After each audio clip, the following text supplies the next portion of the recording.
Okay. Hi there, how you doing? Hope this video is fine with you. Staying out of heat, keeping yourself safe and hydrated and all that, because it's rough, especially because I had to do like a quick run outside, and yeah, it is. It's not yet the worst it can be. I know it can be. It's gonna be a lot worse than this, but still not fun. So yeah, I'm trying to keep myself refreshed and not burning out here. In a more literal sense than anything else. But yeah, back to kind of a more usual schedule from today. I'm still working on some things. That's also like another reason why I was a bit late. Sorry about that. Because yeah, I was like working on setting up some things. Then I realized I was kind of running a bit late. I still haven't eaten, so I was like, okay, priority, maybe I should eat something before I continue, so I don't necessarily pass out anywhere. So yeah, I just had to delay it a bit. Sorry, and just some things got moved out of the way. But anyways, now things are. Damn it! One sec.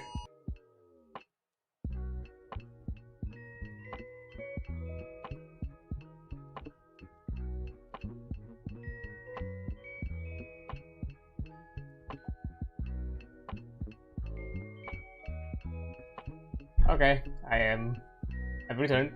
Sorry, in case you heard an alarm. Apparently we have a roaming bear around the city, and it hasn't been dealt with yet, because I think this is right now 4th alarm I think we've gotten in the past week or so. Because I think I got another one like days ago, somewhere like at fucking 6 in the morning, something like that. So yeah, that was fun. And you know, 2 of them happened like on stream, I'm pretty sure. I think, or at least one. Oh, 2 of them happened on. Yeah, the other 2 happened actually on stream, somewhere like close to like late night. So yeah, sorry about that. I had to quickly mute, because you know, one of the hardware that is pushing the alarm right now, it's my phone, which you know, my is used for my VTube studio. So yeah, sorry about that. But anyways, I guess gonna be dealt with some point. I don't know. Who knows? But yeah, as I was kind of saying before being interrupted by the bear issue. Yeah, quick change in schedule. I had a few things to work on. Right now, I'm debating on how exactly I'm gonna handle some things. I still need to look into a bit of stuff, because I do want to do some. It's probably gonna be some extra streams, not necessarily for me just doing content. It's just a way for me to kind of keep myself busy while I'm also working on something else. So kind of like more of a co-working stream, or you know, something of the sorts, not necessarily doing a game or covering something more to like be out here, vibe together, maybe occasionally have a bit of a chat. But that's kind of it. That's mostly the intent that I want with it. So yeah, that's basically the go-to, what I want to do. But I still need to figure out a few things to kind of set it up, doing all that. But yeah, that's one of the things. Then I'll see. But aside from that, as I kind of mentioned, FF14 is probably going to still stay a thing as we're doing today, just because it's more of a me just having a bit of a chill time playing stuff. The indie is definitely going to be a thing, and the tabletop discussions also are going to remain. And there's probably going to be like now a 3rd slot, which that one is maybe going to become my co-working slot. But right now something else came up that I decided that I want to kind of cover or with, or kind of show a bit of awareness, that I'm going to discuss soon-ish. I'm going to talk slightly about it, but I think tomorrow it's going to be more of an in-depth discussion of it, because that's also the reason why I shifted just for this week the schedule for no Monday stream and doing one on Wednesday instead. But yeah, the current intent, the current there's a current plans. But anyways, but before I jump into that quick discussion, just kind of quickly get it out of the way, and just for you to you know, have it on your knowledge. And then, you know, I'm not gonna bother you for the rest of the stream, because I don't want to necessarily like just, you know, constantly beg. I just do it here and there on occasion, just to kind of keep kind of people aware, because I know attention spans and all that. And you know, the hustle is a hustle. But yeah, aside from Twitch, right, which is currently the only platform I'm monetized right now, which you can do, you know, support with the usual stuff, subs, bits, and all that, which are greatly appreciated. If you want something that directly supports me, and you know, you would prefer to, you know, gain access, or at the least you want the preference of your contribution to go in bigger percentage towards me than the other platform, the intermediary platform, then I would recommend you go ahead and Kofi thing, which you have access either in the I don't think I have any panel or something like that on page, but I do, and I forgot to update the card link again because I was busy with the other things. But you can access it using the command Kofi, at the very least on YouTube. It's also in the description as well, so you can do it that way. And that's a direct way to support. Right now I'm pushing to kind of get rid of a debt that I still need to pay off. Currently, some of the I was able to grab and collect a bit of money here and there, and just to kind of understand every time there is additional support given in any way, the progress bar is going to be updated.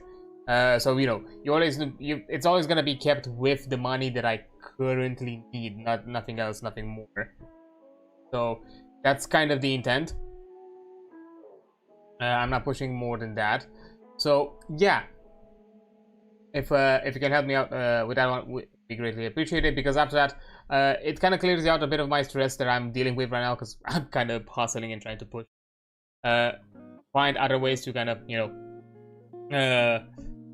know, chip in or get other places to, you know, chip in and get a bit of more extra. So, you know, Kofi is a direct way of doing it. Also, if you become a member, you get access to an early version of my currently in the works supplement for the Gestalt system. So, and you're gonna get future benefits of that sort as well. So, you know, whenever I'm making a significant update, or there's something I want to talk about or show, that's something that's gonna happen on the Kofi page. So, you know, keep an eye out for that thing as well. As well as, you know, there's an HIO page. You can do it that way also, and you can support there as well, where I put the document, where I put the supplement. But as I mentioned before, of how things are, you know, with the with HIO, it's a similar thing where I need like a minimal payout, and you know, a percentage, or there is an amount that it's gonna be a big cut, a significant, not necessarily big cut. It's not as big as Twitch. Significant cut that goes towards this. So, you know, it's not as direct as Kofi is. So, you know, for direct support, Kofi, anything else in the intermediary that maybe you prefer out of safety or other personal reasons, then, you know, you have those. And every time something I get some extra cash somewhere, the progress bar is going to be updated. So I'm only pushing for me to cover this, which is why I'm, you know, which is why I'm even updating it. If somehow I get some money that maybe that doesn't even come from here, but it's just money that covers my covers those expenses, like I did today, because I just got some extra cash and that was covered. But anyways, that's kind of the general push of it, and that would be appreciated. That's currently my priority, and honestly, once that stress is gone, at the very least, at a mental level, I would have a bit more time to work on other things that I plan and other things that I want to do. So keep that in mind as well, that, you know, that's gonna open up. Until then, I kind of have to hustle and do other work in other places, even on stream and that kind of sort, to you know, pay my dues, sort of thing. But yeah, aside from that, I don't think I have any other push for support or anything of sorts. I did mention it that also on the socials, technically, that, you know, I was able to kind of cover my immediate urgency, which was June's payment, and July's payment is almost there. Honestly, if I'm not sure if I'm able to get it by the next payout calculation, but I think with a bit of push on the Twitch side of things, if you prefer and you want to help me out, I can also get a payout pretty soon on Twitch with a sub or bit donation or whatever you prefer. and that should have me covered for this month as well. I'm really close to a payout. I'm not that far, but you know, there's the minimum amount that I need to accumulate first, because that's kind of how it works. But yeah, that's it. I don't want to mention anything else with that. Now, kind of to talk about the thing that I have planned, and the reason why I decided to move just for this week the Monday stream to Wednesday. As you can see here in the upper left corner, is I am pushing as well, and I want to keep awareness up for the Stop Killing Games initiative that it has started to resurface and get back into gear, and actually kind of get back into kind of high pace recently, after a lot more creators have been bigger creators have been vocal, you know, just things that need to be said have been said, and now we can just fully focus on supporting the initiative. And that's my intent. I'm not here to talk about any drama or any of others' opinions or anything of the sorts. I'm just here to push for the Stop Killing Games movement, because I consider that's going to be something beneficial for me. I consider that there's we can get there. We can get to, at the very least, some sort of compromise where you know, concerns from those who are contrary to this initiative will be addressed, while at the same time still, you know, helping, you know, the more pro-consumer, pro-game preservation kind of angle that this initiative is pushing is also maintained, or at the very least put into a better place than it currently is.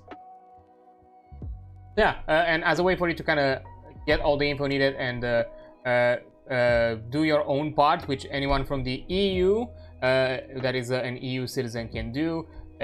UK has their own separate petition that, from what I understand, if they reach 100,000 signatures, which currently they're somewhere like around half that amount, even though they're currently like in bureaucracy hell, apparently if they get to that number of signatures, whatever office is keeping them kind of stagnated is going to be bypassed. So even getting those signatures is going to be important. And on the French side of things, if you are an owner of the game The Crew, which has been shut down by Ubisoft, you can I think do some sort of a petition or some sort of a claim towards their governmental body of customer support or customer protection, or consumer protection, and consumer protection, directly there. I don't know all the details because it's dedicated towards the French citizens, and the entire website is in French, so and even the details about how to do all of that is in French, so I have no idea. But yeah, you have access to all those free links, and also the link to the general website of Stop Killing Games, both on the Twitch panel with the links to the petition, and the panel itself will link you to the website. On YouTube, you have all the links in the description in the live streams for the duration of that is still remaining for the initiative for the petition, which, by the way, it ends and it closes down on July 31st, which is why a lot of people are currently pushing hard to it, because we still need a lot of signatures. We are getting there, but we still need them, and we need to keep the momentum. We need to keep up the pace. Another way to kind of get all the links needed, if you do the command SKG, exclamation mark SKG chat, you get access to those links as well. For that on the YouTube side of things, for some reason, I think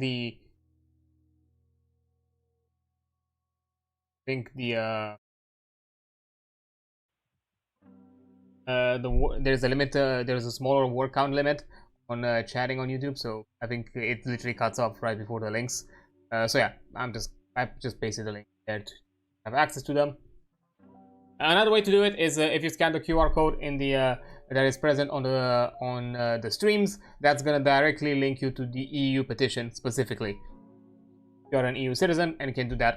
Can do your part there. Currently, it's a big push. Currently, a lot of it, we have a decent progress right now. Actually, now looking at it, we're at 72%, 720,000 signatures, which is insane, because I think I looked yesterday and and we were like 2/3 in, and right now we are just a quarter, almost a quarter away from getting the signatures done. So we've done more than I think we almost done a third of the a third of the signings. We've done them in 1 week, like 33%, because we were like under 50% before the movement started to pick up again. We were like 40 something, and close to 50%, but not by much. I think we're like 46, 47. So we almost in the span of 1 week we got like 33% of the signatures needed. So yeah, it is possible, it is achievable. We can get it, we can get there. It's just we need to keep up the momentum, we need to keep up the awareness. And one of the things that has been is going to be done tomorrow, apparently as a general big movement thing. It has been discussed that on July 2nd everybody has to do some sort of social media post, either on Twitter or Blue Sky. Those are the two main focus platforms to raise awareness to it. I'm gonna do one myself on it, but at the same time to kind of raise awareness and to keep up that momentum, I'm also gonna do a stream on Wednesday or tomorrow in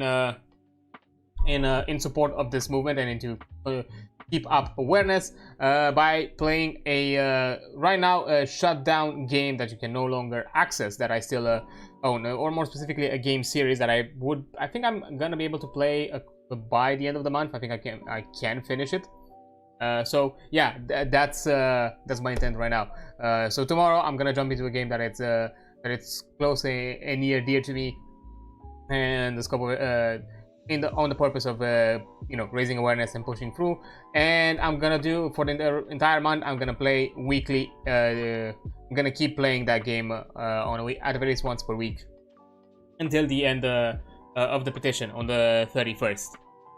Which counting on it, because it's 2 games that I want to play, and looking at how long to beat, because I don't fully remember how long it took me to play those games. It is there. It is within those. I can achieve both finishing both games within that time frame. So yeah, we can do that. But yeah, that's my plan. That's my goal. That's what I want to do. But even without it, for the duration of this month, until the end of it, until the petition ends, all these links, all the QR codes, all this info is gonna be available on my channel and platform. In the on every description, on every the command is always going to be active. The QR code is always going to be present. So it's not just going to be exclusively for those streams, but that stream is going to be specifically for that intent, in my opinion. So yeah, that's my plan. That's what I want to, what I'm going to do, which is why I had to kind of shift, because I wanted to coordinate with the entire like big social media movement that it's currently happening, that is planned to be happening. So yeah, and as I said, I'm not here to convince anybody. If you can, I'm encouraging anyone from the EU, UK, and even generally within the French side of things, if you consider that, if it's an important criteria for you to, for better consumer laws, improve game preservation and not losing important media, both as a consumer, but even equally as a developer, because I see that issue also as a developer, because we have to learn from the victories and failings of others, and that's the only way we can improve and we can push forward and advance in this industry. Because if we constantly repeat each other's mistakes, we're not going to learn anything, we're not going to improve. And if those mistakes or those victories are getting erased and nobody has access to them in the future, how exactly are we going to avoid them, or improve upon them in case if it's something positive? And finally, if you consider that this is a genuine movement that is in the benefit of the industry, the consumers, the developers, and the general game as an art form and art medium, then I honestly encourage you to do so. I'm not here to convince you. I'm just saying that if this is something that you believe in, you think this these are your criteria, and you think that this specifically this movement is important to you, then go ahead. I'm not here to convince anybody. I'm not if you want to ask questions that concern you or anything of the sorts, yes, I can offer to the best of my abilities some justifications, some of my own perspectives, because I am a game developer myself. I can do that, but not often. But I'm not gonna, not often, I'm saying more in the sense I'm not gonna be able to give you all the information, because there are aspects that even I cannot cover. And the whole point with this initiative is, in its name, it's an initiative. It's the starting point of the conversation. Once it pushes through, then we can actually discuss how exactly these motions are going to be put in effect, how exactly we can do something that's going to be both beneficial for the community, beneficial for the consumer, and beneficial also for developers. Because there are a ton of cool projects out there, and even some great communities that are keeping these games alive, but they're doing with either high risk, low resources, or with high effort. That maybe even shouldn't necessarily be there, just because that's kind of how the developers have worked upon it. But I'm going to discuss a bit more about these kinds of nuances maybe tomorrow, because that's kind of also another thing. Tomorrow I wanted to also be a stream where I can more focusedly kind of discuss on this, and that can be just the point of conversation. But I'm not saying that I'm gonna shy away from talking about it now. So anybody, if you want to discuss about it, I'm still fully open to do so. Can have a chat for it. But yeah, that's kind of the plan. And I think I've yapped enough about all these game preservation being. I don't think I've yapped enough. It's still something that needs to be talked about. But if we are gonna do that, why not also just play some games while we're at it?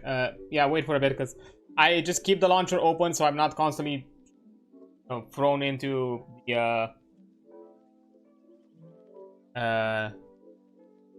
the idle cinematic that happens in FF14, so that's kind of the reason. Yeah, wait for a bit. Also, I need to, because every time, I don't know why on this game specifically, my my screen mode always resets back to full instead of being borderless. I don't know why, and it's an me. There we go. Now I can't actually.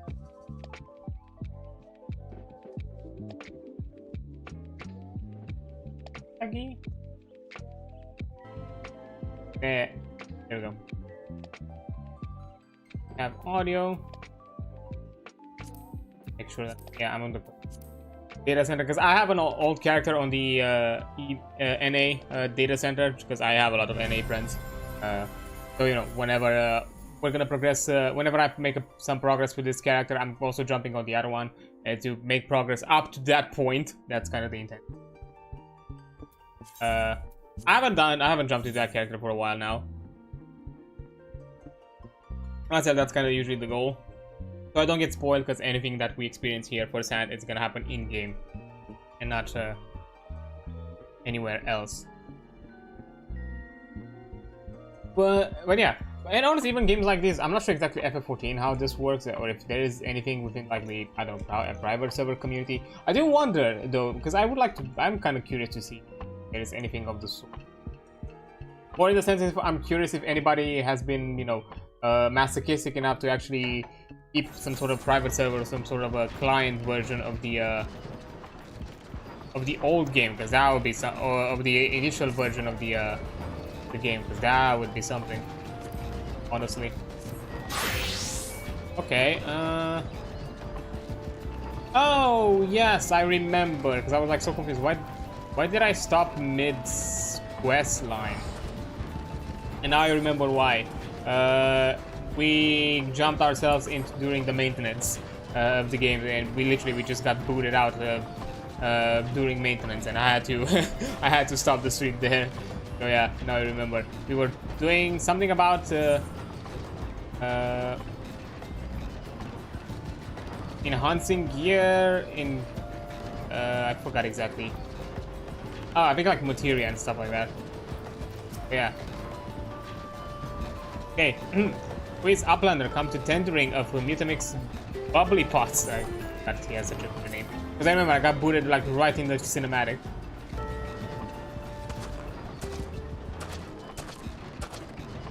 Fighty Tool drinks in airy self.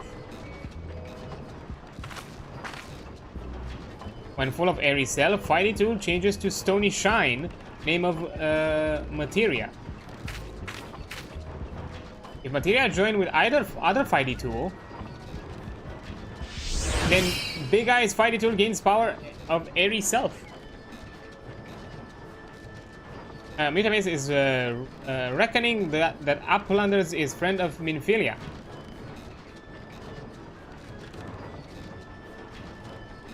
Yes, tongue flaps reach ears of Mutamix with fastness. Minfilia wants Uplander to see power of Materia. Uplander brings fighty tool to Mutamix, yes? Here. Fighty tool is unstrong as eating tool. Make good teachy show of power of Materia.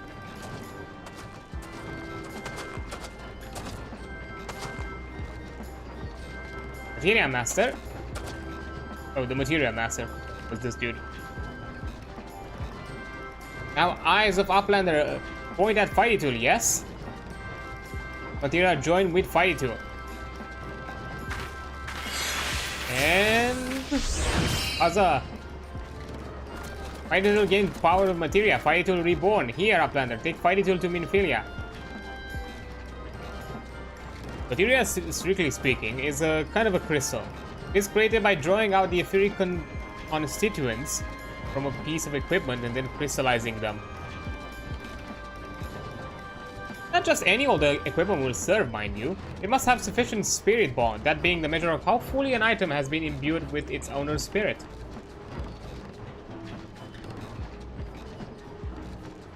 Sorry, had a disease. When you attach a piece of materia gear, you imbue it with the host item in its power. That's how Master Mutanix turned that dagger of yours from Sumat as would have struggled to cut a stake into a weapon worth wielding. Uplander wishes to be a joiner of materia. The Uplander best fill brain case with knowings of crafty making.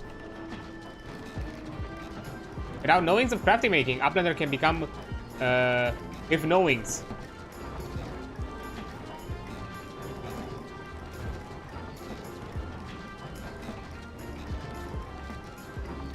Oh yeah, I don't know why I'm having like a sneezing fit. Yeah, sorry about that. With knowings of crafty making, Uplander can become joiner of materia. If Uplander wants brain case to rattle with knowings of materia, Uplander best trade thumb flags with learning ones of Mutamix.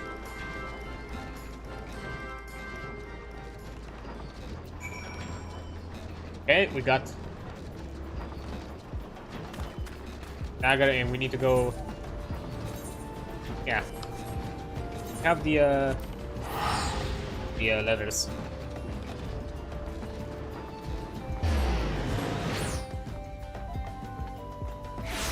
Really need anything else?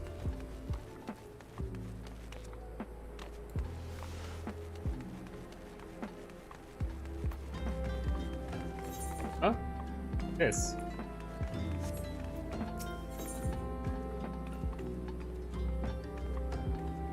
Okay.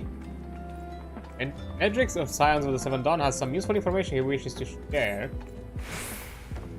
Hail, adventurer, I'm Nedric Ironheart, an explorer by trade and scion by a legion. And you, my friend, look to me, an adventurer in need of a challenge. I happen to know just a place that will offer it to you. Tucked away in a corner of eastern Fanalan lies Palatali, and it's there that you must find all the excitement you crave. The place boasts a storied history. It was built some 100 years past as a training grounds for gladiators. The calamity laid ruin to it, though, as it did most things. Now, Palatali is a shadow of its former self, but in the dark of that shadow lurk wild beasts, both bloodthirsty and beyond count. For one such as yourself, I dare say there is no place finer than Palatali to test your skills and refine your technique. Indeed, I've been taken the liberty of passing your name along to the flames who oversee the place. Should you visit, speak with one Papayoni near the entryway.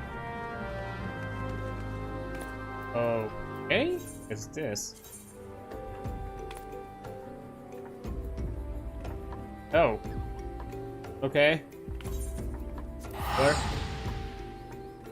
don't know what's this about.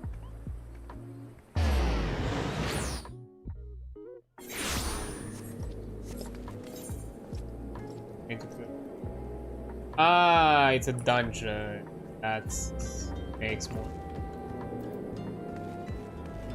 I have to. There.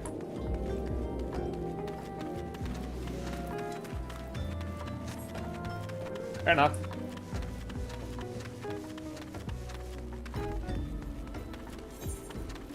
I'll unlock it. I'll probably need it in the future. Why not? There's gonna be a point where we're gonna have to level characters. Not anytime soon. Not stealth. Although, technically not really, because at the very least, the jobs that I'm looking for next are not starter jobs. They are like starting from like the next expansion, either like Heaven's Ward or Stormblood. So, yeah. Dungeons here are not gonna be useful for leveling those.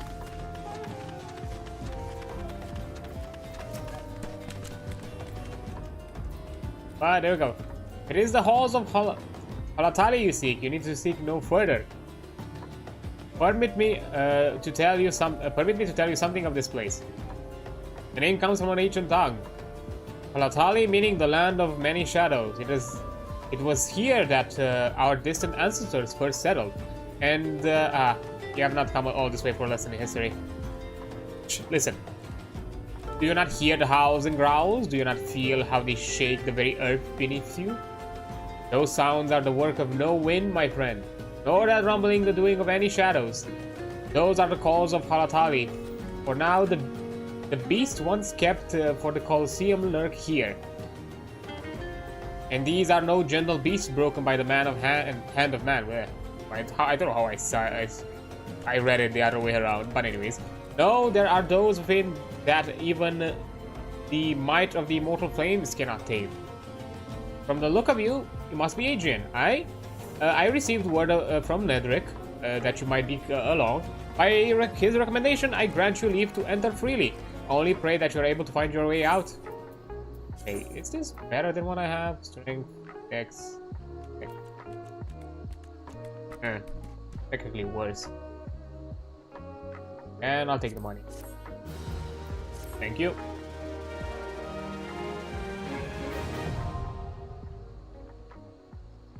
Yeah, new dungeon in the duty finder. Nice. Now I have to use another letter. Although to be fair, I think you're given more than you're probably gonna use by any time, so I think that's fine. And it's not like the Aetheryte too far, it's further away. Although I think we're not far from also getting a mount, if I remember correctly. We should be able to get that.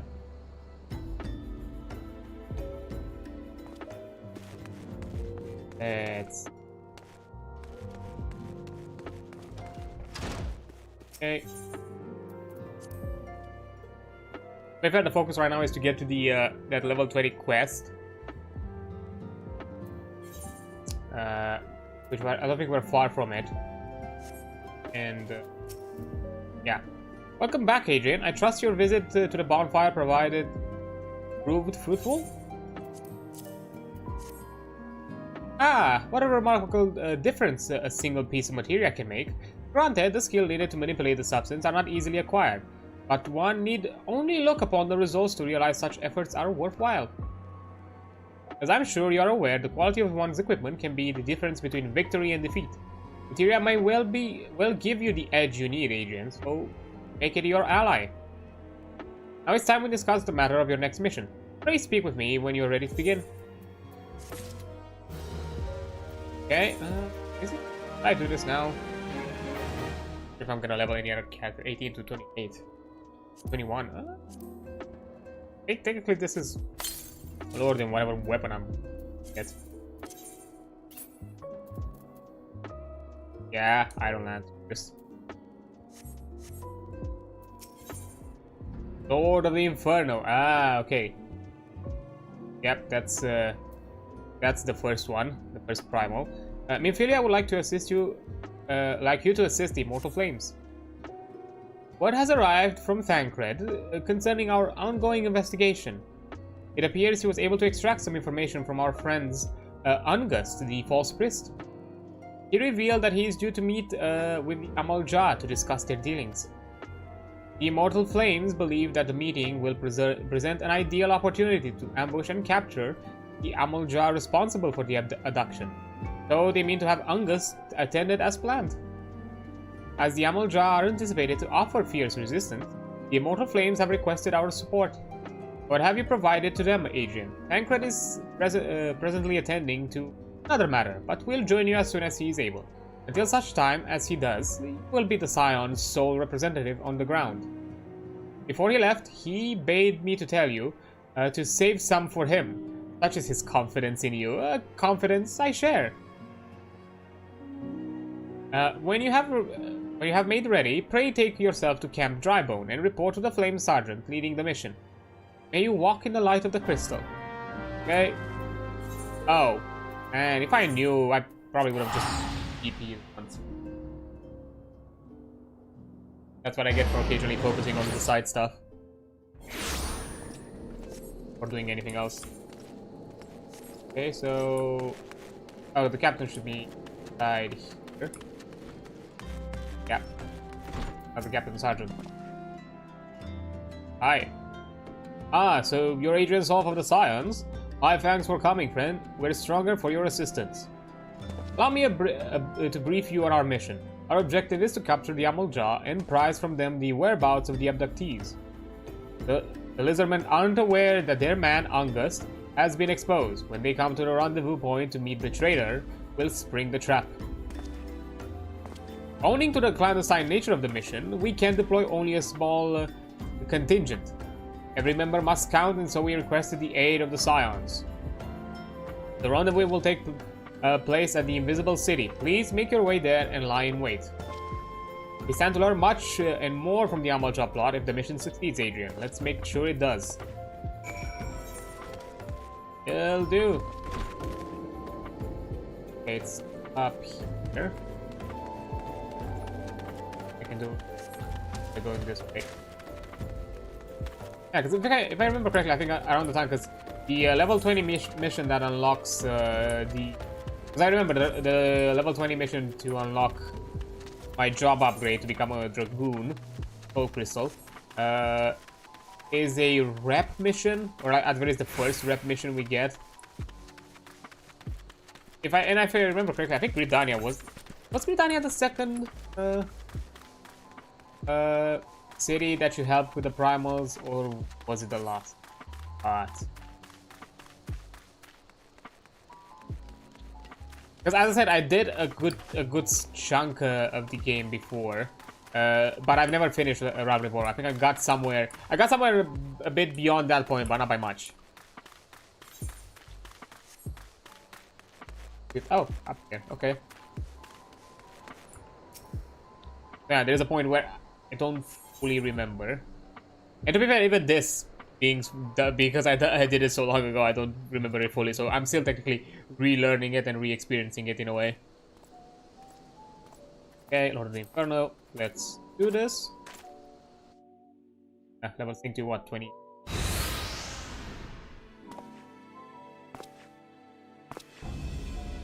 I dare you. Double cross? Triple crosser? Triple. Is the bait in place? Our man is in position, sir. Good. We make our move as soon as the Amal-Jah appear. Yes, sir.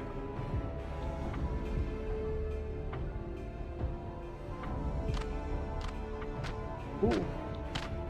Big boy. Big boys.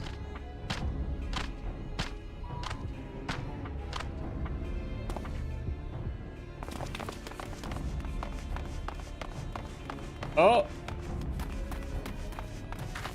What is the meaning of this? Wait, something's amiss.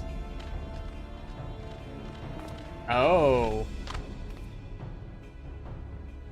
An ambush for the ambush. Oh, you water crosser? I don't know even at this point. What? I'm afraid your little ambush ends here. I eluded the immortal flames in the clutches for moons before finally being caught. Did you not wonder how I managed it? It was almost as if someone was feeding him information from the inside. Every moment was known to me ahead of time. Now, as much as I love to chat a while, I have an appointment to keep. They're all yours.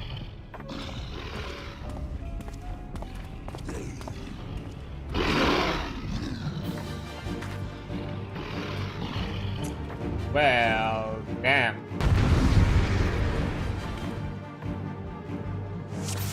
Unless you snake.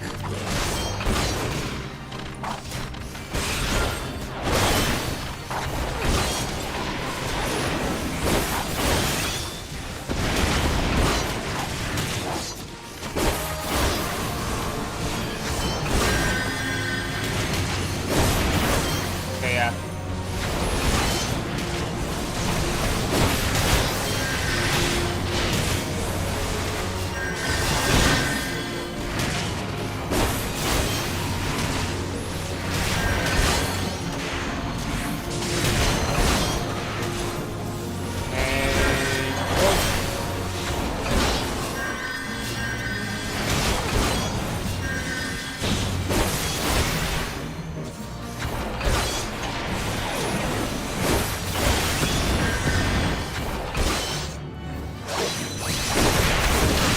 Okay, you're a tough boy.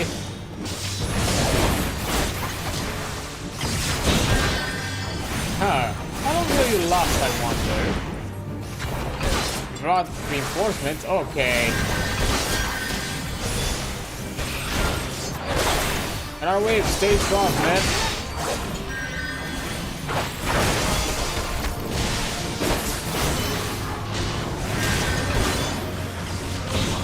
And another.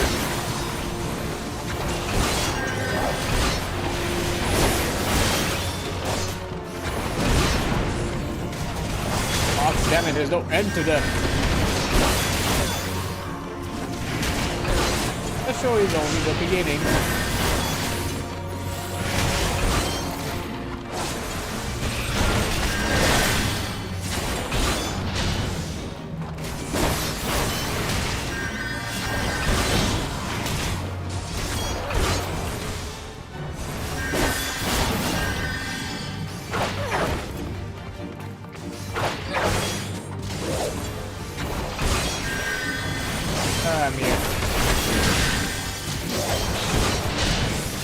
Fucker just out there cheering this on.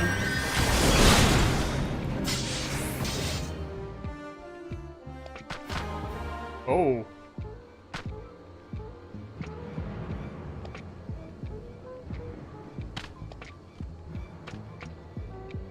Put your weapon or your comrade's a dead man.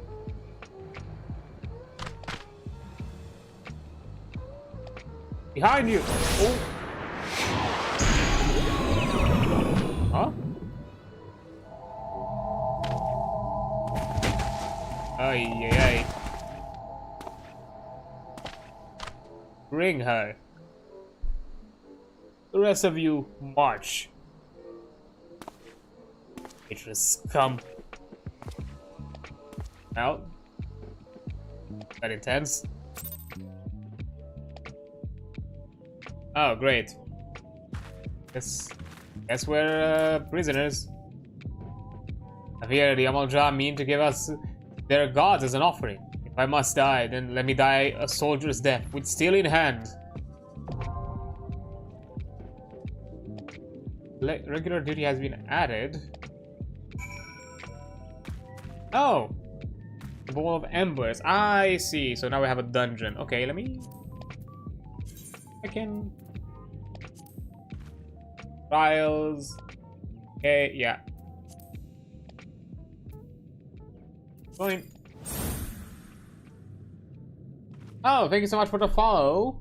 That evil control freak, I appreciate it. I hope you're doing well, enjoying yourself, and yourself safe. It's out there in the heat of things. Also, I just realized I think I forgot to category on. It'll be like that.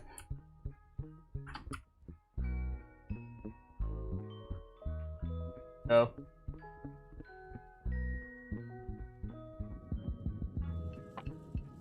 I usually yap around for like a half an hour or so before I jump into the game. So usually but yeah, hi there. Hope you're doing well. If you wanna chat, you can chat. If you just simply want to lurk and vibe with me as I'm playing the game, that's also fun on my books. Yeah, right now average wait time 7 minutes. Hope we can get a group, because that'd be nice, and because we can do it faster with a group. The scaling is a bit weak. I think the scaling is a bit off with actual players than if we were to do the duty support version of it.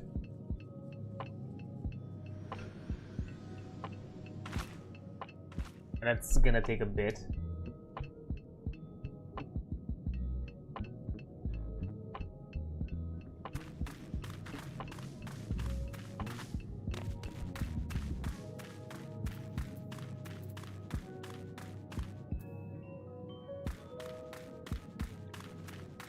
So where we are on the map? Wait.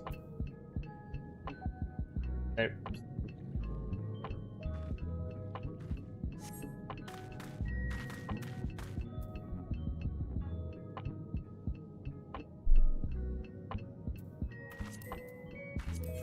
Curious, what did you support? Will you?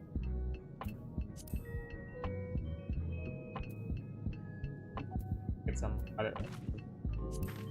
So I do like it, Scion, Marauder Scion. Hi there, Ghost. How you doing? Quickly shout out as I'm waiting for the queue for the dungeon. Let's go. Then wait. Not sure if we're gonna. Although it's pretty okay-ish in the day. Might be still a bit early. General. Okay, just waiting until I can take my next round of pain pills. Rough. Hope you're taking it all well in general.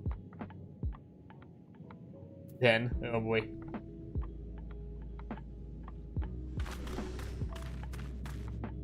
Yeah. I think I'm gonna wait the queue. Maybe if somehow it gets into the ad break, I'm gonna put a pause on it to try again after the break and see from there. The blink is off after this time, so I have that going for me. Well, that's a bonus. That is definitely a bit better.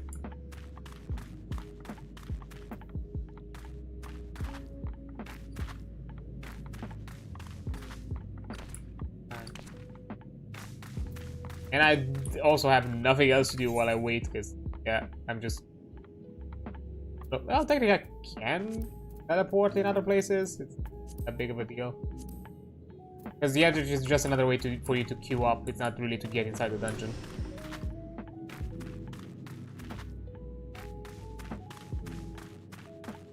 Oh, how would you get to this entrance once you do it once? I think there's like any way to do.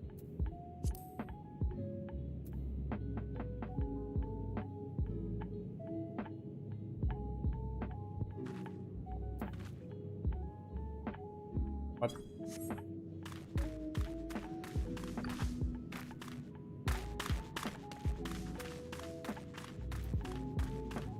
Heat waves, you tell me.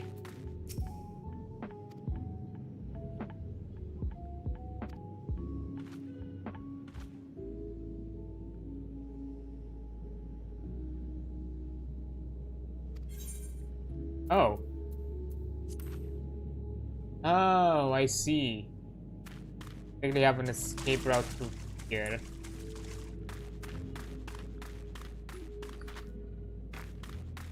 nah, I'm just gonna wait.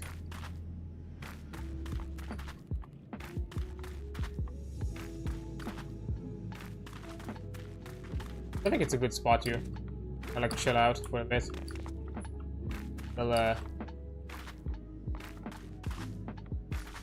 Till we get everything. Yeah.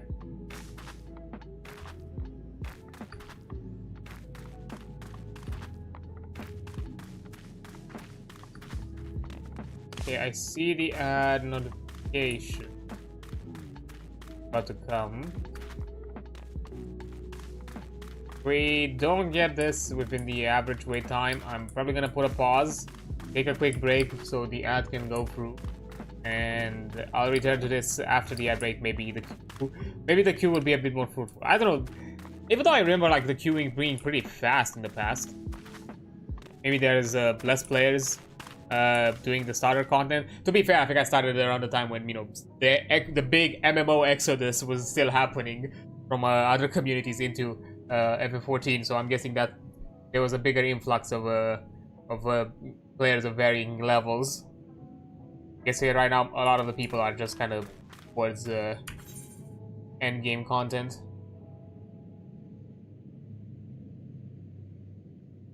That would make sense.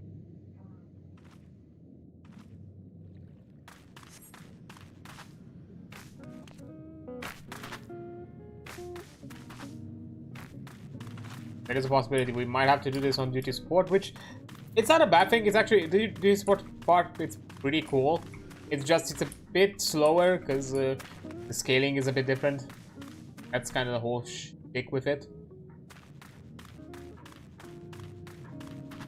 Because I think the NPCs are kind of scaled, quote unquote scaled properly compared to me, which I'm with technically way over leveled, way over geared, but that's mostly because, you know, I have the preferred world bonus.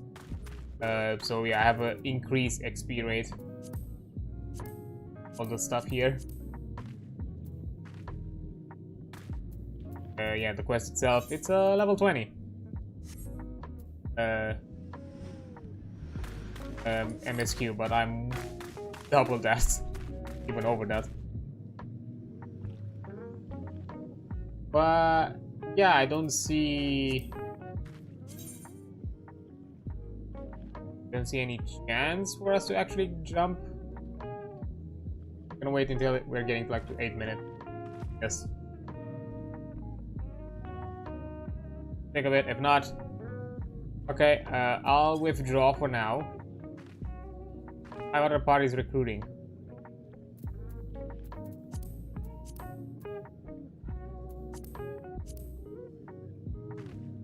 To be fair, I am a DPS.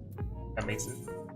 Queuing as a DPS is also a pain, but until we're getting to level 60 for the first jobs and we're getting into Heaven's Ward, I'm just gonna be a Dragoon. Yeah. But anyways, I'm gonna take a quick break so the ad can run through, and then I'll be right back. So yeah, see you in a few minutes. There we have it. Okay. Try again.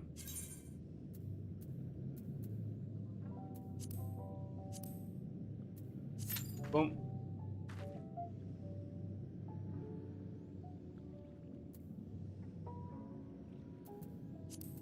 Could be.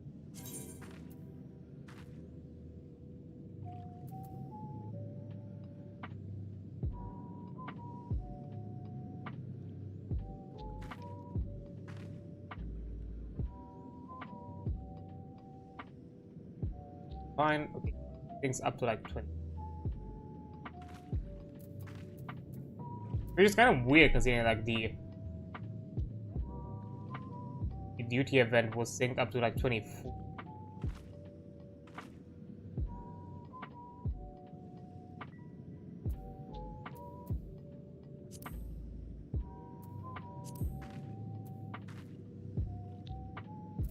Oh well.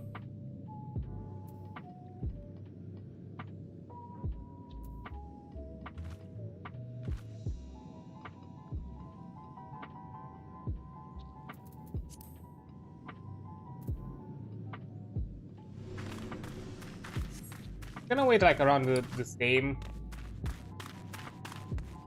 kind of like wait time. as before. Then if again we get nothing, I'll jump to Discord. Yeah, so yeah, we're gonna be here for a bit.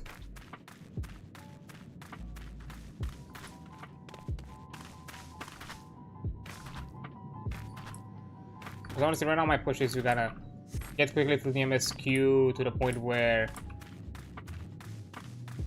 we get the one needed as a requirement for us to then go get my soul crystal for the Dragoon.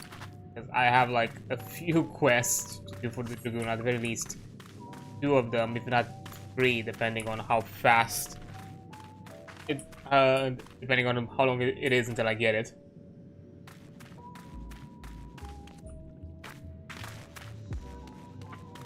Although there is a chance that I'm also might do the 45 one as well.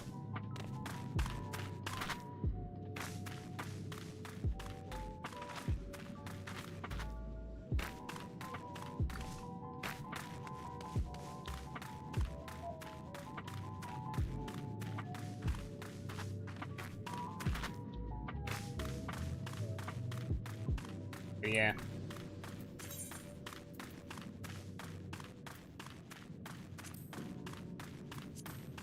So if I'm...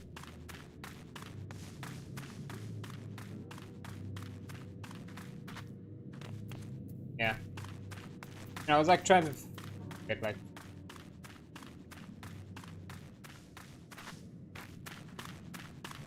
Although a question, to be fair, because I'm looking at the progress bar and it just gives me the impression that the capstone's gonna be at 50.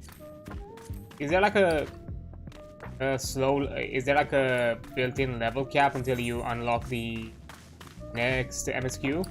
I have no clue. Like, for example, like I get to 50, but until I get to the point in the story where I get to Heaven's Wharf, I'm not getting more XP than that.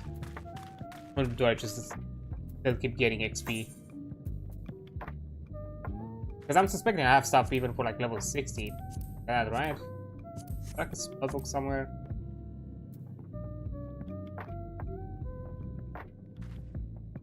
Item. Station. Fates, there we go. Here we have Cast Frost at 50. Action Foul.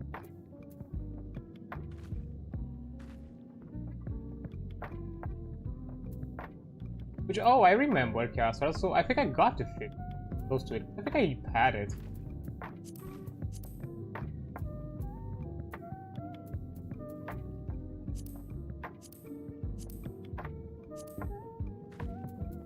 Or notifies all requirement.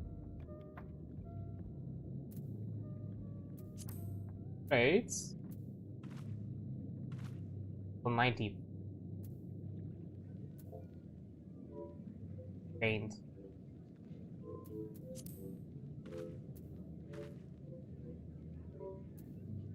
Action.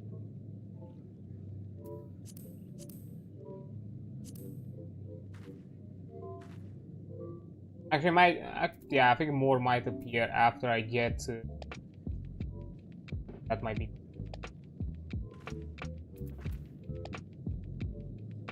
I do like how the number increases, like, oh yeah, their third party is currently recruiting, all match your search conditions.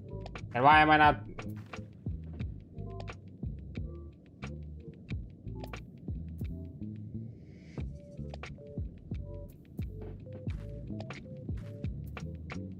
Yeah, that might be the thing.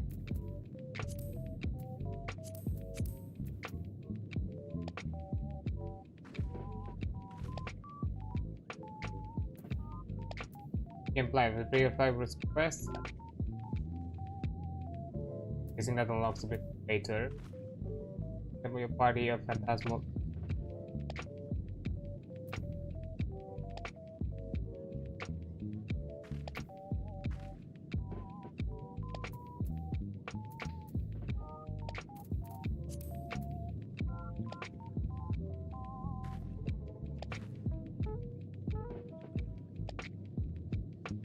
Gathering. Definitely gather jobs in this one. Crafting jobs. Fog.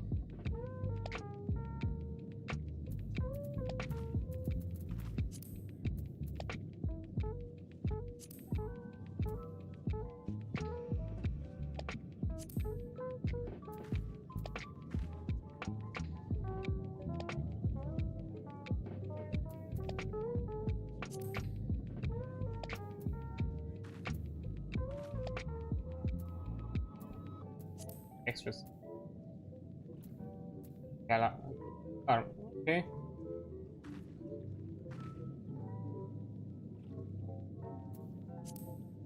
Enough.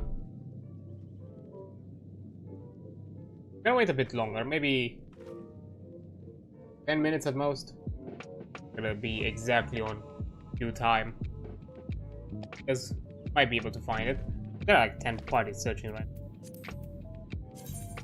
Might be lucky. Yeah. Beast.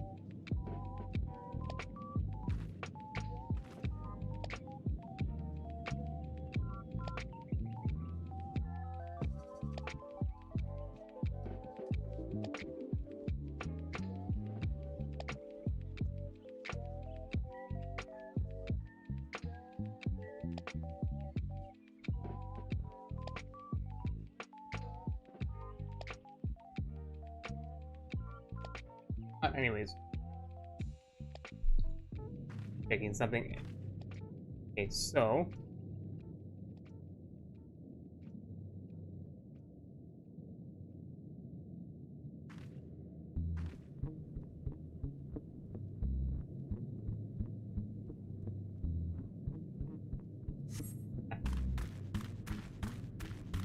I mean, the fact that there's not as many groups as there were a few a year or so ago, maybe 2, not exactly 1. Actually, 2023, I think, last time I played. Or getting back into it with streaming. Oh, commence. Nice.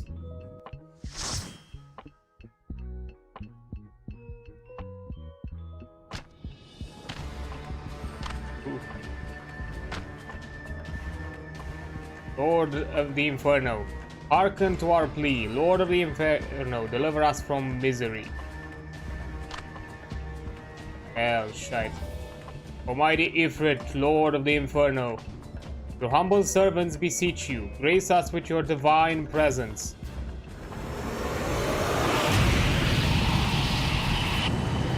Well... yeah.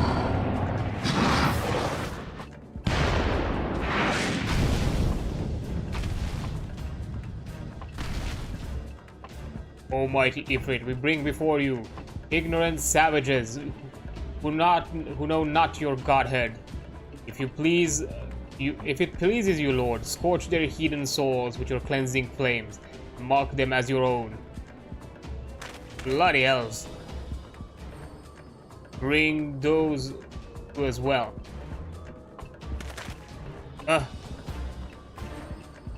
What's going on? This ain't what we agreed. None but servants of Lord Ifrit may behold the right of summoning. The souls of the unbelievers are forfeit. No, spare us, spare me, I beg you. Pitiful children of man, by my breath I claim you. Rise once more as my loyal minions. Feed my flames with your faith, and all who stand against us shall burn. Uh-oh. Aye. Oh, mighty Ifrit, my one true God.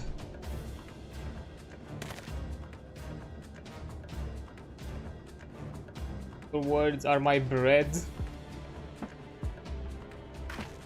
Aye. Impossible. By what sorcery do you resist my master's will?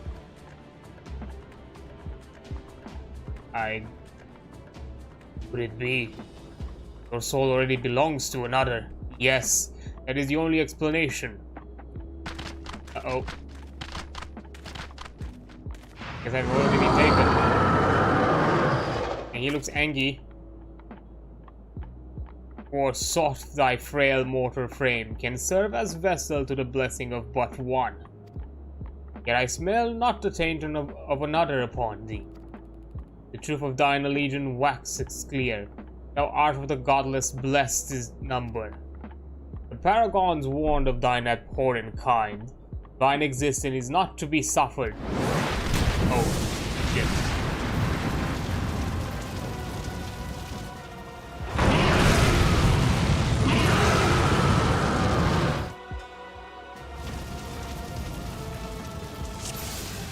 Hey.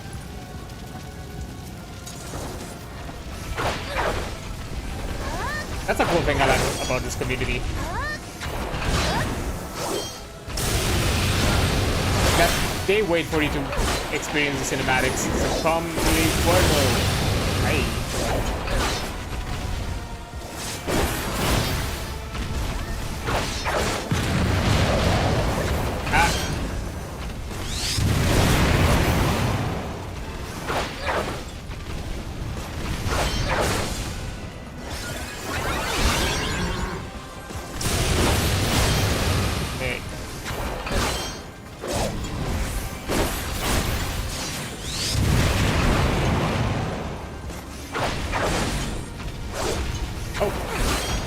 I didn't notice it.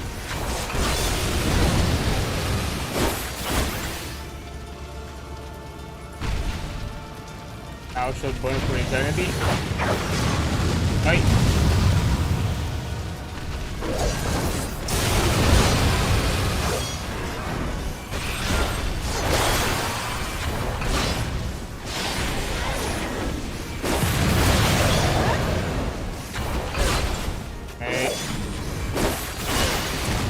Nice.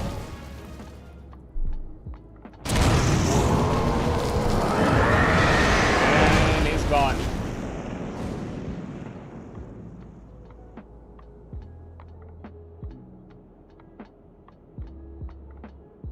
Hey, look. Tiny thing. Yoink.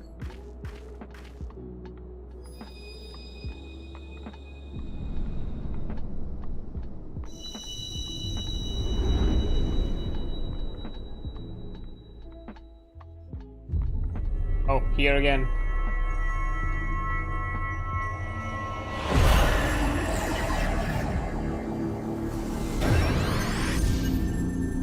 Ooh. Okay, got two.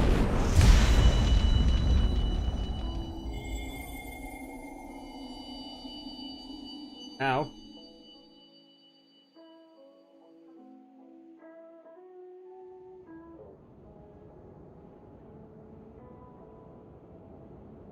Pray forgiveness for my lateness. Lateness? I'm done with the mission. Okay. I was delayed by a congregation of Amalja's zealots. I swear each seemed more evangelical than the last.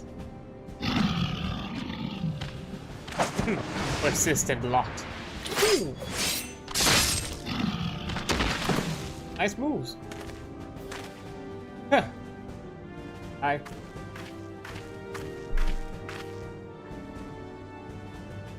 I see the Bloodstone wasted no time extracting the captives, no less than I expect from the Flames General's handpicked men.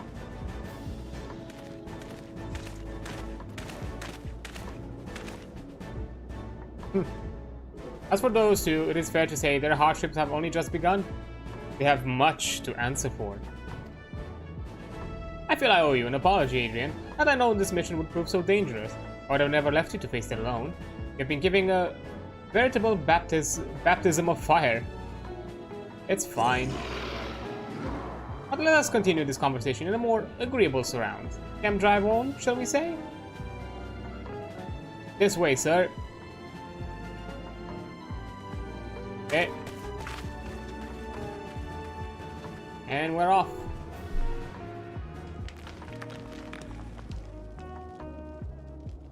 So, that was the mighty.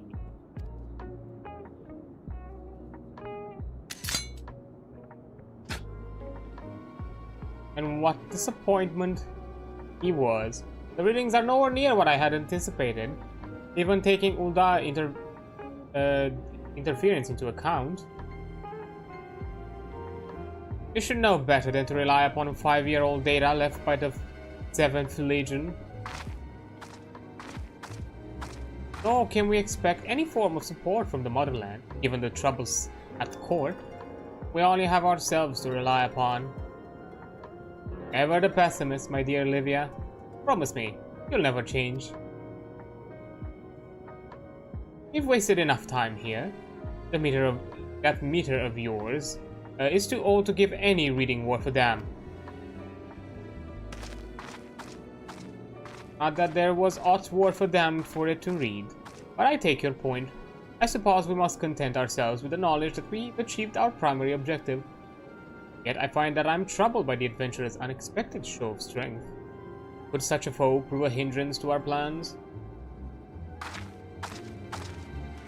Perhaps, but that is a consideration for another time. You have been given a task that is your priority. I suggest you treat it as such. Fail to do so, as my lord commands, and I will spare him the trouble of punishing you. Hey, geez, lady. Extra. But allies like that.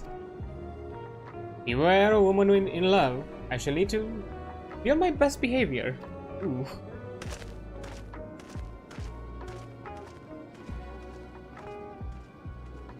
Spicy. That's why work relationships are a problem.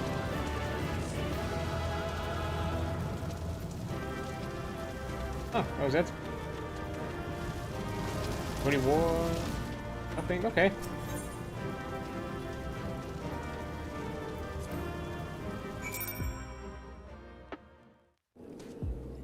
Oh. And directly at the camp. Nice. Well, Tancred. Ah, there you are, Adrian. Come, rest a while. I have no better opportunity. You have no better opportunities. After witnessing the gods' ignominious defeat, the Amalja will be less inclined to risk our wrath. For a time, at least. Now, where were we? Ah, yes, I was in the process of apologizing. I hope you can forgive me. I arrived too late to be of any use to you or the abductees. They may be whole of body, but the same cannot be said of their minds, for once a man is tempered. But it ill suits me to dwell on the negatives. Amidst all our misfortunes, there is still reason to rejoice, if it is slain, and by your hand, no less. That is a deed of no ordinary individual, Adrian. Not that I ever thought you were ordinary. On the contrary, I have long suspected that you have the potential to shape the fate of this realm. What can I say? My fine eye for talent remains undimmed. Minfilia will be proud beyond all reckoning when she hears of your deeds. I trust you shan't object to my bearing the tidings to her. That way I can claim to have contributed something. You, meanwhile, you've earned yourself a rest. Take some time to relax and return to the Waking Sands when you are good and ready. We can discuss matters in more details then. Just don't take too long, will you? The realm's problems won't solve themselves. Oh yeah, I forgot that Tancred has this kind of weird self-doubt problem. He doesn't seem fit for the Scions. Yeah, back to the Waking Sands we go. There's nothing else to do here.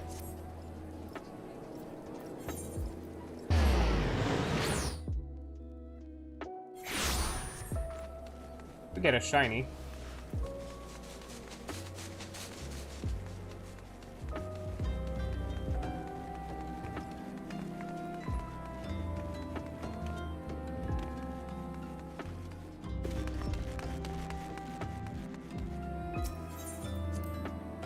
Okay.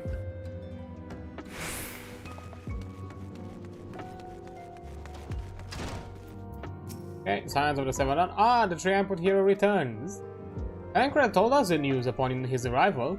He is presently in the Solar, giving a full report to Lady Minfilia. You should join them at once. Lady Minfilia is most eager to see you.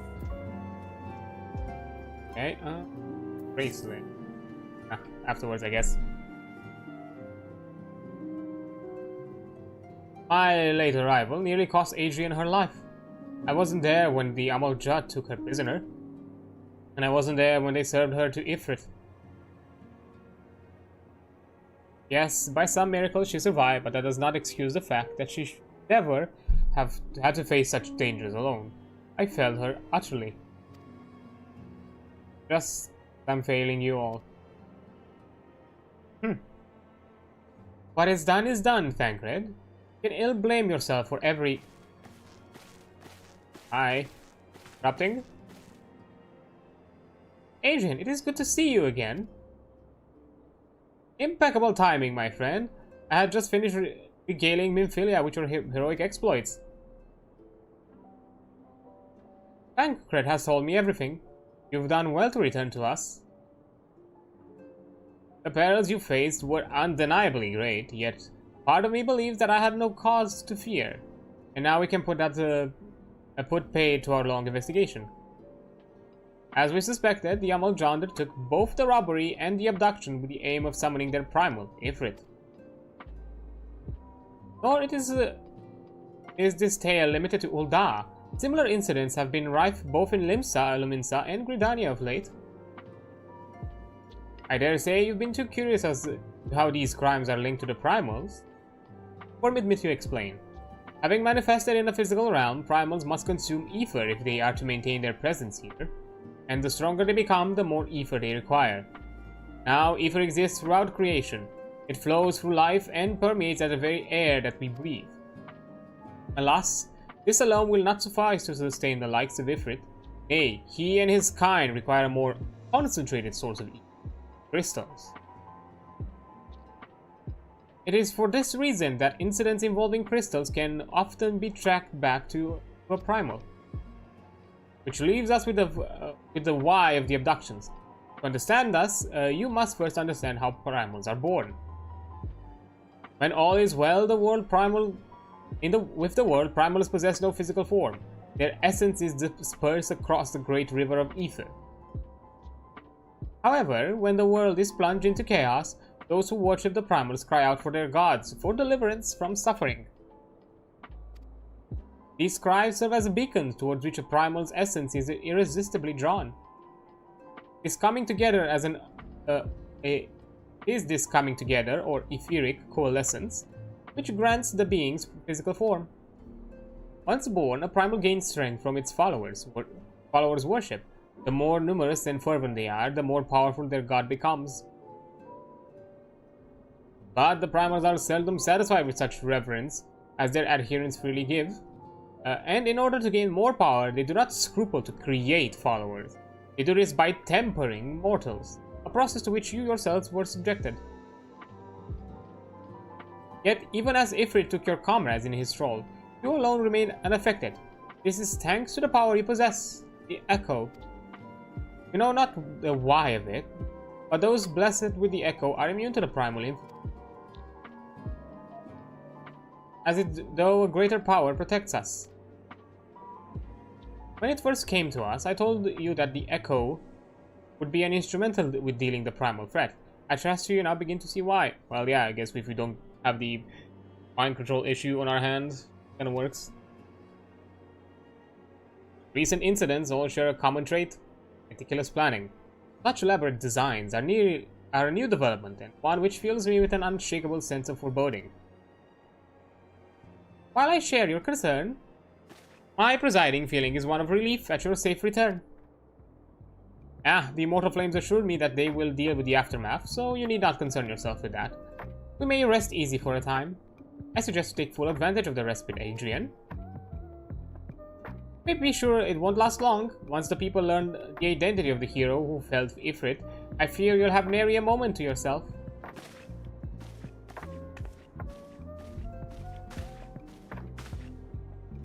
Hey? Fuck. Whether she intended to or not, Minfilia neglected to tell you something.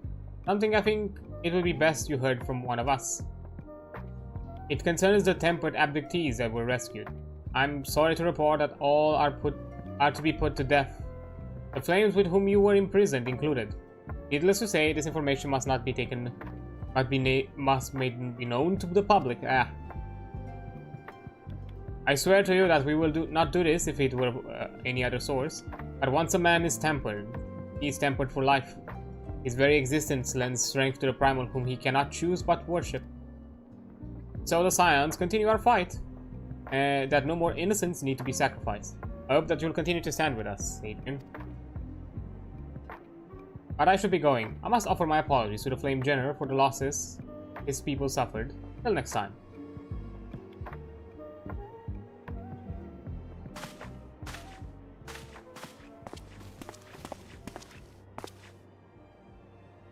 Gods forgive me. How many more lives? Louis would never have allowed this to happen. I have to do better. I have to be stronger.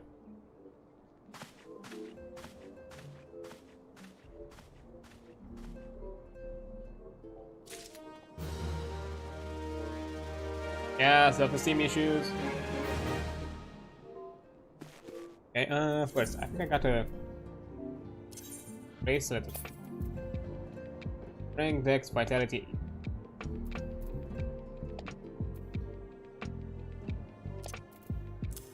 I think this would be a better option. So, guys, wearing a wry smile. Might it have something to do with your newfound fame? What? Oh, right, the factions.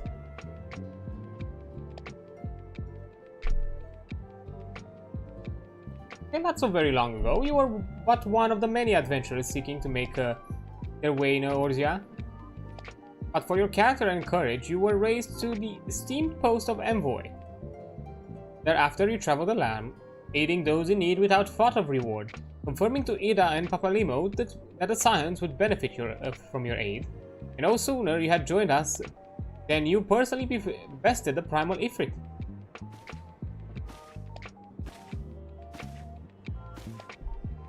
You have achieved a great deal in a short time, and won fame in doing so.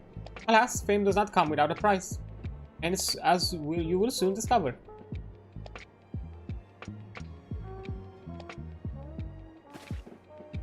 You have guessed, Adrians, or rather, you have guessed.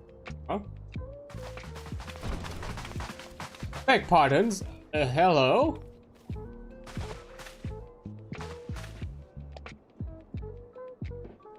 Ah, Lady Miphilia, radiant as always. Okay, Smooth Talker. I am given to understand that the Scions of the Seventh Dawn have but recently welcomed a new hero into their midst. I am here on behalf of the Maelstrom Grand Company of Limsa to offer said hero a place of honor within our ranks.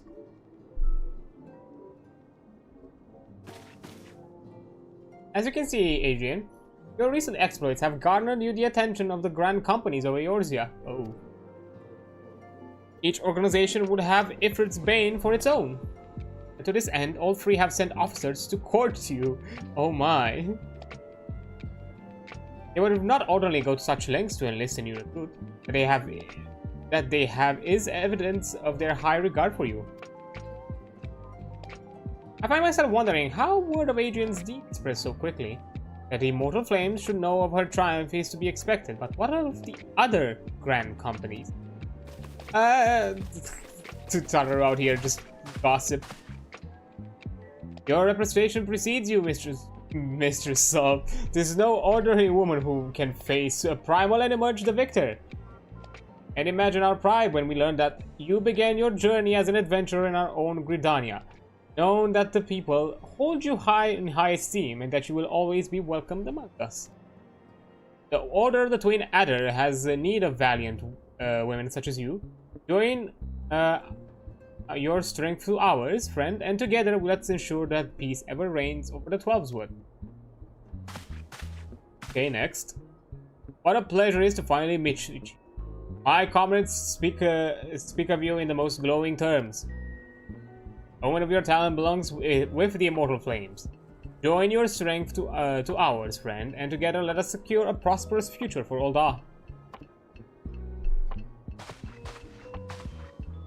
The Admiral was not exaggerating when she said, you have the look of a hero. Full often does she speak of you, friend. It is only natural that we should want you for the Maelstrom. Join your strength to ours, and together let us see the grand vessel of Luminsa to the shore of glory.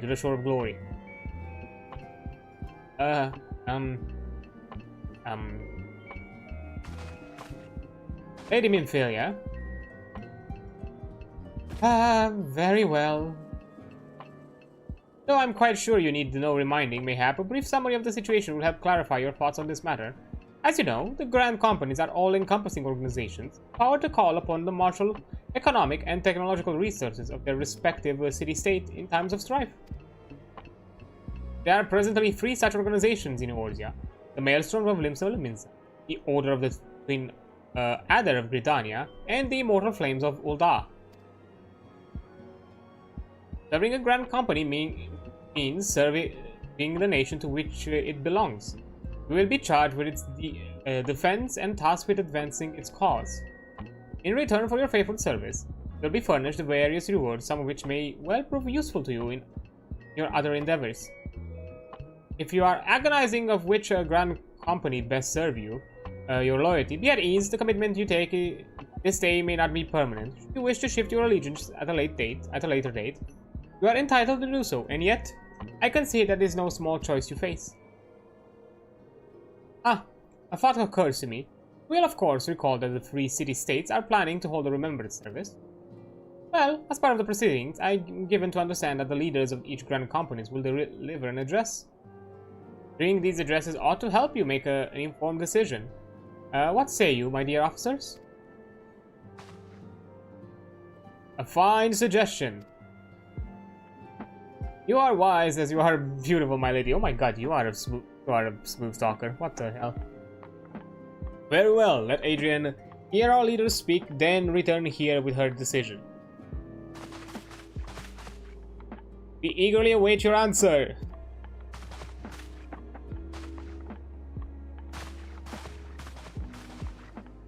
I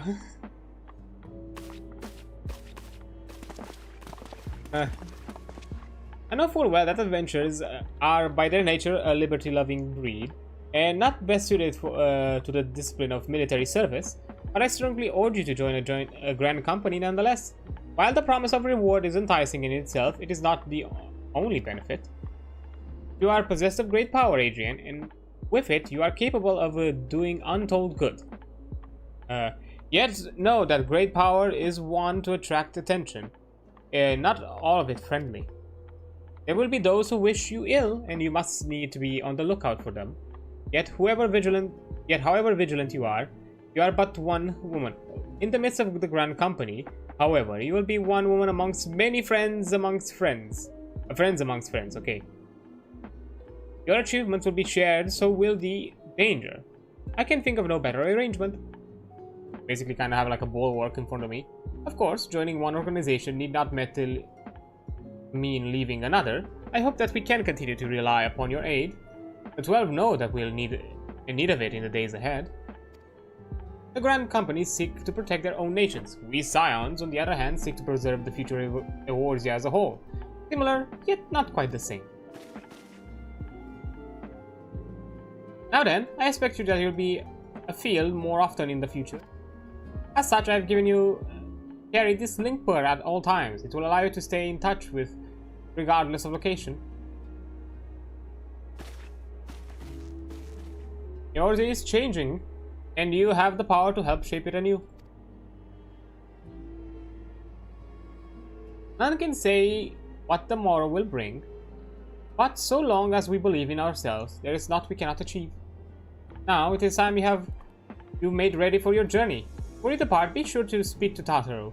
He will appraise you as to where and when the remembrance service are due to take place.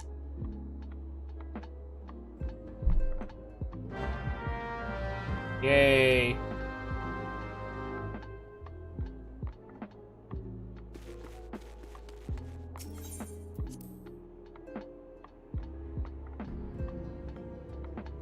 Hero, the making. Ugh.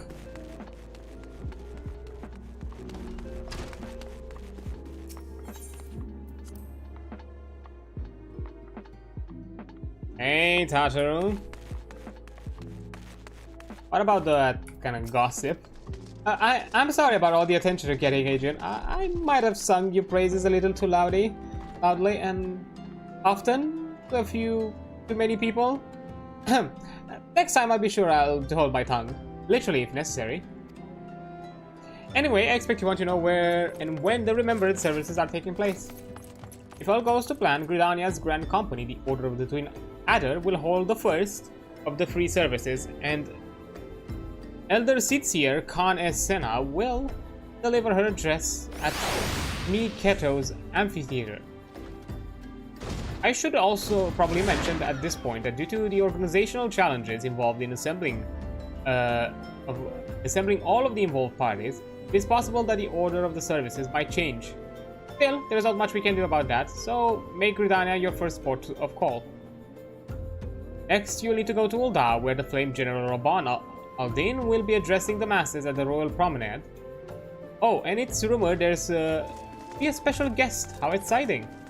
Last but not least, you must make your way to the stateroom in Limsa, where Maelstrom Chief Admiral Merwell Blueswin will be giving her address. The room is accessible via the Admiral's lift. Identify yourself to the sentry, then fail, and he will admit you. Got all that? Well, off you go then. I hope you find the remembrance service suitably educational. I suggest visiting the city-states in my prescribed order. Though, with your record of impeccable timing and luck, the schedule may change in favor of your preferred travel plans. Farewell. Okay, so first we go to Gridania.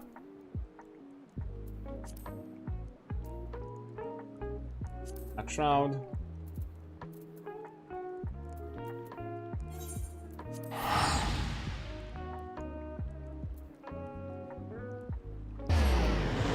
I have it. I don't know where I have the I think I have it in Ul'dah.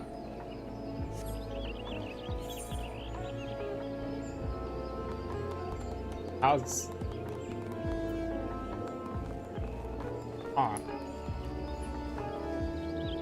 is this below?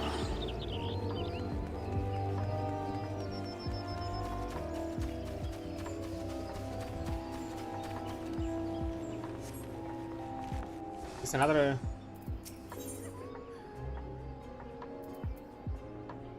Nojiro Marujiro has a glut of gossip and has been dying to share it with someone. Okay. If you're poking around looking for work, you must be an adventurer too. Am I right? You won't find much here, I'm afraid. Seems the only thing people talk about these days is that nasty bit of business down near Issamahar. Surely you've heard stories of strange portal suddenly appearing in the ruins down there.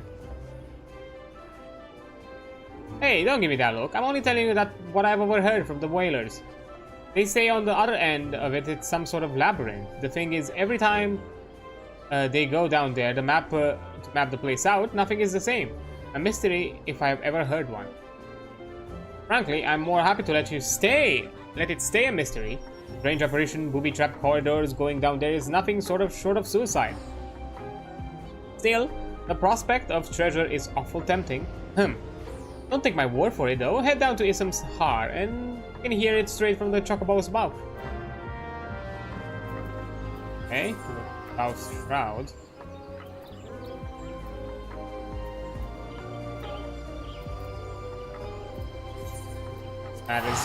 It's the same distance. Oh. It's probably the same thing, it's a dungeon that I'm unlocking. I'll do it now so I don't forget about it. It's fine.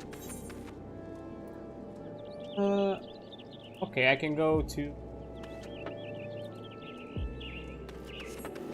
Traffers? Higher Choco. Okay. Easy peasy.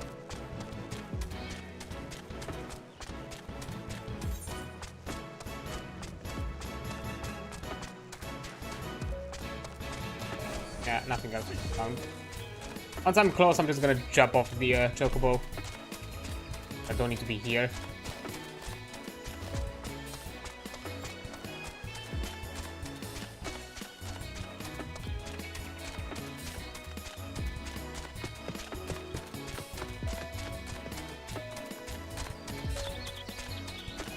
And...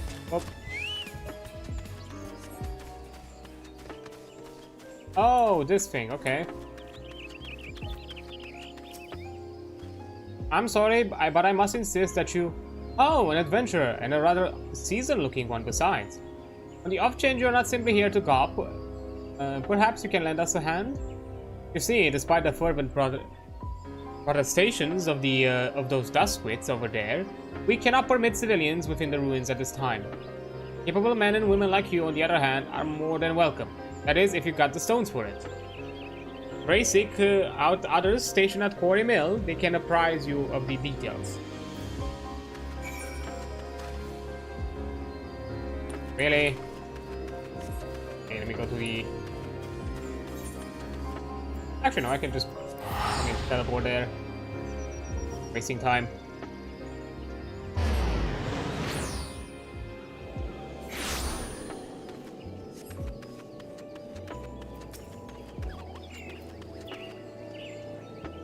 Well met, adventurer. I take it you have come to learn more of the recent happenings at Isomhar.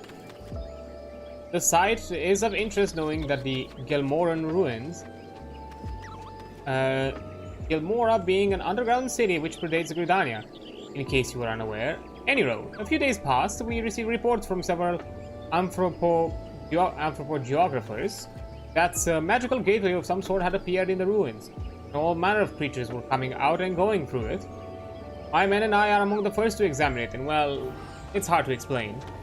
We crossed the threshold into a set of corridors we've never seen before, and then suddenly each and every one of us was filled with an inexplicable sense of dread. It was all I could do to take even a single step. According to the Euna Kotor, who accompanied us, the ruins are warded with powerful magics that sap the spirit and ether of all who entered, rendering them easy prey for the creatures within. Thankfully, he managed to devise a solution. Etherful arms and armor which safeguard and channel the Wilder's energies, that they might withstand the ruins' magic. Unfortunately, it does little to prevent us from losing our way. Though it beggars belief, every time we dared to venture into the ruins, we have found a path to be changed. We suspect it to be the work of an unfathomably powerful mage. Needless to say, something strange is afoot, and traditional tactics are not like to suffice. And experienced adventurers like you will need to proceed with caution. In any event, if you believe you have what it takes to brave the ruins and discover what secret lies in the deepest depths, you need to say the word. Okay? Pretty sure these are for me. A necklace, definitely not. Bracelet, definitely not.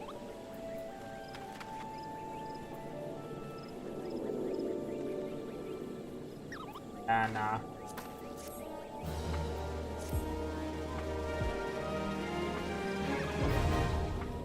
place Palace of the Dead. Okay, enter solo or in a party. Okay, when speaking to the Woodwhaler expeditionary captain, they'll be given the option to enter either a fixed party or a match party via matchmaking systems. Player would start at level 1 regardless of their current class or job level. Furthermore, only Etherful arms and Etherful armor may be used when inside the palace. Each floor of the palace is randomly generated, including the palace of enemies, placement of enemies, treasure coffers, and traps.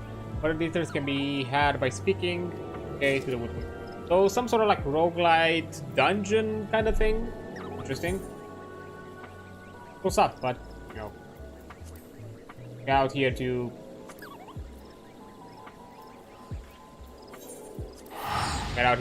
continue with the MSQ. We'll look into it, maybe at some point, who knows, we'll try it out, experience it.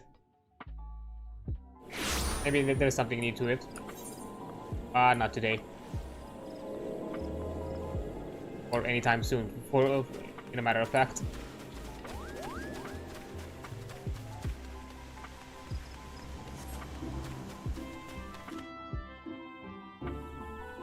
I would like today to be able to become a dragoon at the very least. That means pushing as fast as we can to the MSQ.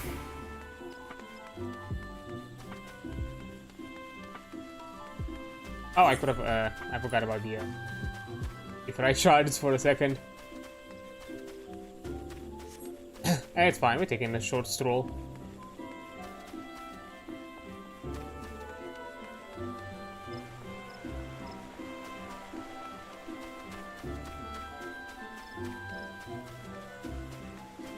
And there we are.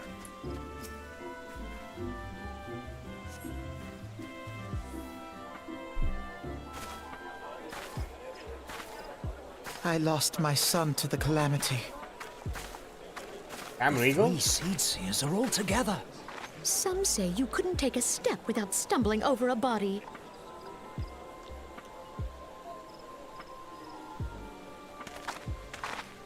Oh.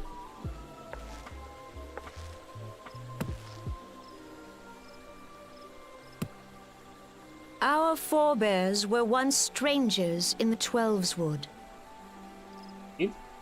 Fearful of the Green Wrath, they hid themselves in the dark recesses of the earth. Yet they dreamed of basking in the dappled sunlight of the forest. Through great effort, they proved their worth to the elementals, and were granted a place beneath the boughs. So it was that Gridania was born, some 5 centuries ago. Damn. Working hand in hand, the Hyur and the Elysian settlers sowed the seeds of our civilization, and soon they were joined by folk of all races. So nourished by the waters of unity, and blessed by the light of the matron, Gridania flourished into the great nation it is today. Do you see the Gridanian standard? There, hanging behind the Elder Seedseer. The entwined serpents represent the unity between Hyur and Elysian. An elegant symbol, do you not agree? Yeah? In accordance with the will of the elementals, we have embraced a life of peace. Alas, our neighbors have not always sought the same for themselves, nor for us. Though we Gridanians have no love for war, we have still less for those who would threaten our way of life. Ever have we fought to protect the sanctity of the Twelveswood. When the Garlean Empire brought its war of conquest to Eorzea, we rallied under the noble standard of the Twin Adder that we might push back the encroaching darkness. So what's with this dead-eye look? Like, blink, boy, you're fine. And it was we who prepared the ground for the reformation of the Eorzean Alliance, that all the peoples of this realm might stand united against the common threat. Hey. 5 years ago, the Alliance met the armies of the Empire upon the fields of Cartano. It would prove the bloodiest battle in recent memory. Countless Gridanian lives were lost. As Supreme Commander of the Order of the Twin Adder, ever shall I bear the weight of our people's sacrifice. Alas, their loss was not the only tragedy to befall us that day, for soon came the calamity.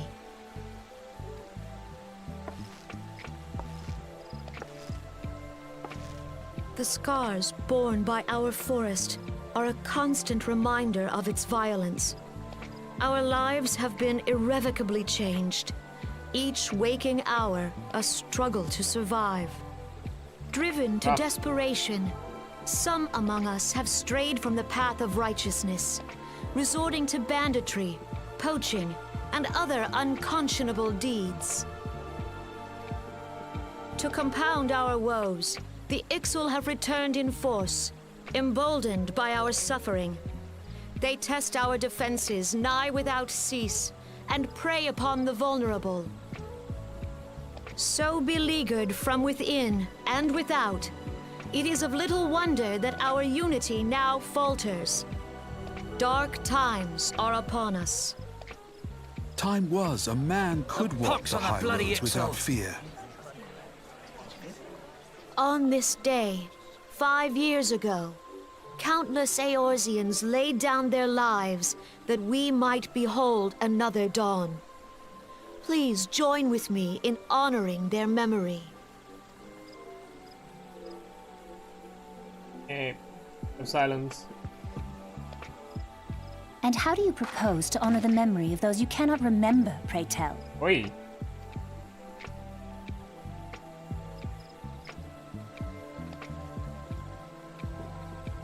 That was a bit spicy. The destruction wrought by the calamity was indiscriminate. It dealt death to Eorzean and Garlean alike. Yet while we have labored to rebuild our homes, to rebuild our lives, the Empire has set about raising steel fortresses here in the Twelveswood. Let none be mistaken. The Garleans remain the greatest threat to our survival. If we are to stand against them, we must remember what it is to be united. Our many troubles blind us to the woes of our fellow man. Thence is harmony lost. Yet harmony is the founding principle of Gridania. We are gathered here to honor the fallen. Let them be honored not only in word and thought, but through concerted action. I bid you join hands with me once more beneath the Twin Adder standard. And together, let us heal the forest's wounds, that our progeny might live in harmony beneath these ancient boughs.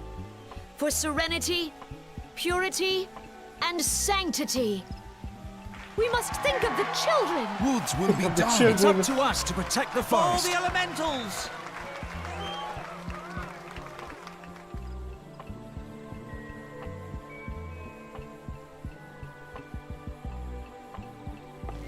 And meeting adjourned.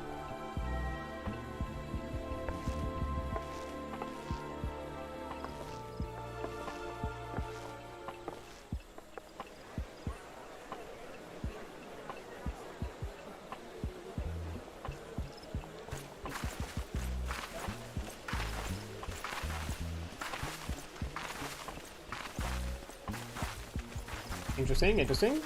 If you'll permit me, Alfie No. Hello? And my sister, Alize, at your service. Hey, sassy children. I saw at a glance that you were a fellow traveler. You might call us students of history, sampling the realm's remembrances in pursuit of enlightenment. Indeed.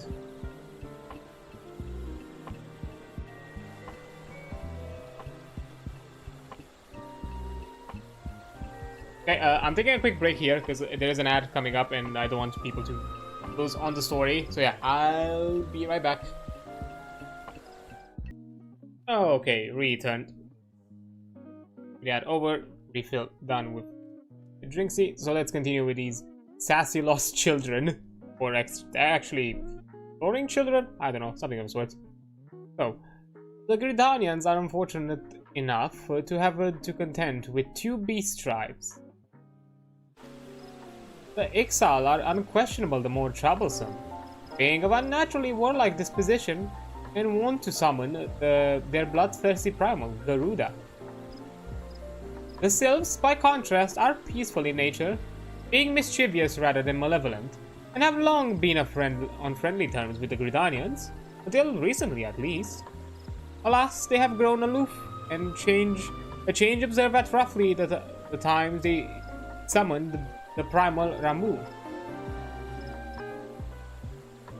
The Gridanians have no love for war, and they consider open conflicts a last resort. Though they clash with the Ixal ever more regularly, may be assured that they do so in self-defense. As for the Sylphs, they are yet bound by a peace treaty, though one wonders how long it will be before it is broken. The Twelveswood was grievously wounded during the calamity, leaving Gridania vulnerable to attack. The people are powerful hopefully that restoring the wood, and thereby the power of the elementals, would put an end to their woes. Yet, how long would that take? Centuries, I'd wager. Meanwhile, the Xal continue their incursions, spurred on by Garuda and her insatiable appetite for destruction. Whether the Gridanians like it or not, sooner or later it will come out to an all-out war, and when it does, the Order of the Twin Adder will need to all the help it can muster. How valuable the aid of capable adventurers proved to them then? Well, perhaps we'll find out, if the Elder Seedseer's words fell on fertile ground.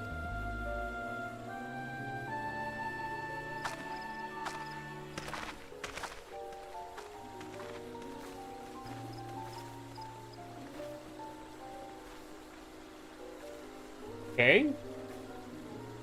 Odd kids.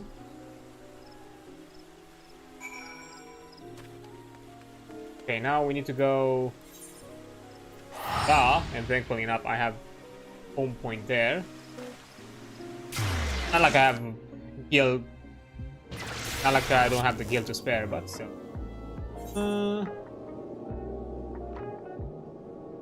Odd for me to talk. Okay, chamber of...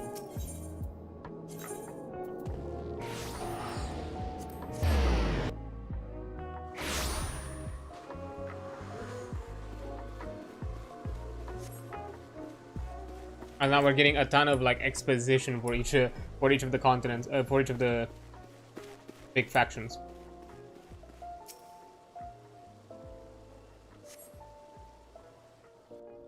So we can, you know, make a somewhat informed decision.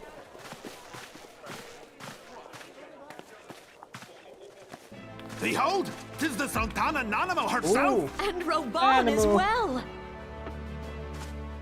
Please do this again. You know?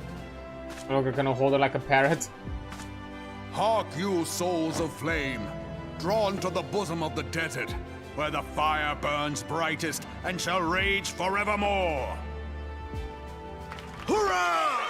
Roban! I mean, he's a Where general. since antiquity, under the sage and judicious rule of the Ul dynasty, we have wrought sand into gold.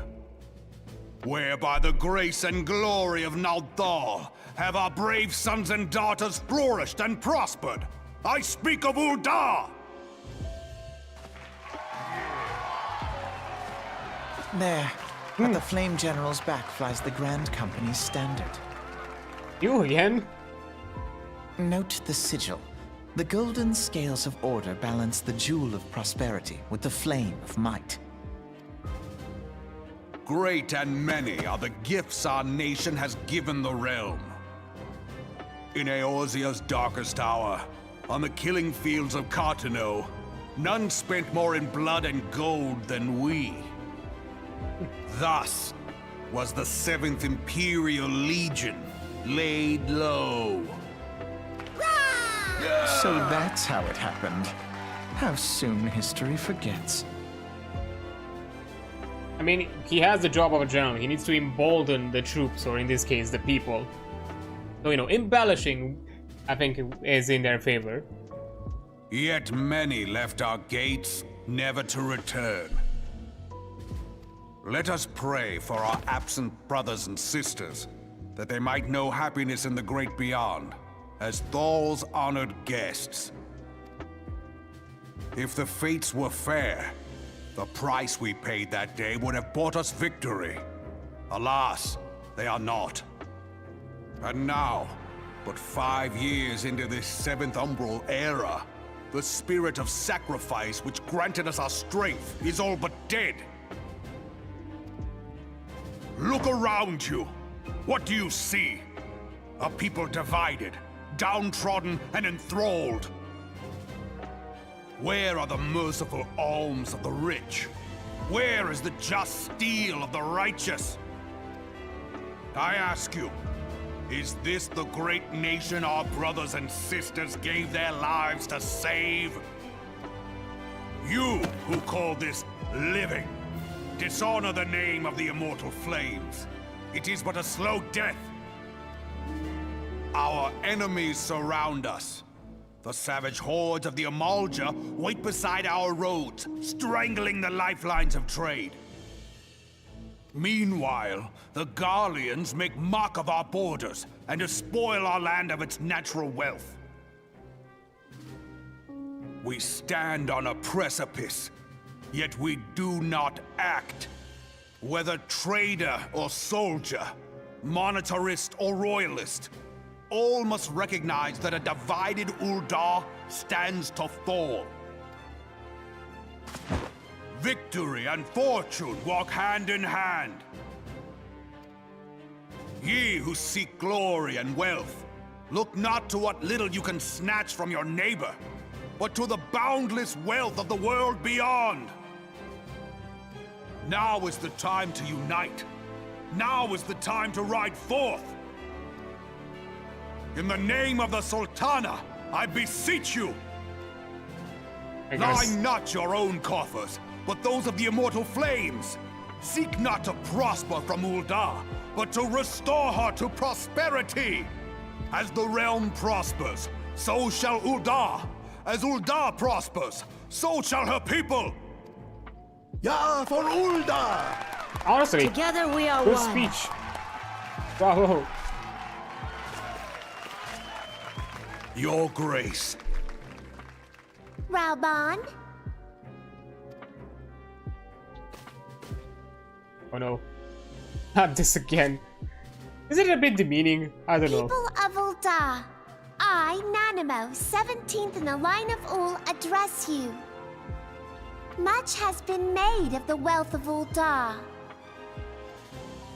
Yet those who measured that wealth in coins and carats are gravely deceived. For the true wealth of Ul'dah lies in the health, happiness, and hopes of her people. Beloved subjects, I bid you raise aloft the torch of Ul'dah, that her flames might serve as a beacon for all Eorzea to see. Long live Nanamo! Glory to the Sultana! For victory and fortune, stride fearless into the inferno, for we are by fire reborn!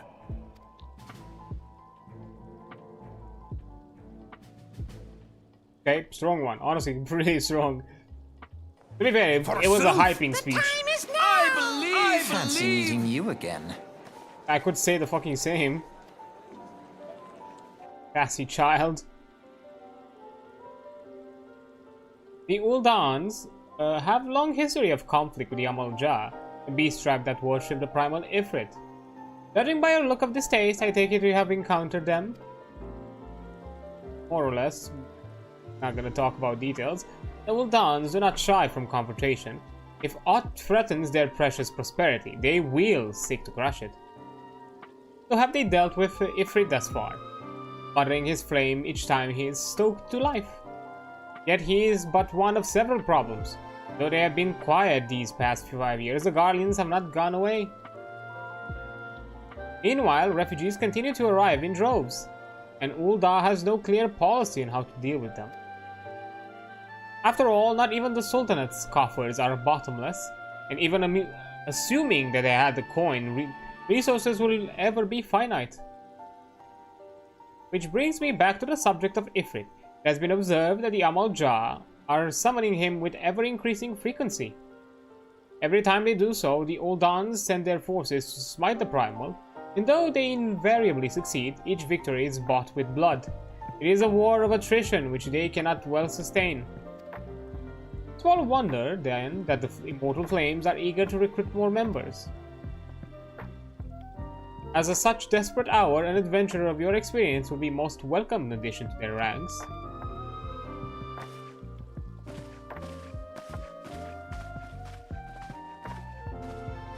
Okay.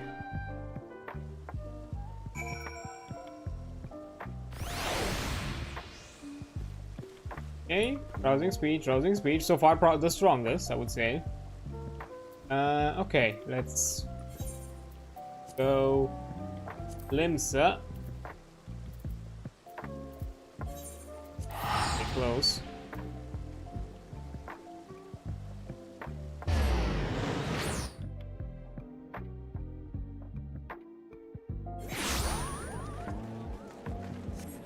There we have it.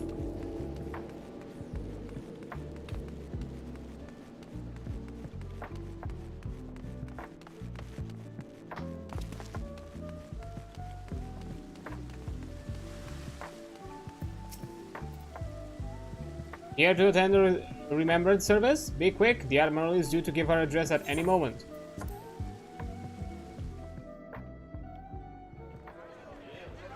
The Garleans are another matter altogether. So much for our alliance.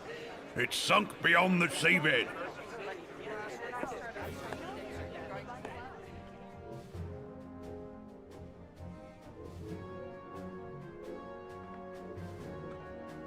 Aye.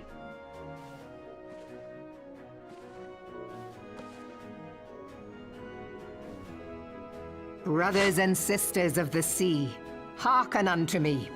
Look upon this, our mighty crimson standard, and tell me your hearts do not swell with pride.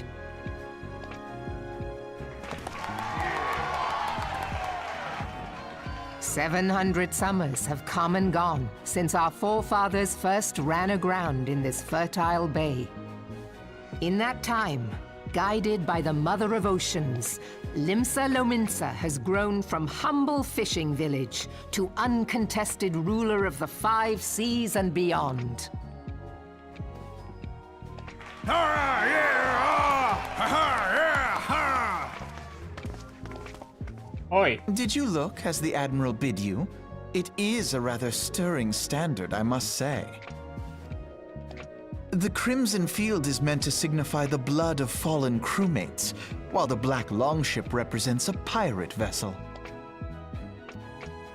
When the Garlean Empire marched upon Eorzea, we assembled beneath the Maelstrom standard, and our grand company was reborn. All answered the call, from the Knights of the Barracuda to Hilthier's bloody executioners, and together we met our would-be conquerors upon the field of Cartano. That day, the world bore witness to the united strength of Limsa Lominsa. I swear to you, no army ever fought harder or with more courage, yet many of ours did not survive. Join me now in remembering those who fought in the name of freedom and fell. May their souls be returned to the sea.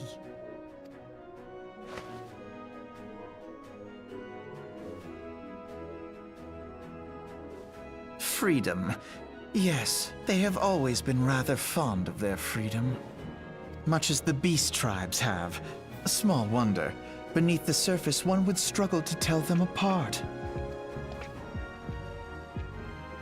It has been 5 long years since the calamity struck. 5 long years of tireless rebuilding. Yet still the wounds of the calamity fester and weep.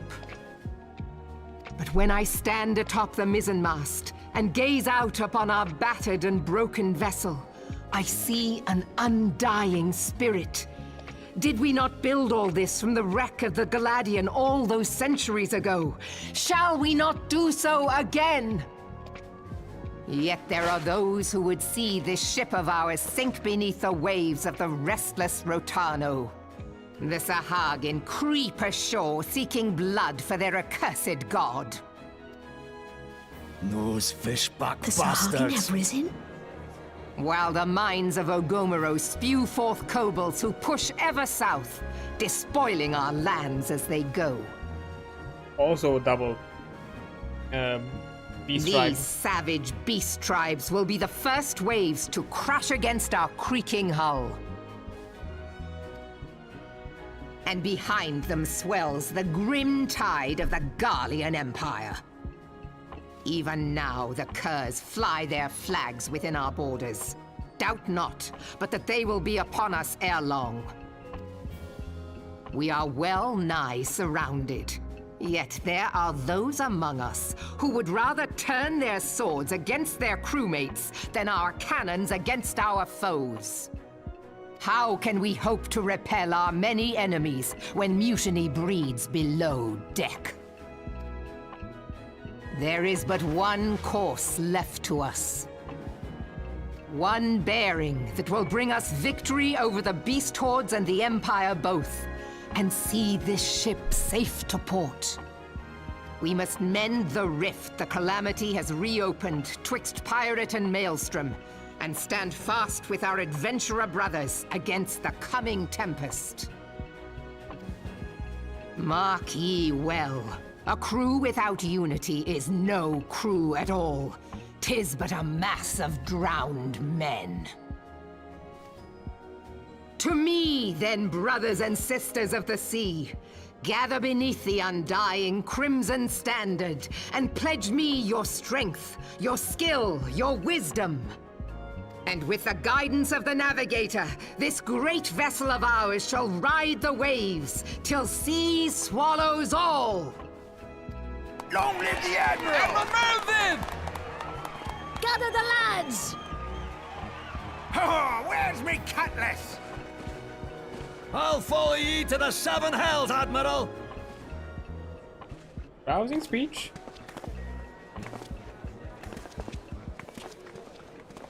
And you again. Hi. Fancy meeting you again. And we can't escape each other.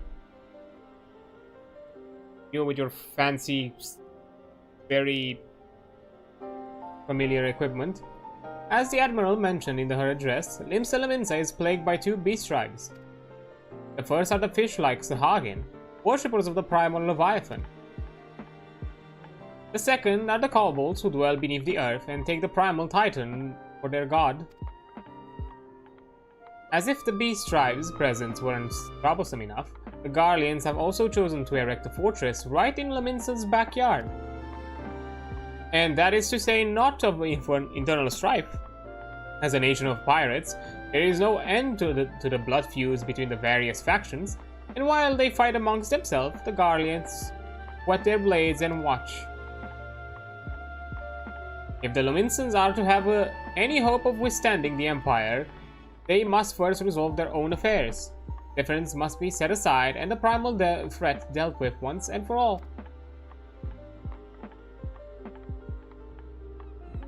To this end, I expect that they will soon take decisive actions against the beast tribes. Mark my words, the Maelstrom Standard will be drenched a deeper shade of crimson ere long. That a capable adventurer like you would be a valuable addition to their crew is beyond question.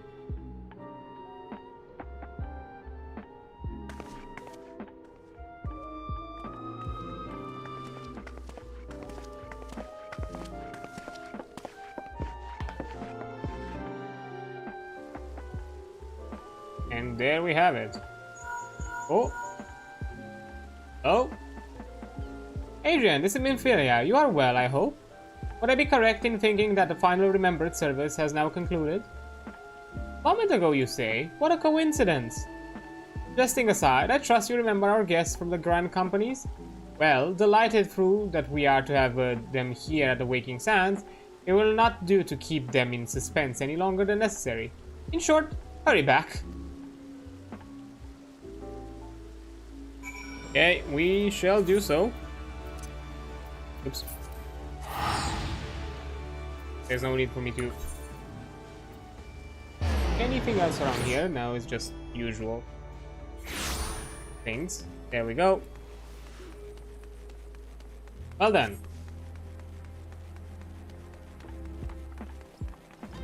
Time to make a decision. A not so important one, as we were told that, hey, you can change whenever, I guess, you want. So we don't have to worry about it.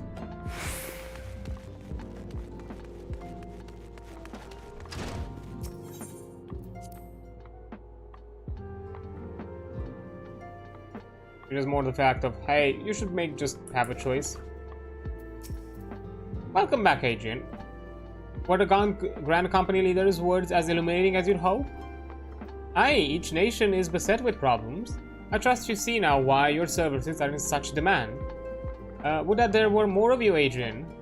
But you must be tired from your journey. Why don't you rest a while and take a moment to reflect on your decision? Once your mind is made up, pray give the Grand Company officers your answer.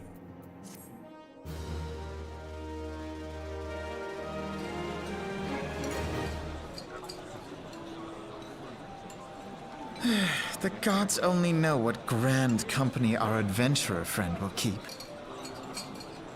Oh, why am I at the gossip point of it all? The wheels of change are in motion regardless. Brother, are you certain this course is best? Whatever do you mean, dear sister? The so-called remembrance ceremonies were little more than standard waving rallies. We'll need to be roused sometimes. As though the Calamity and Seventh Umbral Era warranted scarcely a mention. Well, of course they were standard waving rallies. Since you are so observant, mayhap you noticed what mention was made of the Warriors of Light? None. I suppose they must have forgotten the heroes who spared Eorzea a fate worse than the Calamity? Well, to be devil's advocate, it was a speech for the people of their nation. Warriors of the Light were, as the current adventurers of now, adventurers coming from afar, not necessarily of their nations. This was more of a message of unity for them, that, you know, don't wait for others to solve your problems. We should solve them ourselves, kind of thing, right? Don't wait for a savior when you can just save yourself. No, dear Alize, they haven't forgotten these details. They have elected to omit them. Deep are the wounds the Calamity inflicted upon Eorzea. So deep, in fact, that the realm still bleeds. Needless to say, the beast tribes and their primals do little to alleviate the pain. So, the task of salving Eorzea's wounds falls to the Scions of the Seventh Dawn, with a little help from our friends, the Grand Companies. Remembrance will yield no remedy.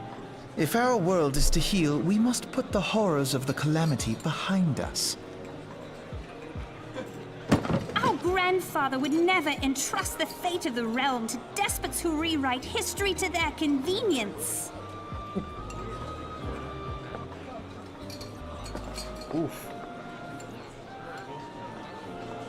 There must be another way to cure what ails this world, and I mean to find it. You are most welcome to try. Our paths may differ, but our destination is the same. In time, I dare say we will see eye to eye. Look at you being so smug about this and all-knowing. I should hope so. My lady! We are to escort you! Hope does not come into it. We share the burden of this fate, dear sister, and will prevail together or not at all. The salve will serve not only to close up our present wounds, but prevent old ones from opening anew.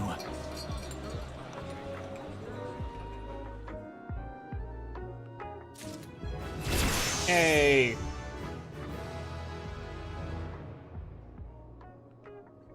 Now, it is time to make a decision. Select a Grand Company.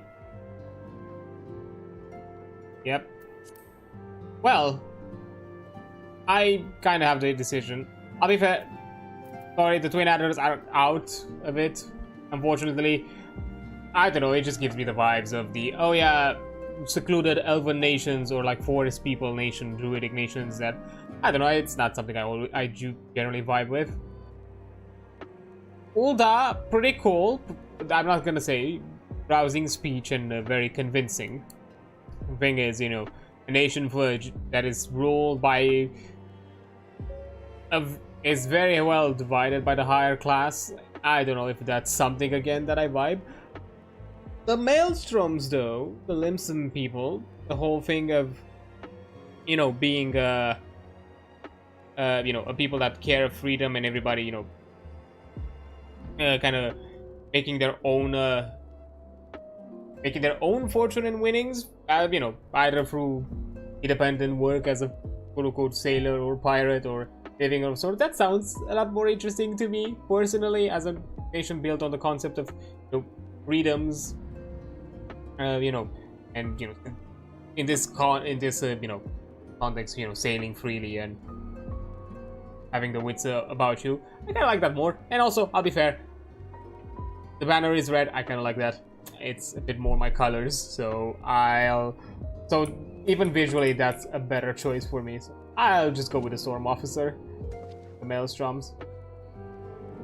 How was the Admiral's speech? Ah, but you need not explain. That you stand before me now is an answer enough. You have resolved to join the Maelstrom, have you not? Yes.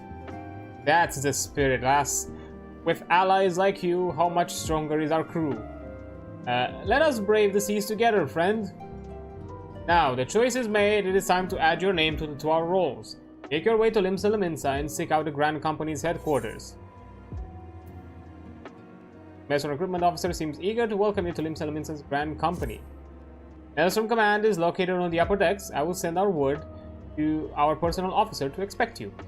The duties of Maelstrom soldiers can be both arduous and challenging, but I promise you, you will not regret this choice. May your passage be swift and your bearings sure. Also, another thing that I feel like it's an interesting way that it kind of interconnects everything. I am a hero of Gridania already and an envoy of Gridania, so I'm already highly esteemed of these people. I'm a member of the Scions, which are, you know, which are protected and within the territory of Ul'dah. So, and I already defeated the first primal within their territory, and basically dealt with their woes. So, you know, joining Limsa, this way we basically have all three factions kind of connected into one. Being, you know, being a member of the Maelstrom, an envoy of Gridania, and also the Scion under the protection of Ul'dah. So, yeah, I feel like that's that kind of intertwines it nicely, in my opinion. Okay, so let's go to Limsa. Okay. Well, I remember this quest, I think, got me access to the mount. I think the Grand Company stuff. That's how I get the benefit, I think.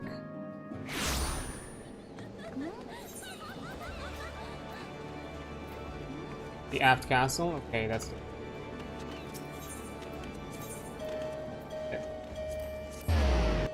Castle.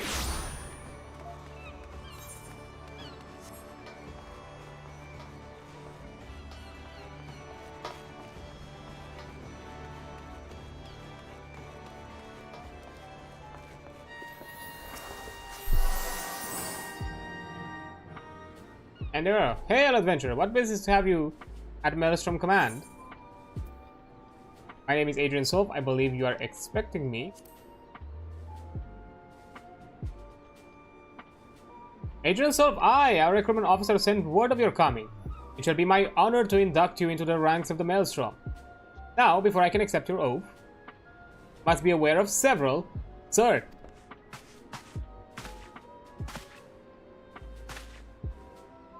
What is it, Private? And this had better be important. Sir, we've received a report from the lookout in Lower Lenosha. Imperial forces have fired upon a high wind skyways airship. The vessel is in a bad way, sir, and appears to be banking for an emergency landing in the Cedar Wood. Cedar Wood? Damn it. We have no troops available in that area. The bulk of our infantry is bogged down on the coast, skirmishing with the fishbacks. Toph, this is highly irregular, but I fear your first duty in the service of the Maelstrom must needs be unofficial. If our man in Lower Lenosha is correct, the airship will come down in territory crawling with Imperial scouts. If there are any survivors, we must reach them before the Guardians do. Make haste to Cedar Wood. Locate the airship, and if any of its occupants are alive, make sure they come to no further harm. We'll see about swearing you upon your return. Will do. Okay. Great. Ah, man, there's no way. Closest thing to have.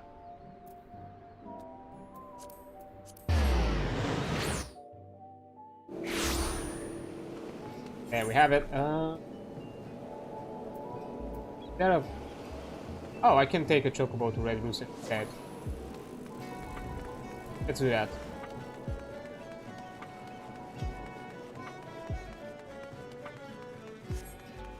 Be faster.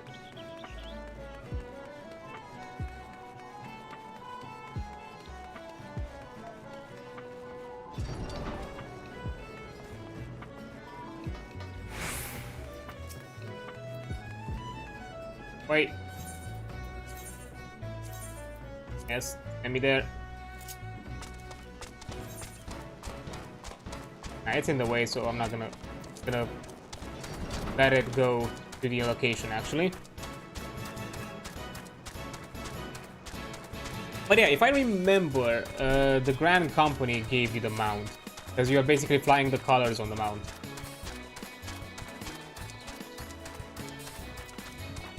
You should have access to it pretty soon.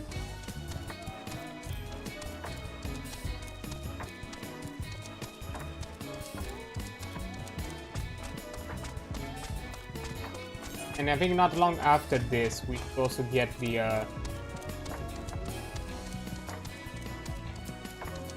quest that unlocks our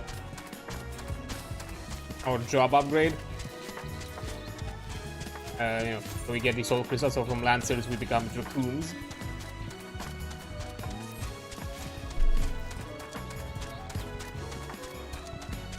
And basically immediately jump into like 2 quests, or maybe 3, depending how much XP I get until then.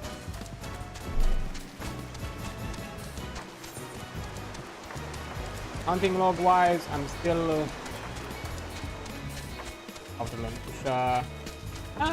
There are a few in Coetus, actually. There are a few.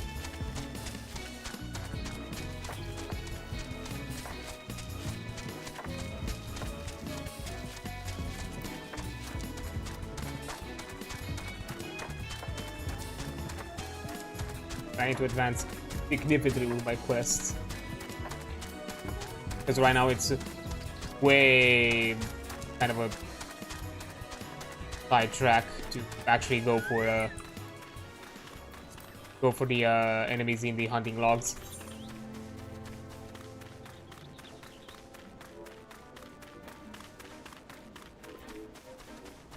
Like the ones we fought so far is the ones we somehow by certain circumstance we've encountered along the way, but that's it.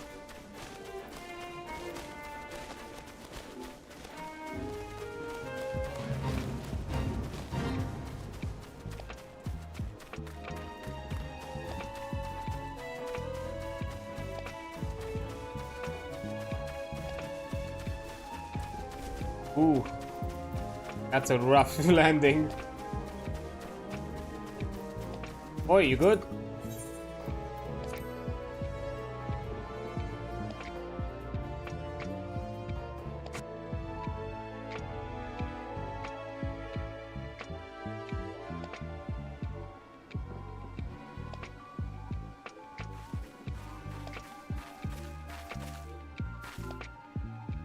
Hi. Ah, shit.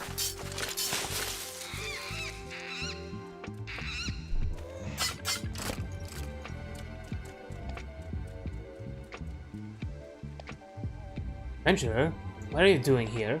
No, wait, let's find some cover first.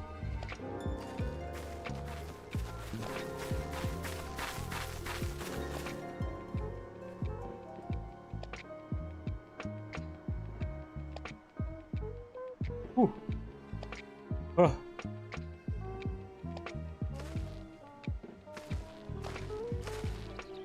Airstream Command sent you? How do I know you're not an Imperial spy? You don't even have a uniform.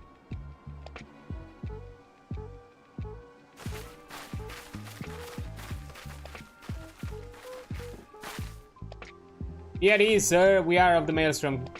You're Garlond Ironworks engineer, yes? One of our lookouts reported the attack on your craft. We're here to rescue you. You must be solved. Good work reaching our friend here before the Imperials.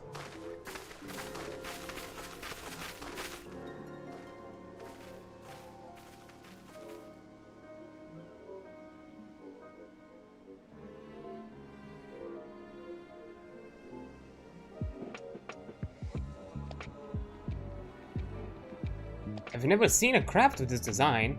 It must be Garlon's work. Is there no end to the man's treachery? The secrets of Magitech belong in Imperial lands. They are not to be squandered on the Eorzean savages. Oh. Oh, poor guy. Look at him. We're taking this craft back to the fortress. Dismantle it if you must. And bring the engineer. Someone must pay for Garlon's crimes. Oh no, poor buddy.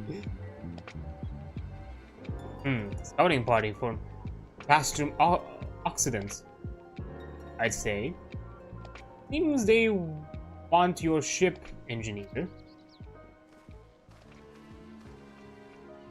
Wedge, you have to help him. That fool of a Lalafell was hiding inside the tiny Bronco. Tiny Bronco? Isn't that a new design people have been whispering about? It's the first airship we've built since the Calamity. The first since Master Garlon... well, since he went missing. After years of work, she was finally ready for her first test flight, and she was soaring. She really was, till those bastards blasted her out of the sky. Alright, pay attention. We're going to hit these Imperials hard and fast. If they want a souvenir from Eorzea, they can have a knife in the gut. But they're not getting that ship. Oh, and don't forget to save the Lalafell. Will do.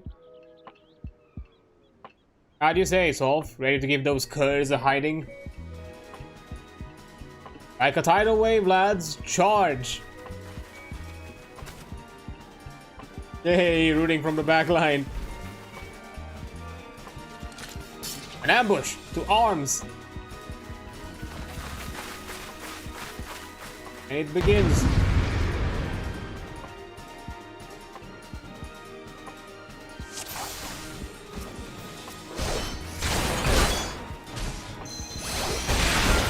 Got the bastards.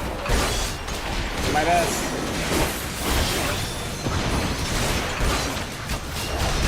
Okay. Let's deal with the back line.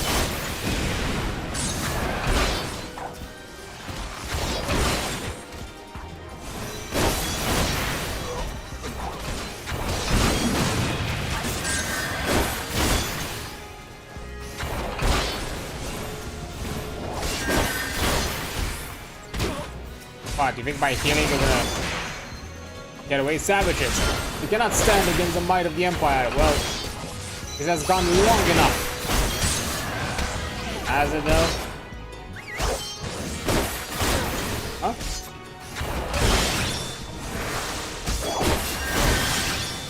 Boy!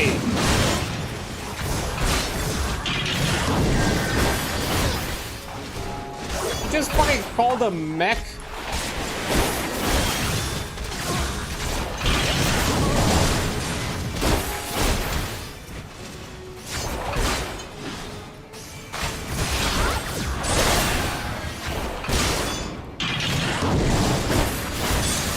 Look at this big boy. Oi, don't talk to me.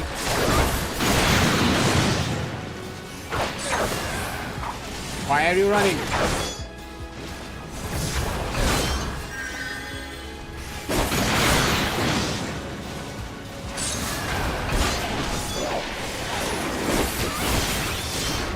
And you're down.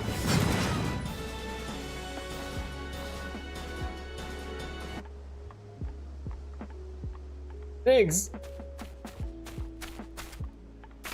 Ah. Wedge, you should have stayed with the ship. That was a close one. Too damn close. So, how's she look anyway? The auxiliary propeller is dead loss, but I think we can wring enough thrust from the main propeller to get us airborne. A few minor modifications, we should be able to fly the tiny Bronco home. We'll stand watch till the ship's ready to take off. The Imperials will come looking for their scouts eventually, but I doubt they'll get here for a good while yet. Off, you're free to return to Maelstrom Command and complete your induction.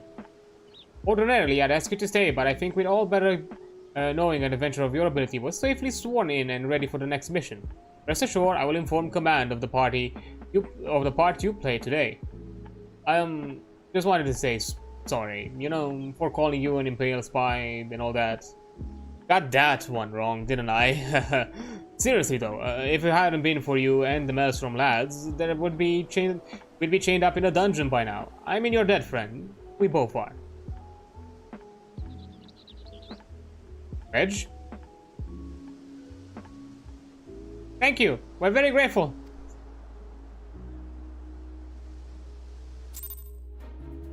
It's fine. Let the boy take a breather. He's been in a rough position. Okay, man.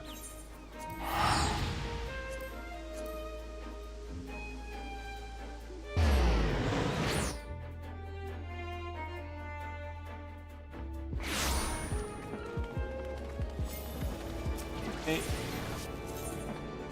You have to castle again.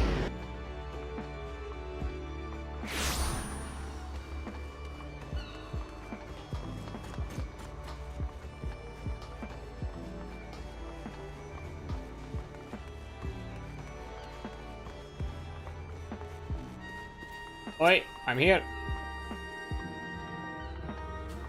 Welcome back, Solf. I just heard the report.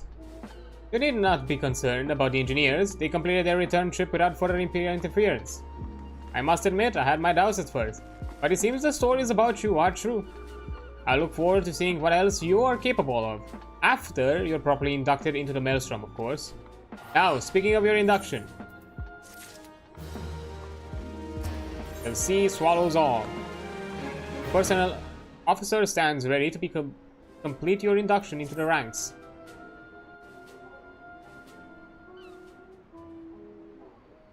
Let's start afresh, shall we? Alright.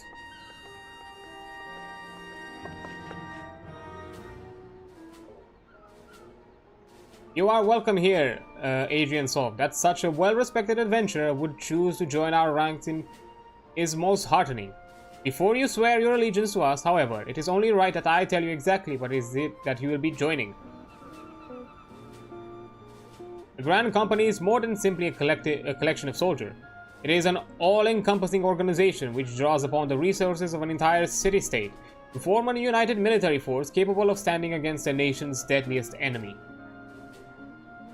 We of Maelstrom are charged with meeting the threats posed by the Primals and the Garlean Empire, and solving the many problems posed by the Calamity.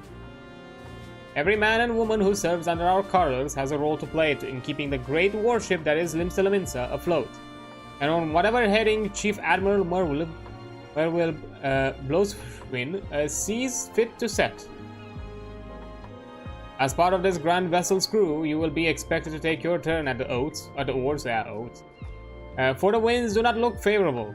Last and strength of arm may be all that sees us safe to port. If we've lost you with talk of ship and oar, let me put it another way. A Maelstrom soldier labors till her last breath, fights till her last drop of blood. We give all in our service to this nation, and no less is expected of you. It is customary for new recruits to swear an oath of their own choosing upon entering a Maelstrom rank. Is there aught to like to say? You have my sword is sea swallows all. What skill I have are yours. I will follow the Admiral to the very bottom of the abyss. What skill I have are yours, till sea swallows all. Ah yes, the many and varied skills of the adventurer. I have no doubt that your travels have furnished you with such knowledge as will prove invaluable to our cause. adreansulph, I hereby assign you the rank of Storm Private 3rd Class. You are now officially a soldier of the Maelstrom. Welcome aboard, Private. May you serve Limsa well till sea swallows all. Cannot salute? I do. Nice. Hey. And everyone clapped.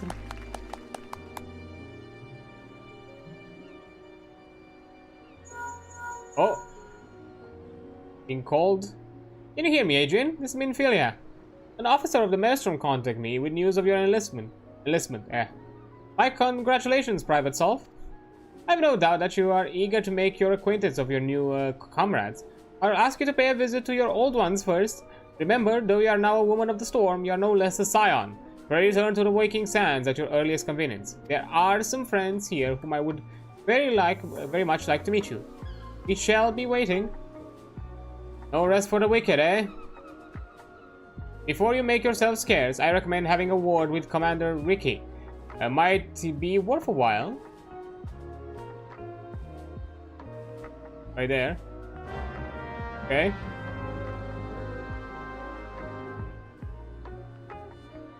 Can I accept the quest, My Little Chocobo Maelstrom, by speaking to Rajtaka Ricky? Hey! This quest must be completed in order to proceed with the end of the main scenario for a Realm Reborn. Okay!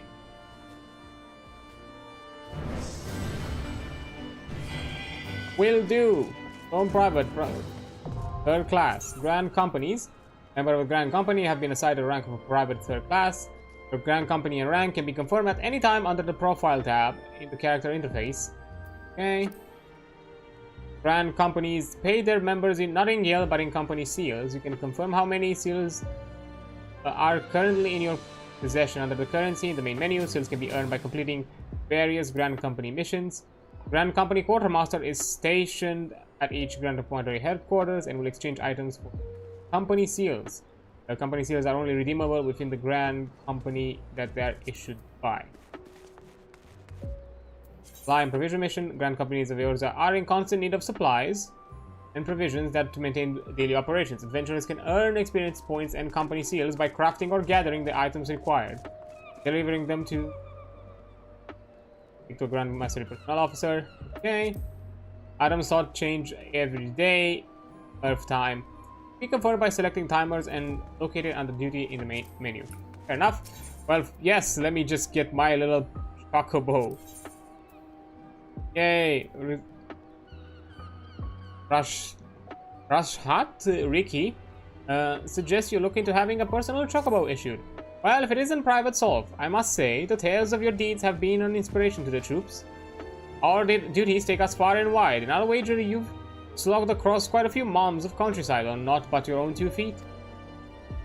Such a sterling soldier of the Maelstrom deserves her own steed.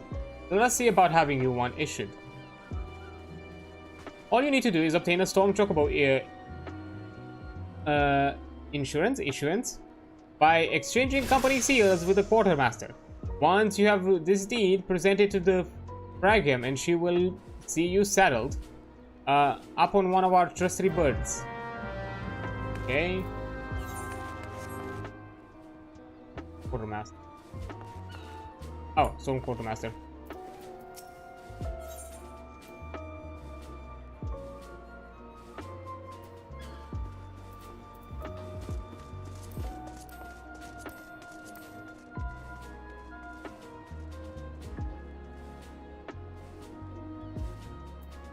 I thought to go here.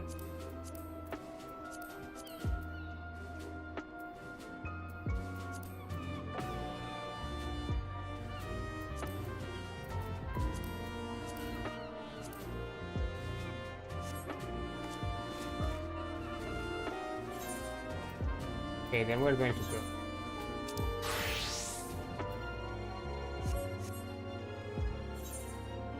Oh, I get the storm seals by completing this. Ah, damn it. Or, hold up, what's this other quest? Oh! Would like to have you begin your training in earnest. Ah, Private Soul, just the woman I was hoping to see. Your exploits of late have been the talk of Limsa. Don't let this puff your sails up too much, but I've heard some of the higher-ups saying that the Maelstrom would be lost at sea without you. But I suspect you're not the type to rest on your laurels. Nay, the tempest raging in your eyes tells me you're looking for new waters to navigate. Fortunately, we just have a place for you. Perchance, heard of the Wolves' Den?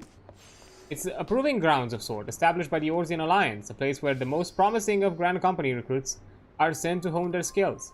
The Wolves' Den is to be found off the shores of Lenosha. The ferry at Morabi Dry Docks in Lower Lenosha will grant you passage there. Upon your arrival, seek out Storm Captain Urkoya, Loftlin. I've let him know that you'll be coming, so you can count on a warm welcome.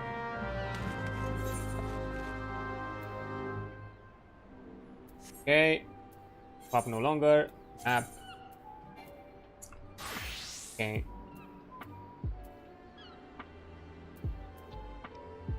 Only more rapid dry docks. Okay.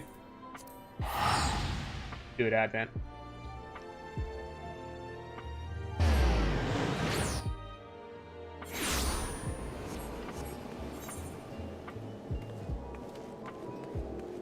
I need to go here. Yeah.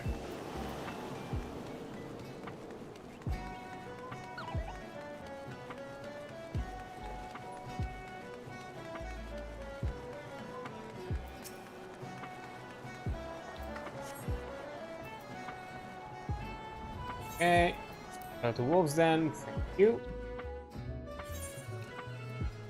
Wolves then, you have entered a PvP area, your soul crystal is equipped. Okay. That's what we have here.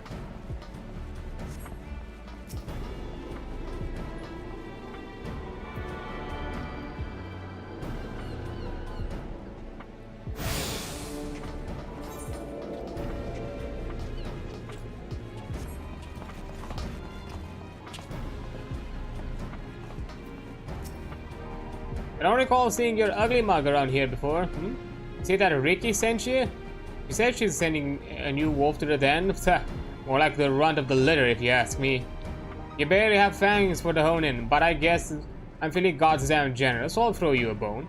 Start yourself off with crystalline conflict, then training bouts are made special for Speckles adventuring types who can't tell sound strategy from a horse arse.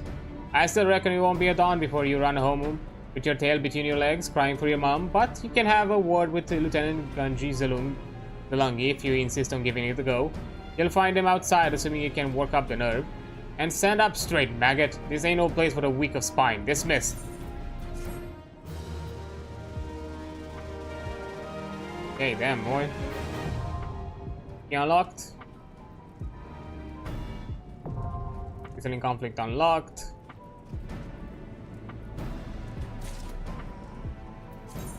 You have unlocked crystalline conflict. The grand components of yours established with new technical exercise to strengthen their individual members' strategic capacity, outmaneuver their adventures just like you in a match of win. Okay. And we still have like 2 things here, 3 things. Okay, I'll check them after. I take a quick break because an ad is about to pop up. So yeah, I'll be right back. Oh, okay, there we go. We have it. Let's see. Now that we have unlocked these, what are these about? Oh. Bob Knox comes to Wolf Place, learns that Uplanders have many hard times for fighty play. Bob Knox sees chance for busy deal. Offer Gobby's hand lending for Uplanders who have better fighty play. Crunch, bone, and smash titty muchly. Now new fighty play is born. Name of Rival Wings. Machina of Godmake. Help Uplanders make such much mayhem together. If Uplander wishes to fill brain case with knowings of Rival Wings, Sovnox is happy to give you many tongue flaps.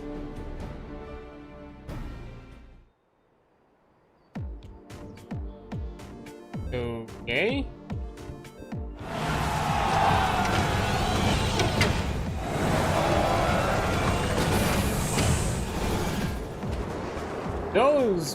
This mech seems impractical. It's a fucking castle on legs.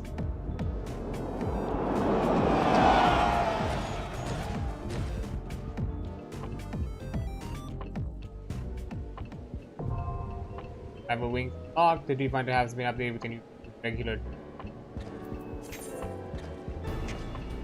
You have been granted access to the Astragalos, an old Charlian testing site situated in the Ravanian hinterlands. There you may take the part in rival right-scale war game, incorporating powerful goblin-made machina. Adventurers are divided into 2 teams, Falcons and the Ravens, with each side setting out to destroy the core located in the opponent's base. If you're interested in learning more, speak with Sofnox. Okay, so I guess like some MOBA game mode? That's kind of what it sounds to me. Also, we have another thing here. I'm guessing it's another mode. Look to be spoiling for a fight, newcomer. Now that I blame you.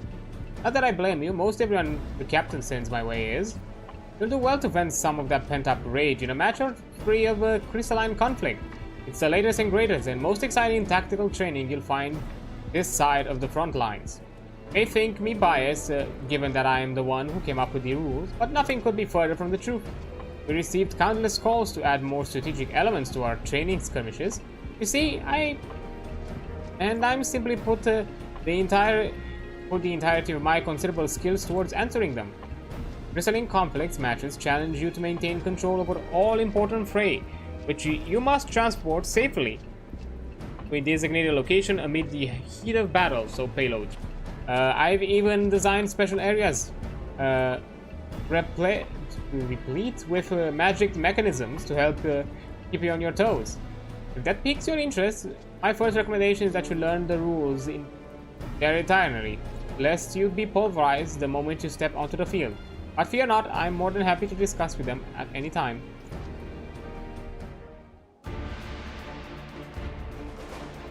From what it sounds like a payload, and from the looks of it, it kinda is. Because you have like this kind of like long lines, like marked pathways.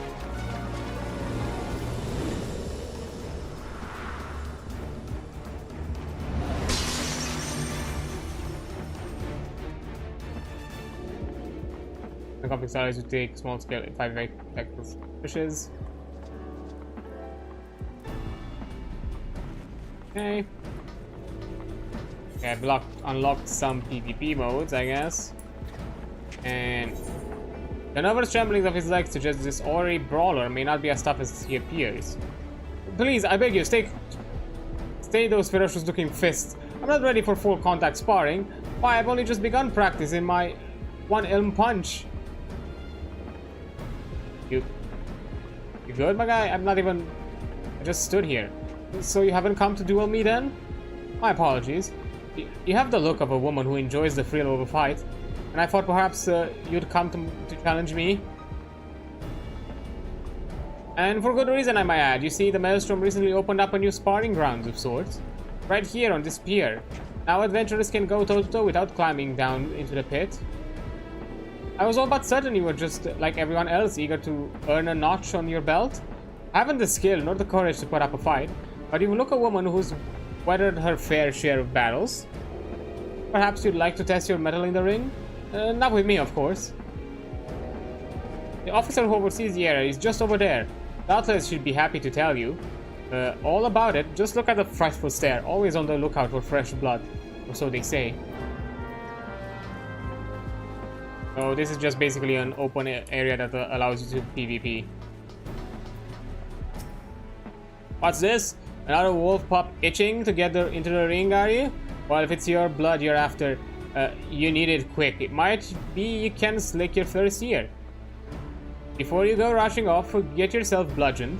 Though, there's rules to be learned. Don't worry, lass. I'll teach you what you'll need to know. Okay. I guess that was it. Now I can just go back to Limsa. I have no interest in this. I'm not interested in PvP. And from what I heard, it's the PvP is like the lowest point of this game. It's not its best its best feature. Okay. From my understanding, it's probably I wasn't able to see it because I didn't have the currency for it. So let me just go to the Av Castle again and get my my chocobo thingy. Another one of you? Applies men and women. Okay. Look into that after I check. Private skin, whatever. Okay. Chocobo insurance. Okay. Got it.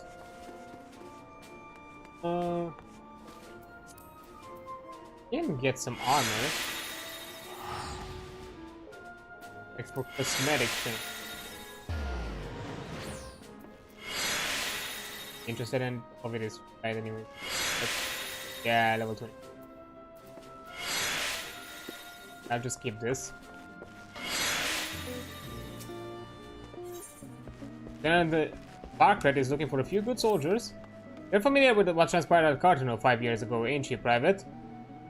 I don't mean to the god's damn moon cracking open and that thrice damn primal raining hellfire upon us all. Even folk in far east heard that tale, I reckon. What I'm wondering is your own knowledge you are with regards to the aftermath. The Orsian Alliance was thought fit to settle in and jointly administer the region for the foreseeable future. Wasted time, money, and men, most say. What with nothing of value in the Cartano Flats, eh? That's the story to which most folk been privy. The truth, of course, been a fair bit different. In case you ain't in the know, the Primal's rampage laid bare these Lagan ruins, which no one had even the slightest inkling existed prior to the calamity. It didn't take bleeding genius to recognize that we found something important, and that we'd be forced to let it all fall into the wrong hands. The powers that be declared that we'd protect and study the ruins together. So we did, until now. Limsa, Ulda, and Gridania have all formally asserted a claim to the territory. The time for talk has passed, the time for action has come. That being said, we'd be a sorry excuse for an alliance if we let this one issue divide us. So while there'll be fighting, it'll be in accordance with the rules. All hostilities shall be confined to the dispute territories, and engagements shall be fought to submission, not death. Remember that when you're in a front line, Private, beat a man within an ilm of its life if you must, but see it goes no further. You'll be joining the fight, won't you?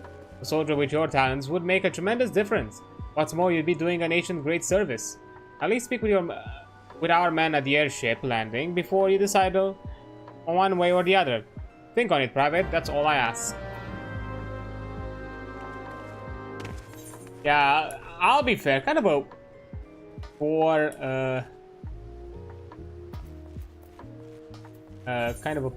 this, kind of like a poor line of logic.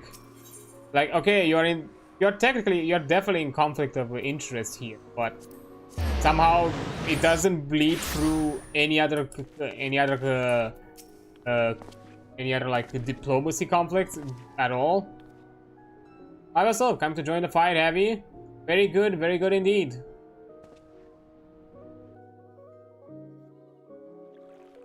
Like, this is just some very kind of, you know, black way of justifying a PvP to justify PvP factions, because that's basically what the grand companies are PvP factions.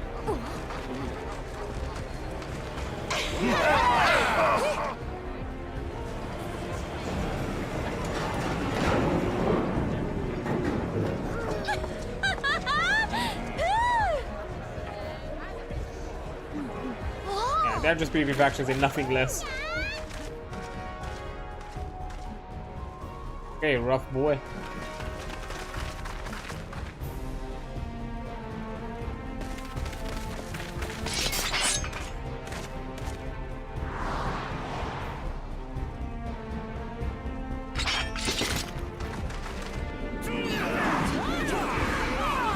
And yeah, the Borderlands rule. Okay.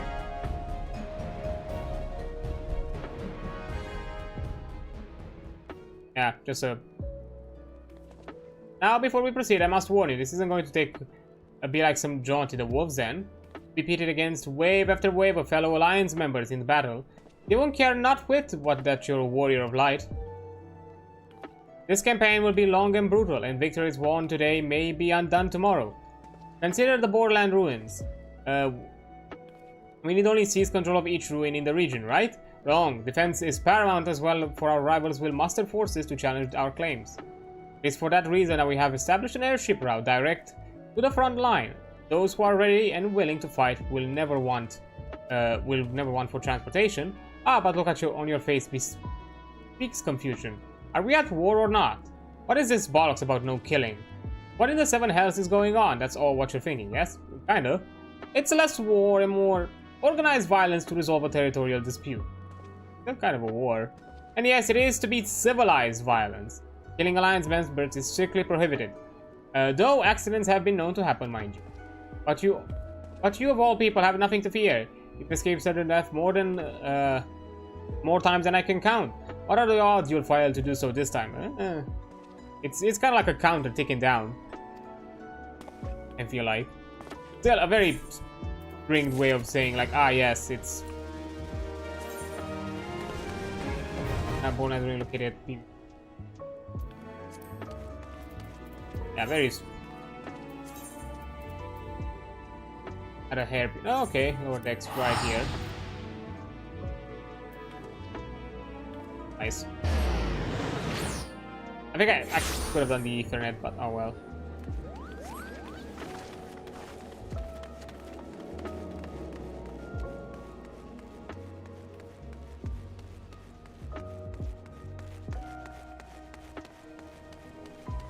All this to get my mount. Not necessarily, but I don't really unlock them.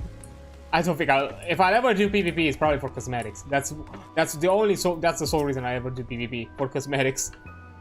Want a bird issued, you say? Then I'll need to see your Storm Chocobo issuance. Here.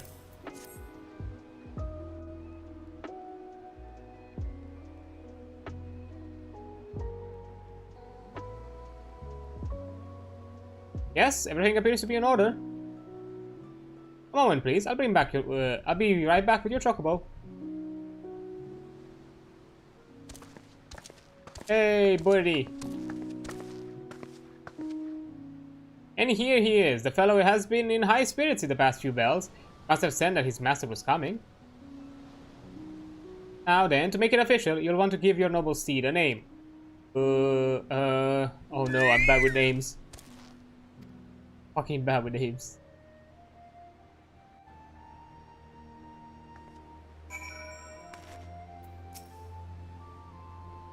Oh, okay. So fucking bad with names. Rico. Why not Rico? Go ahead. Yep. Hey. Huh, I dare say he likes his name. Here is your new, very own Chocobo whistle. Simply blow into it and your feathered friend will come bowing to your side. Do forgive him if he doesn't respond when summoned in crowded cities or monster-infested lairs. Chocobos are stout-hearted creatures, but they have their limits. And lastly, I present with you your Chocobo rider's license, as is required by law. And that concludes all the formalities. I wish you and your Chocobo long years of fulfilling companionship. Hey, we finally have a mount. Can use a Chocobo whistle. Require the action to summon your personal Chocobo. Like rental Chocobos, there is no time limit regulating how long you may remain. Remember, however, there are areas such as highly populated cities and narrow dungeons before refusing to enter. The action to summon your Chocobo can be set to your hotbar and is located within your mount guide. And Chocobo armor or banding can be equipped via the companion in the character main menu. Okay. Use.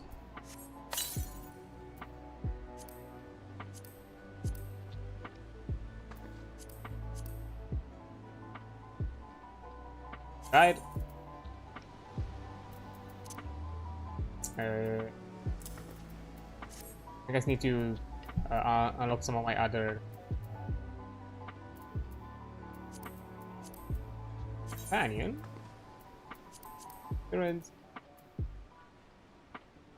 Oh, nice. I'll keep these for the time being.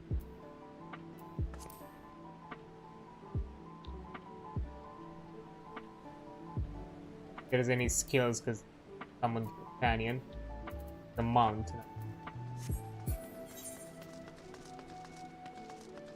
Stay out.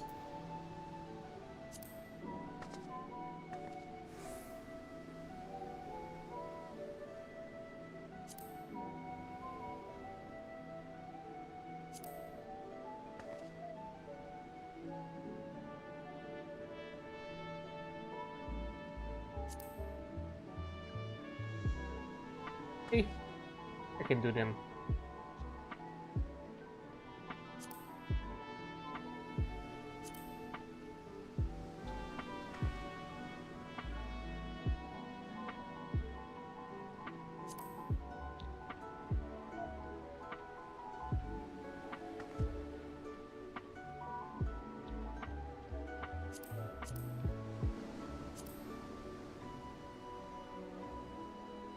Bit higher. I think we can keep the action.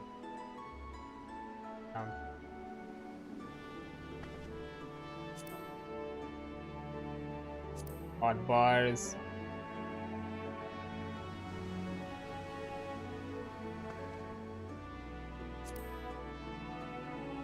I have to reorganize some of the stuff.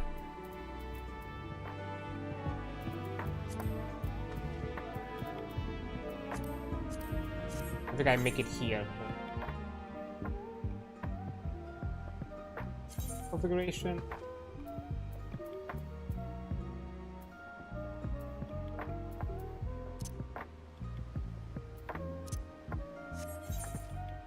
Oh, why?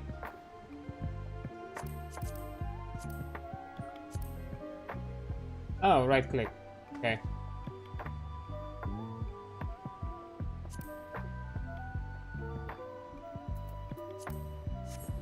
There we have it. Import.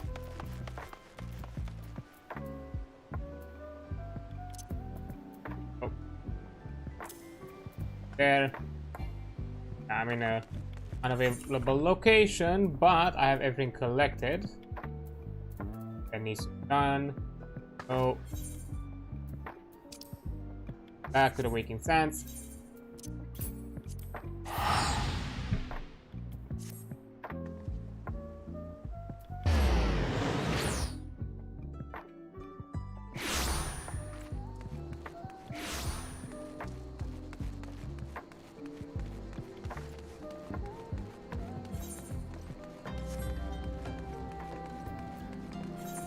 As I think, if I remember, okay. Wrong. After this, I should be getting the quest.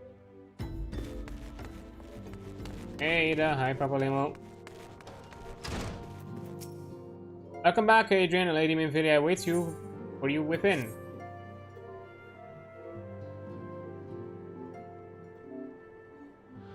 Welcome back. It seems you've wasted no time in putting your skills to work. How do I know? Why, the recruits officer called to regale me with the tale of your heroics. The pride in his voice was palpable. We Scions are truly fortunate to have you with us, Adrian. Now, when we last spoke, I said that I wanted to meet some friends, did I not? Well, I neglected to mention that you have already met them. Oh?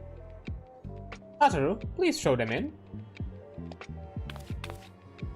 This way, sirs. Ah, well, if it isn't the boys. Thanks again for letting us out of that mess. We owe you our lives.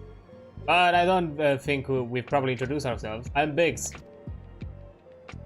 And I'm... God damn it, spit it out, will you? Wedge, at your service. I'm pleased to say that Biggs and Wedge will be staying with us for a while. Magitech-driven contraptions such as an airship grown ever more vital to the city-states of Eorzea. As a neutral party, it was judged that we Scions should serve as the keepers of these technologies. Of course, for this we needed the knowledge of experts, and so we requested assistance of Garland Ironworks, who very kindly sent us 2 of their finest engineers. Our happy family continues to grow. On behalf of the Scions, I bid you welcome to the Waking Sands.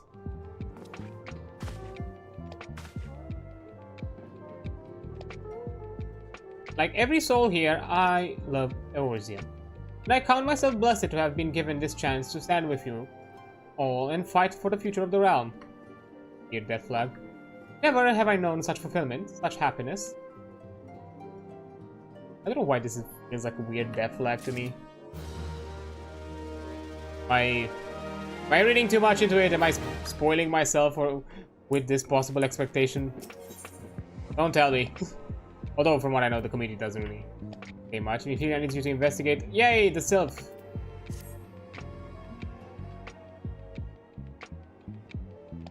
Now, having set aside the formalities, we have a favor to ask of you. Oh? Urianger, have the documents arrived from the students of Baldesion? Aye, my lady. They arrived but recently.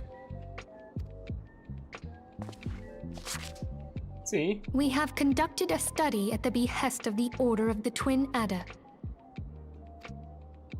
Papalimo, Ida, a synopsis if you would. Our task was to survey the behavior of the sylphs, a beast tribe indigenous to the Twelveswood. Okay. Oh, how to describe them. They look like gisselcreens, floating ones, that worship the primal Ramu. Though technically a beast tribe, sylphs are blessed with a comparatively personable demeanor, conducive to peaceful communication. Hey. Offering us an invaluable opportunity to learn what the beast tribes know of the primals. Nice. While Ramu's existence is well documented, the sylphs do not, or perhaps cannot, summon the primal any longer, insofar as can be ascertained. Until such time as we know, it would be unwise to assume that the threat posed by the primal has passed. Which leaves Gridania with the added worry of not knowing what they should be worrying about. In that regard, they are hardly alone. What we can say with absolute certainty is that Gridania has its hands full fending off Garuda, who, I need hardly remind you, is among the most savage and terrible of all known primals.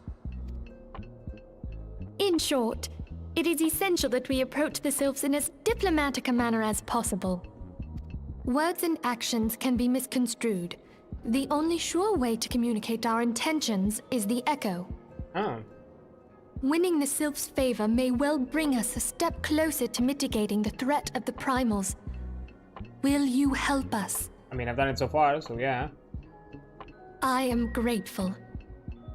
Lovely. Well, as much as I'd like to help, I'm afraid I would be of little use to anyone in Gridania. A veritable babe in the woods. Ida and Papalimo, however, should be able to see the forest for the trees. Is that not so, Minfulia? They've been tasked there. They have familiar, they know the grounds well. Indeed. You are willing? Leave it to me. Us, Ida, us!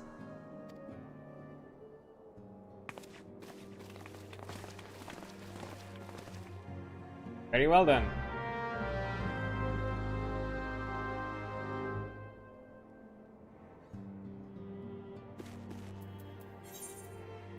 Okay, let's go to...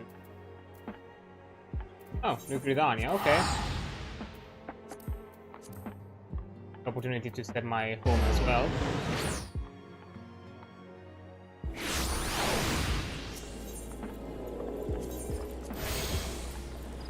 Time being,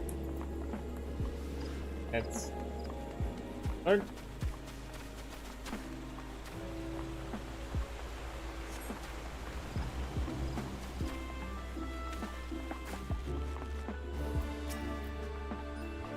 You know far too little of the sylphs to lay any worthwhile plans. We must call upon the silence once more if we are to... Ah, beg your pardon, it's this terrible habit of mine to think aloud. Now tell me, what brings you to the Adder's Nest?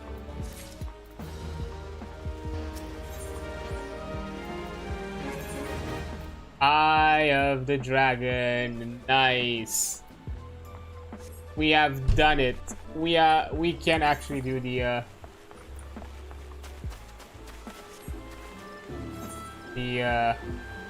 follow-up. Yes, that's gonna be the focus.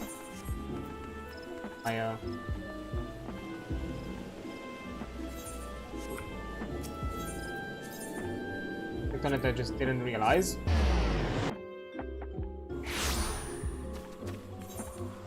Yep.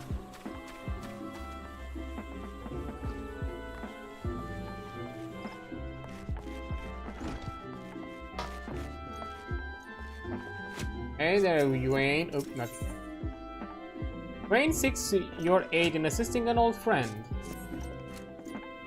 Ah, I dare say you might just be the right woman for the job. The guild has urgent need of a capable lancer for a mission beyond our nation's border. Hear me out, if you will. I received word from an aged guardian, friend of to the effect that he requires our aid.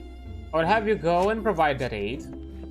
As you may already know, due to her ongoing conflict with the dragons, Ishgard has kept her gates closed to outsiders for some time.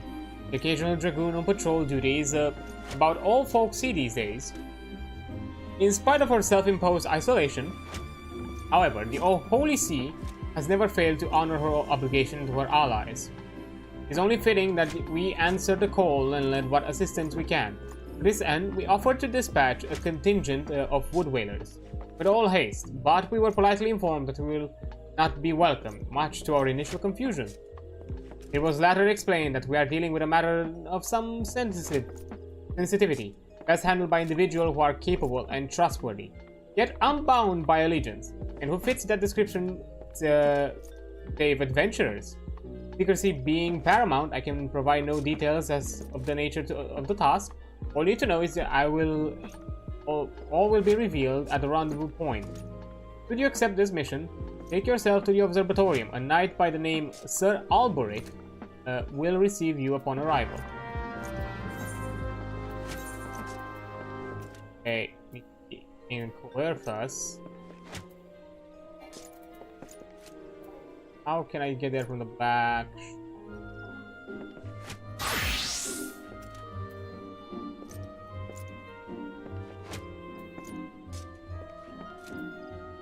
Up. Out.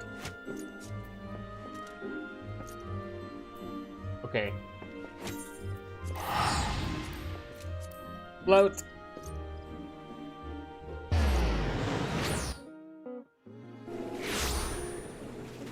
Nice.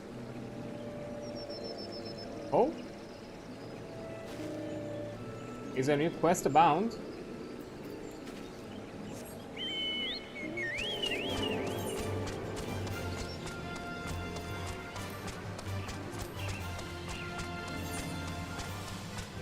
Okay, I guess we'll do the quest first. Here.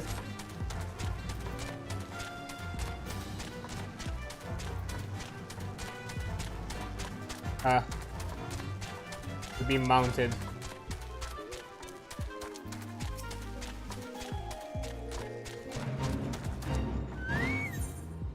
Okay.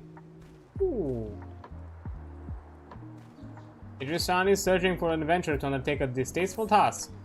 The freeze that came in the calamity's wake has rendered Coerthas nigh inhospitable. Many of the creatures that once made their homes there have been forced to migrate lest they starve. Some arrive on our doorstep with naught else on their mind but to feed. Worst of the beasts are the jackals, who've been spotted not far from this very spire. Adventurer, we call upon your skill to dispatch these beasts before they make a meal of some unguarded traveler. Begging your pardon, this fetid dodo meat will serve admirably as bait.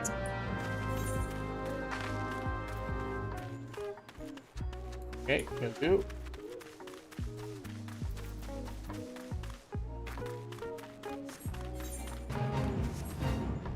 Oh, it's down here. Okay.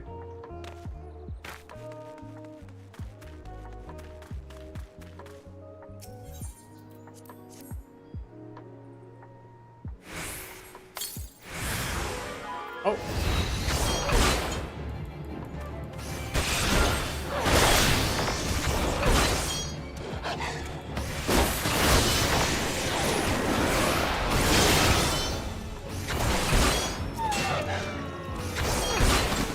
Okay. How should stop?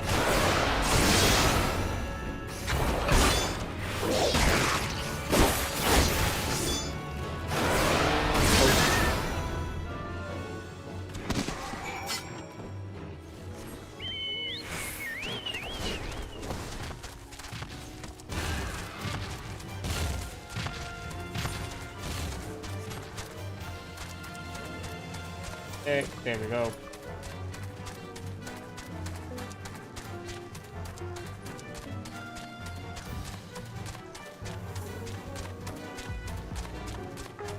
Got the thing.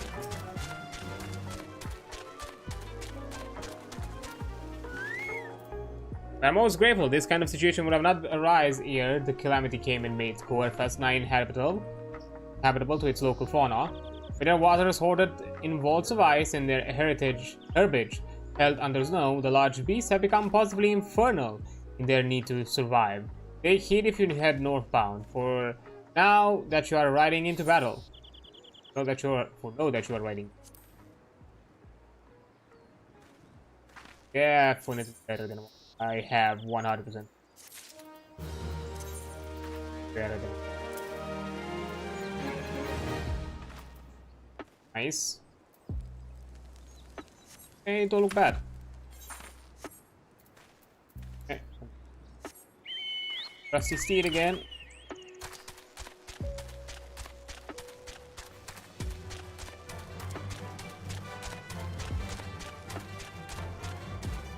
Nice. Oh. God. That's a lot of quests. I mean, I am level 43. Holy fuck.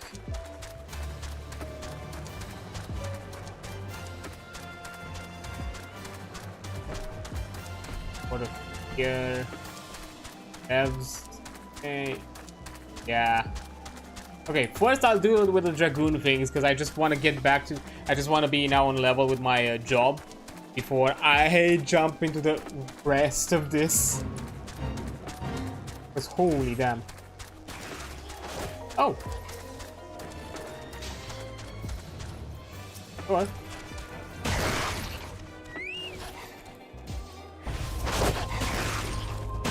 Ah, fine, level 6.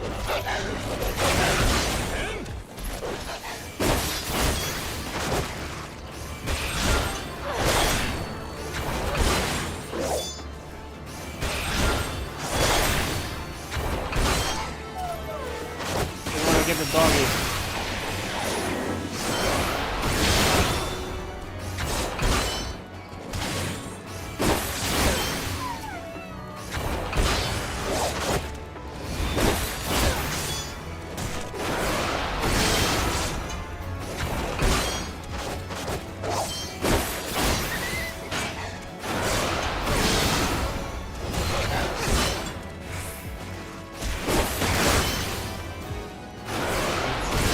Gone.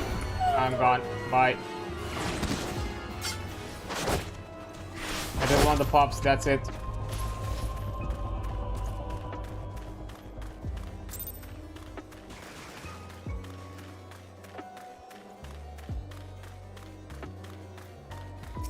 Here, Alberic? Ah, you must be the adventurer whom Wayne sent word. Greetings and well met. Almost look exactly like him, just not as old. I'm Sir Alberic Bale, Knight of Ishgard. The Holy See is much obliged for your aid. Time being of the essence, I shall proceed straight to the heart of the matter. The Eye of Ishgardian relic of immeasurable worth has been stolen, and we have reason to believe the culprit has come this way. So it is that we ask your assistance in its recovery. The thief has been identified as a man named Eastinian. A dragoon sworn to the service of the Holy See. Aye, you heard true. The crime was perpetrated by one of our own. An individual in a position of trust and no little honor. You may be assured that a fate worse than death awaits him upon capture. My duties to see afford me little opportunity to travel far beyond the walls of Ishgard. I must confess to a grave ignorance of recent Gridanian affairs. I was told that a sentry by the name of Log Dunrell might have knowledge of the route taken by the Ishgardian fugitives. I would prefer to keep my identity as a secret, and thus would have you gather what information you can from the man.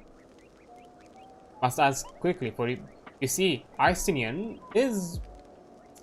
But I have already said too much. What matters is that we find our thief, the eye, with all haste. When last sighted, Istinian was clad in black armor. Now, go and speak not a word of what I have told you to anyone.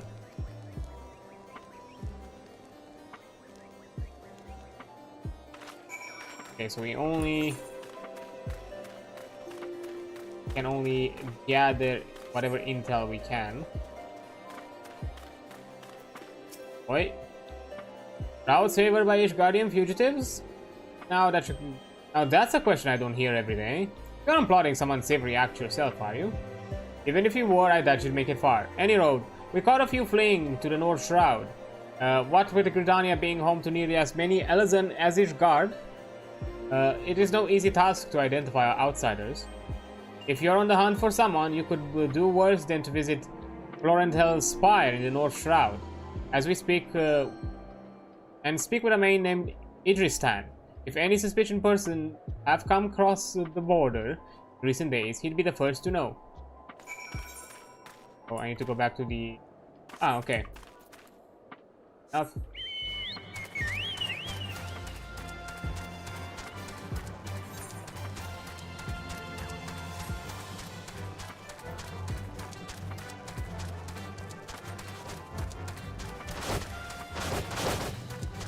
And I should keep an eye out for... Oh, they were just right here. Pops. Didn't notice.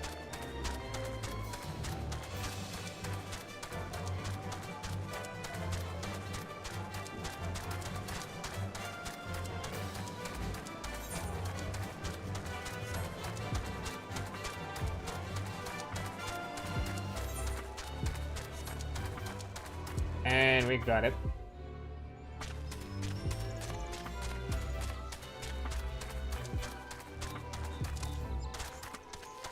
The same everyone got the quest.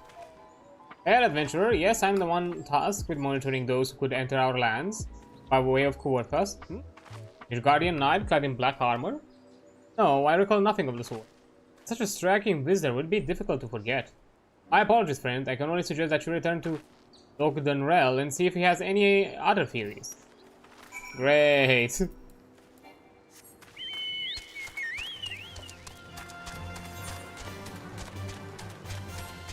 Just a fucking messenger, I guess.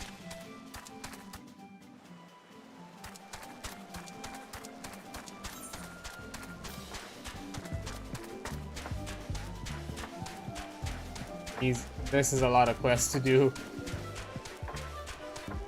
I don't know if we're gonna do them. I think probably we're gonna do a good, maybe a chunk of them today. Once we're done with the, but not, definitely not all of them, I'm pretty sure. Ooh. A lot.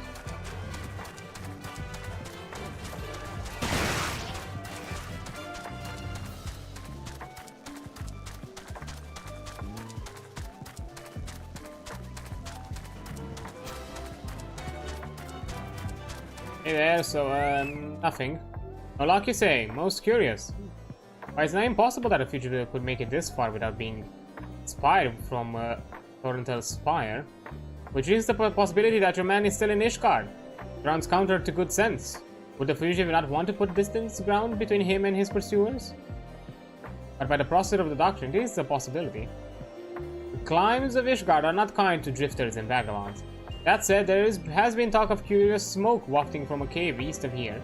At night, where are you? I might begin my search there. Appreciate the intel.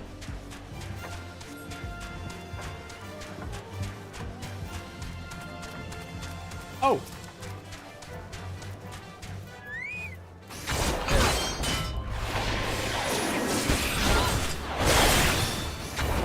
Keep.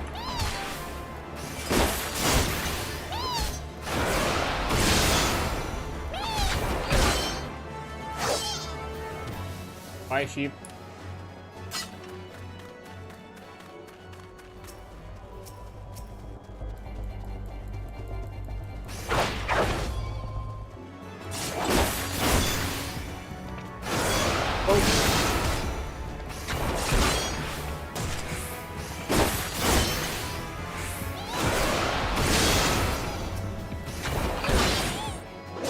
We're getting to a point where it takes a bit to kill them, even if we are over leveled, just because the gear no longer matches. It's not like we have like level 40 gear or anything of the sorts, because we've never had such quests available.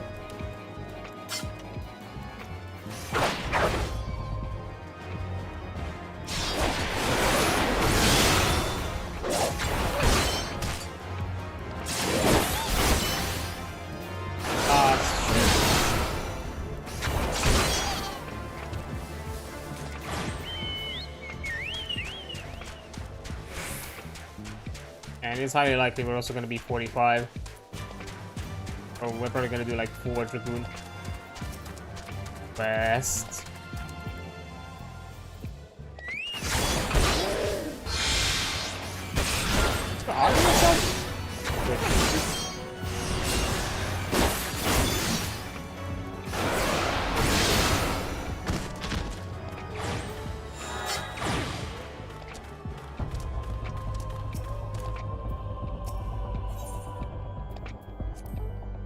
Oh.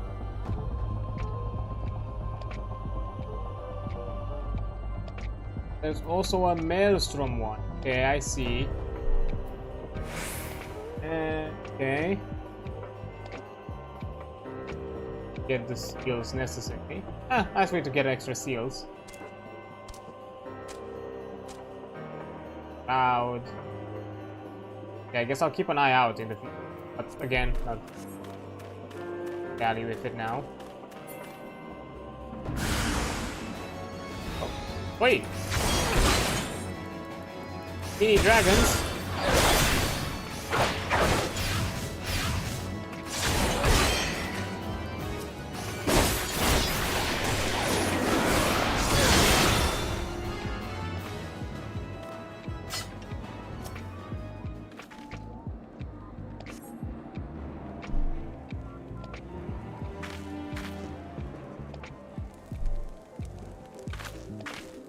Nothing goes. That Ishgard will resort to sending coin-starved adventurers after me. I know not where you'll laugh or feel insulted. Huh? The eye. It rouses for another? Preposterous. Our paths shall cross again, and be sure of it.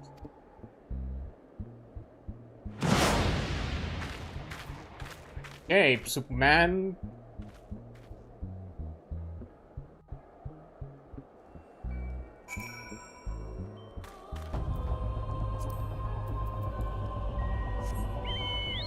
Oh, you also get seals for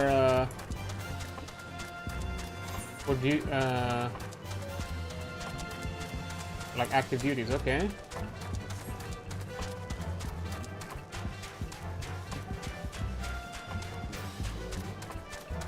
Boy, I just got this weird cryptic dialogue with about the eye towards me, my guy. Could you elaborate?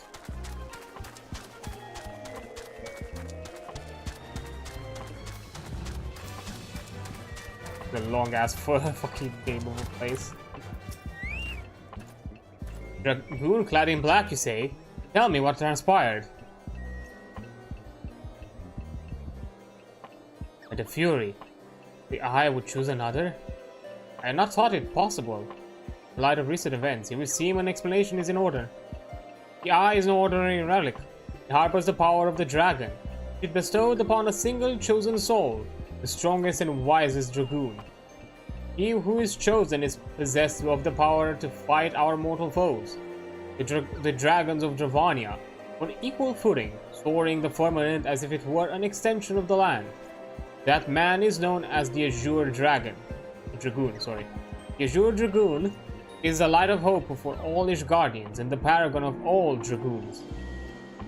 For this reason, you may imagine how it pains me to have to confess that the man you've encountered, the thief, is none other than the Azure Dragoon, and that I was once his teacher. Needless to say, I acknowledge myself accountable for Icenian's misdeeds, and mean to do all in my power to find him and recover the eye. I cannot do this alone. I require your help, Adrian. You have received the power of the dragon. May labor to believe it, but there can be no mistake. The soul of the dragoon I bear glows in your presence. Irrefutable proof that you are chosen. What I can ill explain, however, is the why of it.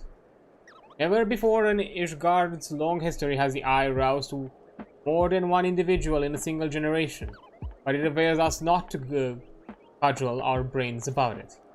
The fact of the matter is that you are now a vessel of the power, the dragon. The dragon lies yet in slumber, however, and you must needs possess the means to wake it, the soul of the dragoon. I will entrust you with mine, Adrian.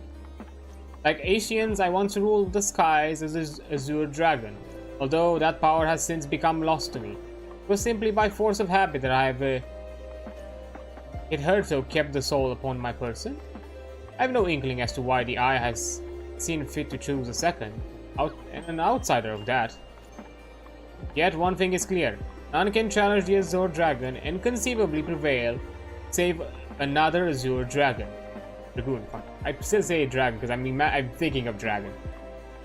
Can only hope to bringing the Icians to justice and reclaiming the eye. Of course, I do not ask that you do so unaided. I may be a dragoon no more, but what knowledge I have, I shall gladly impart it to you.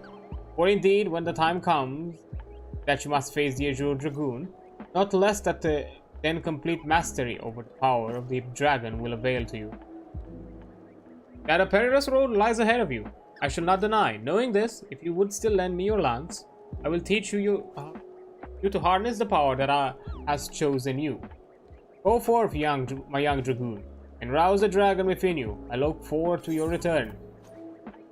Okay, soul of the dragoon, and I also get jump.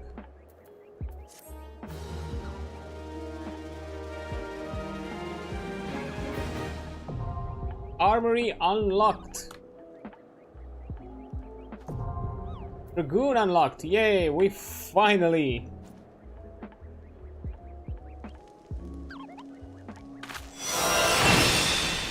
Your inner dragon grows stronger. Jump. You've unlocked a new job. You can change this job at any time by equipping the soul crystal received request. When changing jobs, gear set will allow you to register and save your equipment. You may then use them to switch jobs instantly without manually equipping equipment. Button for the gear set interface is located in the upper portion of the character window. Nice. The next available, upon reaching level 35, which I have.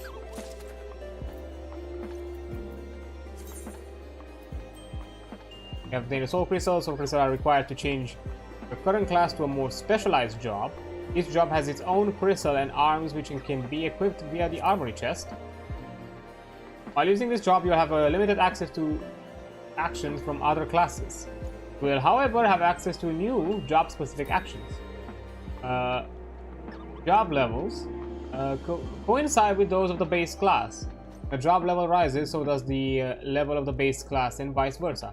The job that do not have a base class, however, will start from the level required you to unlock, and their level can be raised independently of the other classes and jobs. Because outside of Realm Reborn, all the other classes or the other jobs no longer have a base class. It just gets your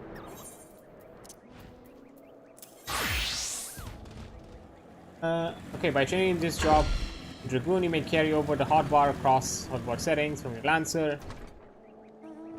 as the actions from Lancer may also be used playing Dragoon, transferring these to transfer.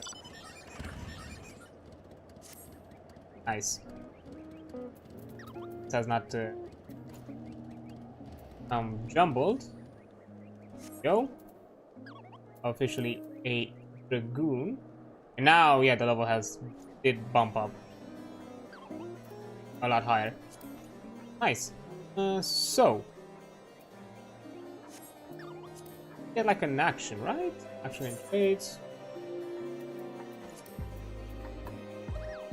Okay, job ones. Jump. Deliver a jumping attack with potency and returns you to your original position. Okay.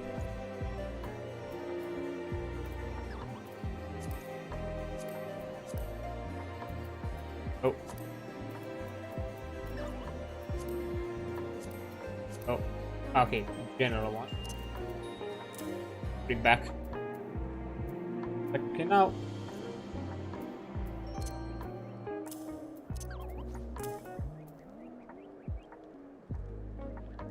There we go. There.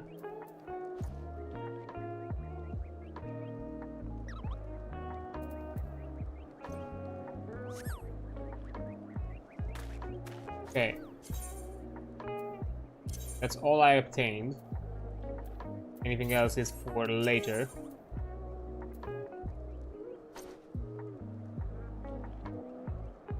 Okay, Albrecht will have you to undertake the trial. It is pleasing to see how readily the dragon stirs within you. You show great potential, Adrian, and potential that may well be prove the difference between victory and defeat. Icinian is no ordinary dragoon. Even when set against the legendary Azures of ages past, the man is considered second to none. Such is his prowess. In fact, that the day he was chosen by the Eye, it was proclaimed that Aldrath the Dragon's Eye had been reborn.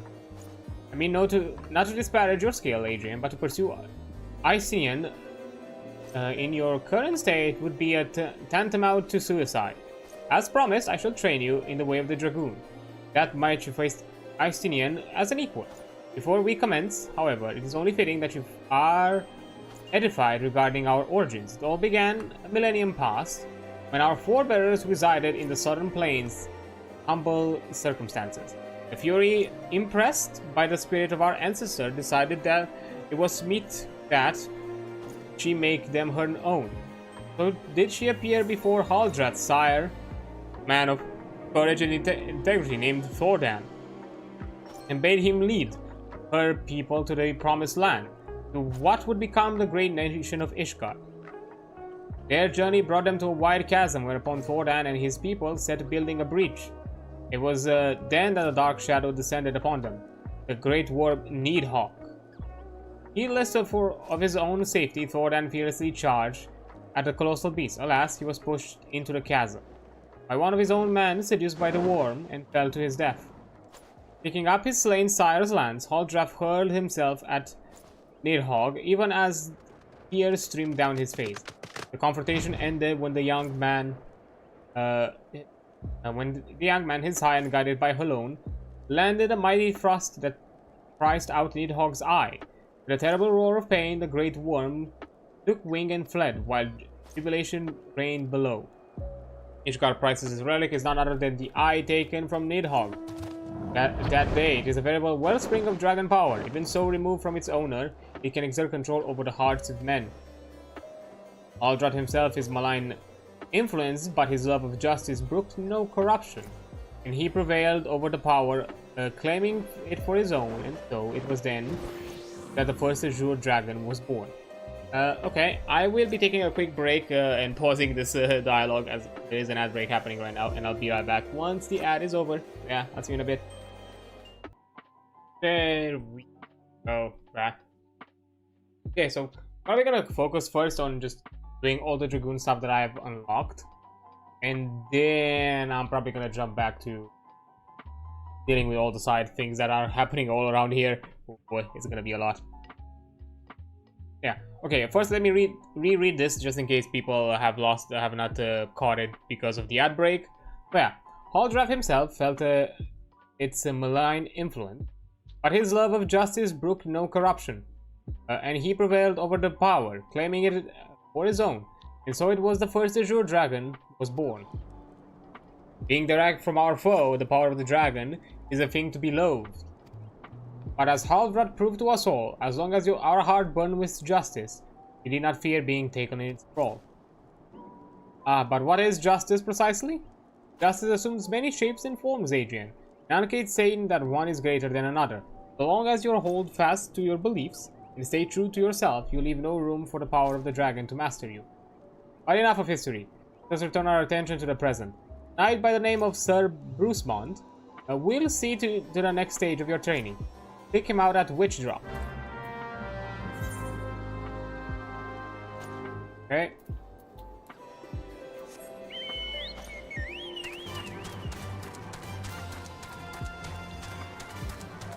Oh.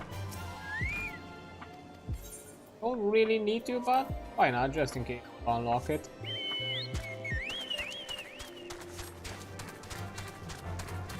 And when I get there, I can also attune to the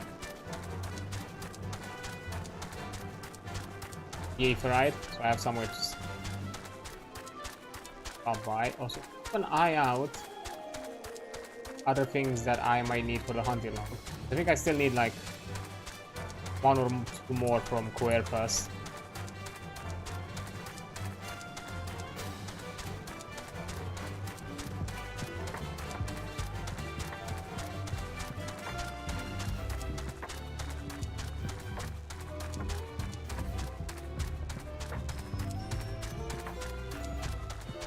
Right.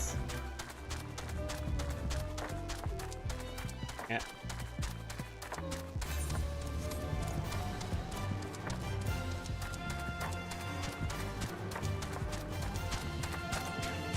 Back to Camp Dragonhead.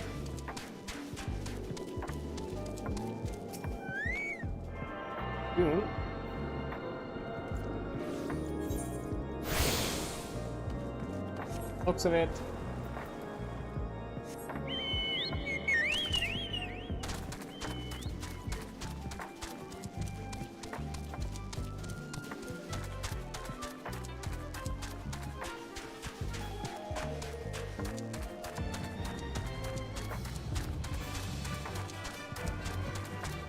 You look different.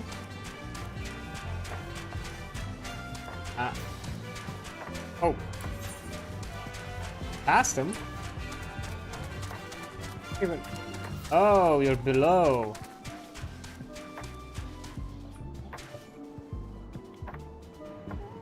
Oh, I'm guessing from there?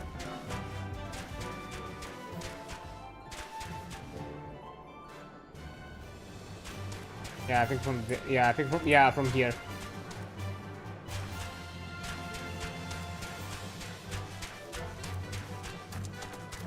Yep.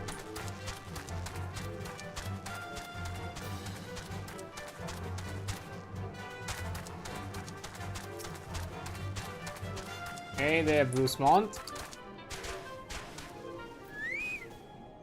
Oh, the adventurer seeks to become a dragoon, huh? Sir Albrecht speaks of legends and chosen ones, but I would see you prove yourself in a more practical fashion. With your lance. Defend yourself.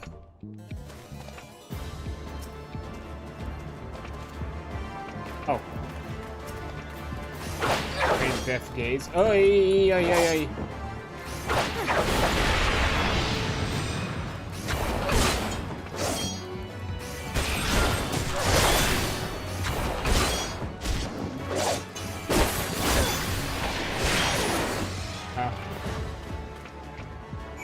The dragon cell is resonating the soul of the dragon. Okay. You have some skill, I will give you that. And the glow of your soul's crystal. Perhaps Sir Albrecht was not wrong about you, after all. Now, return to him. Your training here is complete. Really?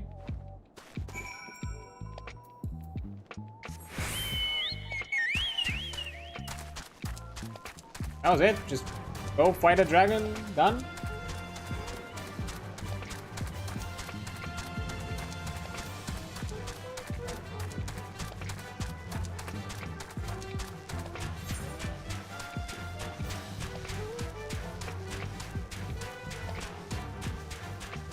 First. Oh no, I dealt with everything that is to be dealt with in Core first. Oh. Wrong way.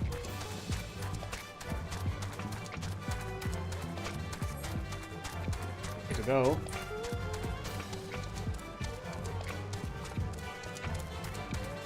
Iron mounts also have a sprint function to even move even faster. And I'm just complaining now. I'm glad to have one at the very least.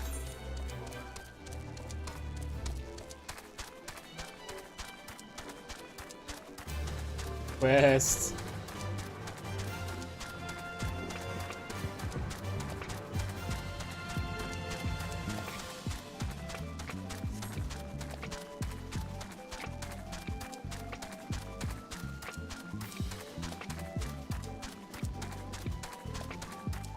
Mount. That is pretty.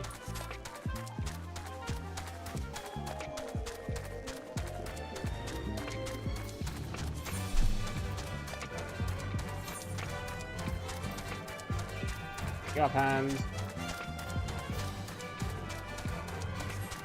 I know you get like a set of gear like literally after like I'm not sure if like once you complete the quest line, like you reach like level 50 or some point later or somewhere across the way.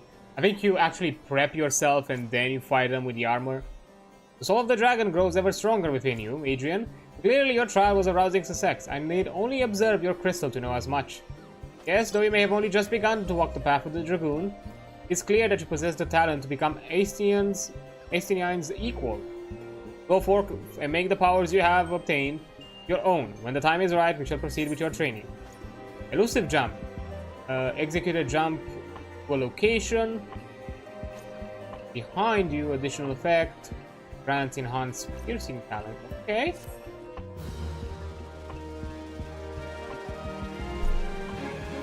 So this is kind of like my it's my closing the gap ability.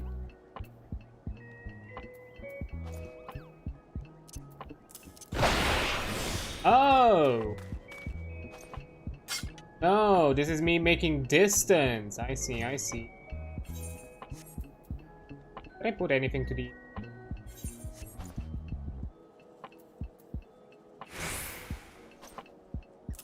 I can... Yeah, let's put it like that. And I have Doom Spike. Say, Sir Albrecht would like to send you onto the next trial. You grow ever stronger, and I speak of more than just flesh. You are slowly but surely realizing your potential as an Azure Dragon. It's heartening to look upon, though I must confess that my presiding feelings is one of relief.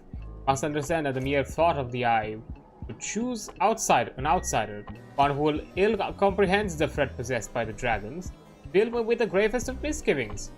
Yet you have, but I shall say no more. Lest flattery impede your improvement. Now, during our last lesson, I enlightened you regarding the origins of the Dragoon.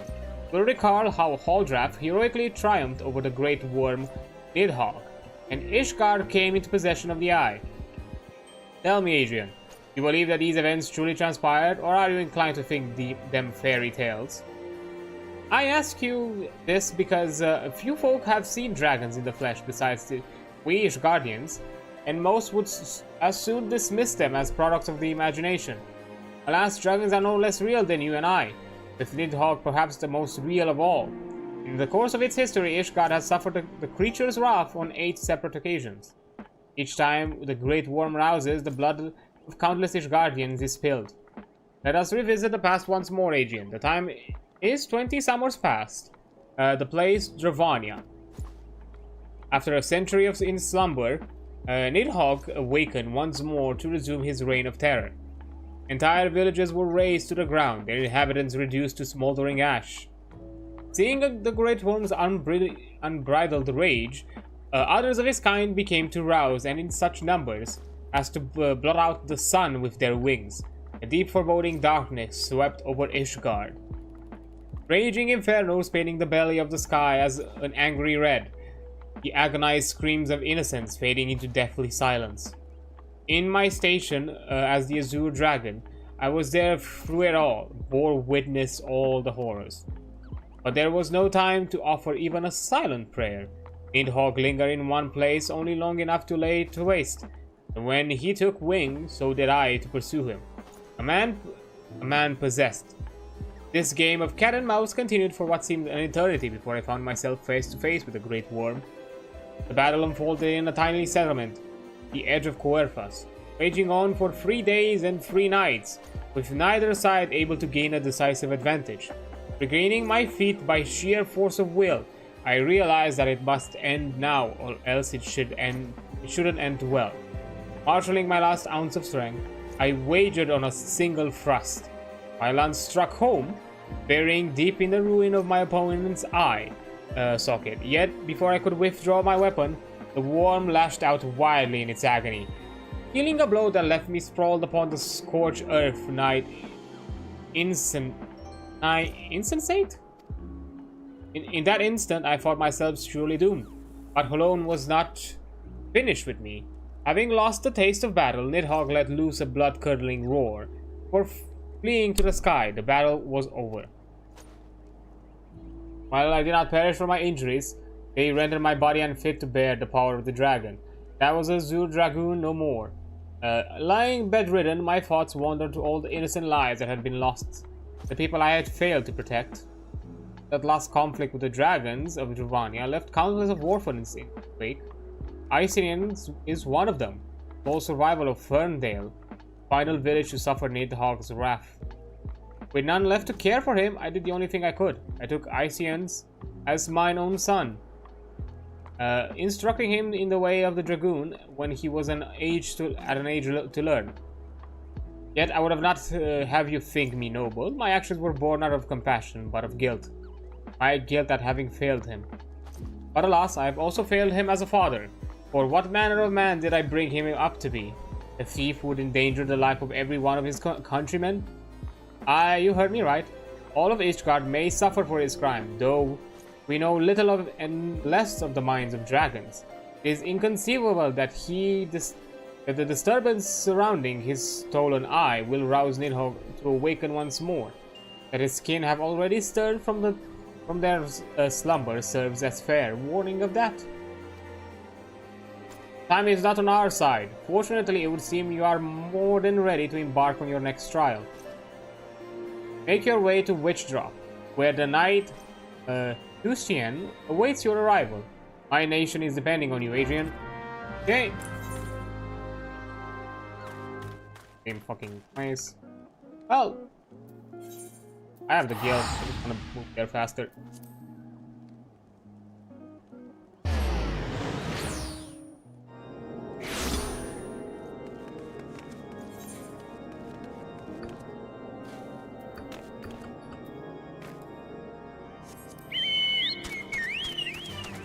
Oh.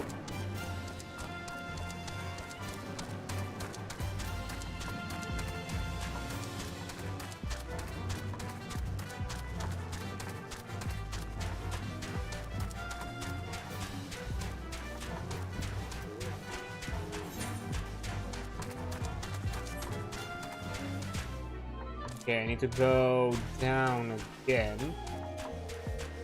I think I see the... Oh, yeah, the pop is here. And must put you all in all these crevasses.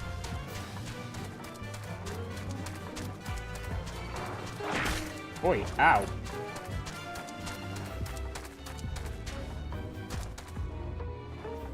Gonna leave me alone? Ah. Wait. I still got hit. Come on.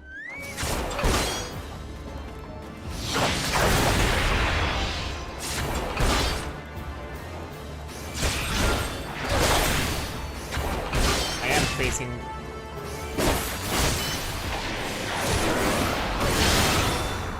Oh.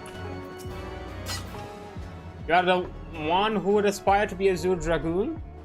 You are not even of Ishgard. If you truly possess the power that Sir Ulbrich sees in you, and prove it to me with your lance. On guard. Hey.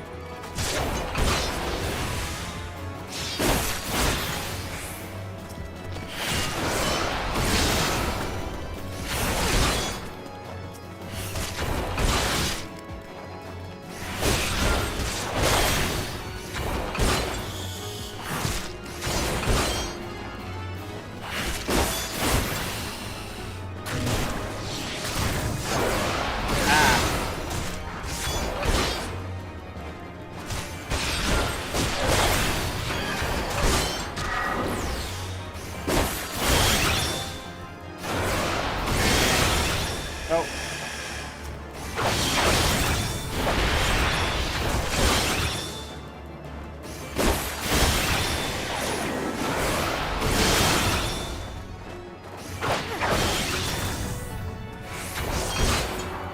And got it. That strength. I have not seen it since... I've seen it like since Aistinian himself stood before me. Perhaps Sir Alberic has the right of it. After all, return and show your crystal to him. I have no doubt you will be pleased. Again, done. I kind of remember now. This is kind of my complaint with the out of all the job quests, because this is the only one I've done. I think fully.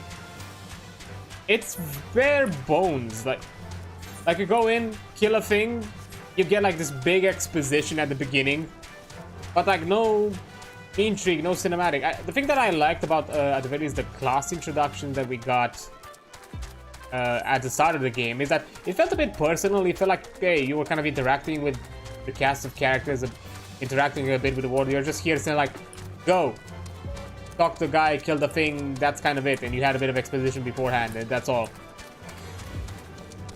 Like, you know, even like, especially if you compare it with the Lancer quest, where it kind of follows the same idea of, you know, mentor and trainee in conflict. But there's not a lot of like interpersonal like actual dialogue or drama about it. It's just like, it's so detached and barely anything, and you're just there like, oh yeah, kill a few things, that's it. And even like reward wise, like, yeah, you get abilities, which is cool, don't get me wrong. That's all you get. Nothing else. To be fair, you get like a full set of armor, so that's not that big of a deal.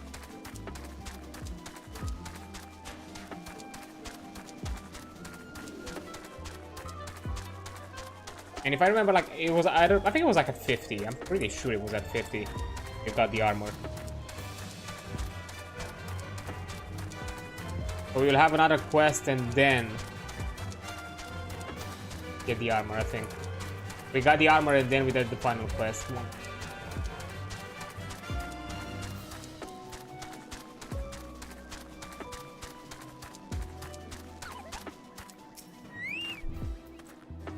You have passed yet another trying with flying colors, Adrian. The day when you may stand before Icenian as an equal is not far off. And when that day comes, the Eye will choose you over the traitor. I have no doubt of this. But we must be patient for now. You must continue your training. When you can do more on your own, seek me out at once.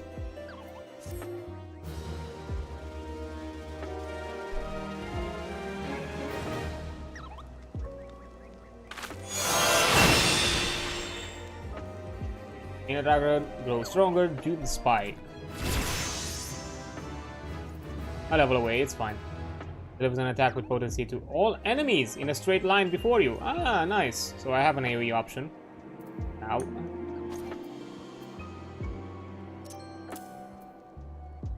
Here I have to. That.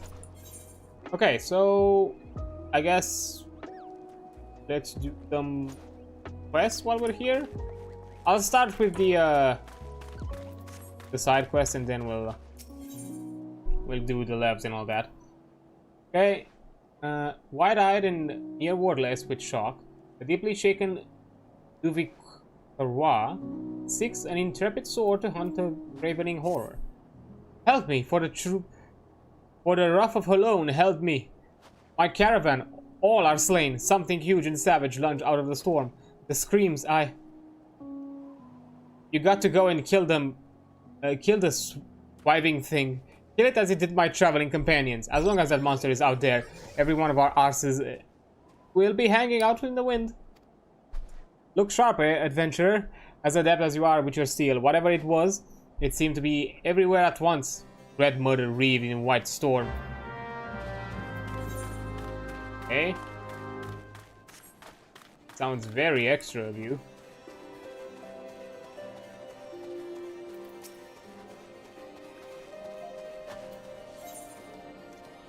Two of them speak softly to me. Oh, Colleen's teeth are chattering from something other than cold, and he has the beseeching look of one seeking an adventurer to cure a nasty ill. I need to talk to you, adventurer. I was down in the snow house, keeping out of the wind. When I heard the whispers, I swear it on the lives of my chocobos. I couldn't see anyone in there, but I sure heard something. I want to see what else. I do not know how I'll sleep tonight. And torn between curiosity and scorn, Mannequin will report an odd sighting. I can't see as how I ought to care, but I saw a fella out throwing snowballs at a snowman. Why anyone engage in such jappery in the cold, I can't rightly say.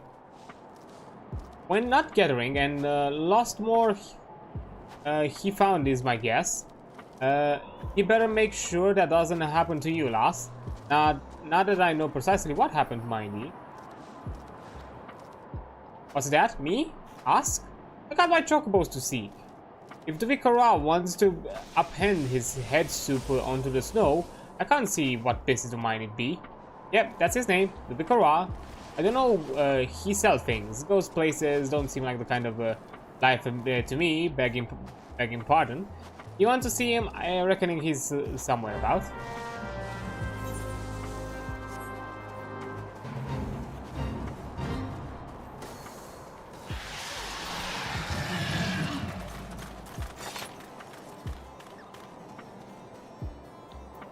Okay.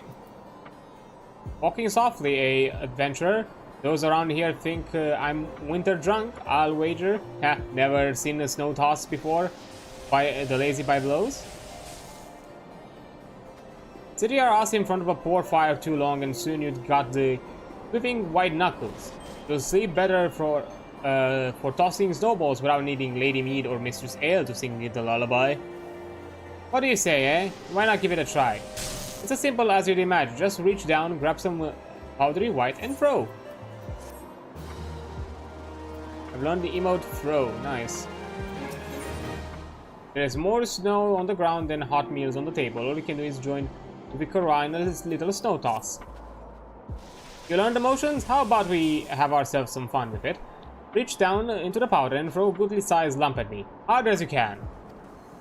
So make sure to aim at first, eh? Much as it'd be good to laugh hard, I doubt Rippy Dart here would fancy a face full of snow. Okay. Go. Eat.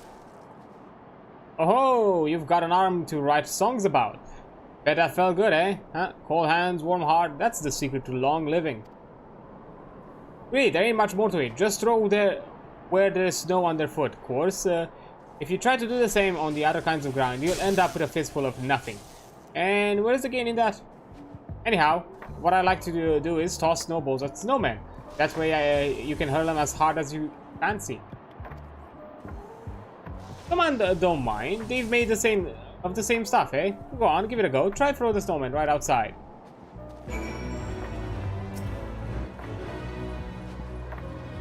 Oh.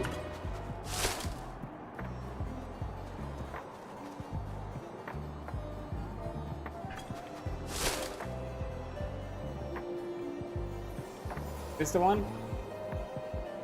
Hello? I are the snowman, man of snow. Dripping we is our old on life slipping. Said I are so many we had. Rally my spirits, won't you? Here the finale. Rally?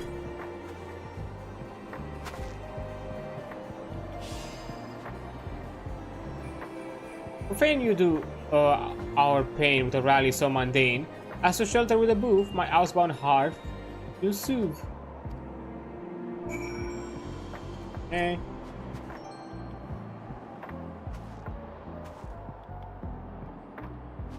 What the fuck is happening? Am I high?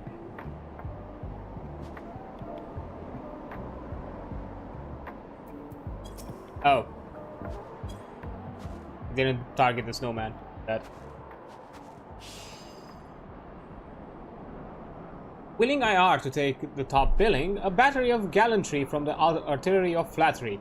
Cheer us until dry are these tears. Here. Goddess, I guess. Do it. Like me, you do really twice does lightning strike. Kiss me, friend. If us, you'll miss. Throw it though, not nice to smooch on snow. Appreciate that you want to throw kiss and nothing else. Oh. Oh.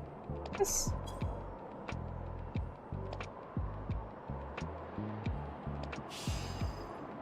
Farewell, adventurer. So many troubles you quell. Peace we ease at.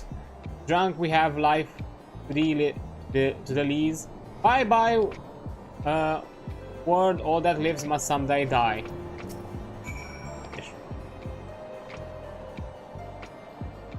Bye.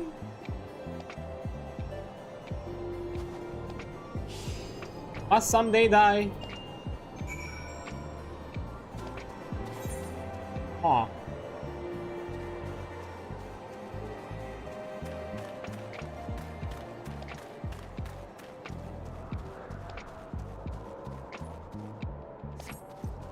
Oh, this snowman. Oh. But he's so dapper. Look at him. Oof.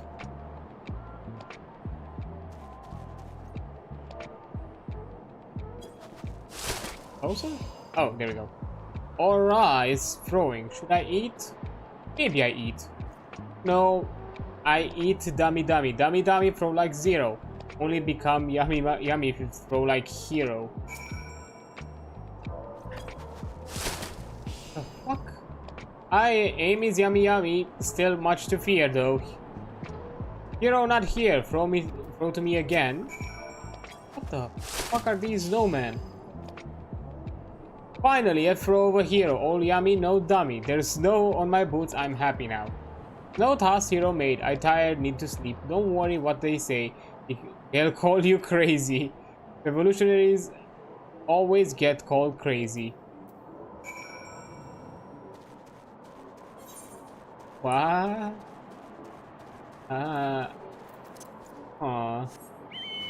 Let's do the other quest first.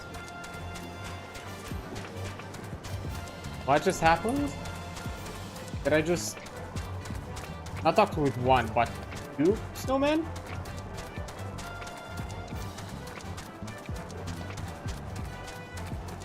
Wait, that's probably getting to my head. Ooh.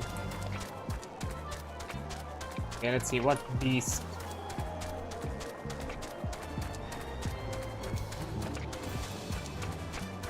Beast are we think? Bloodstained stove.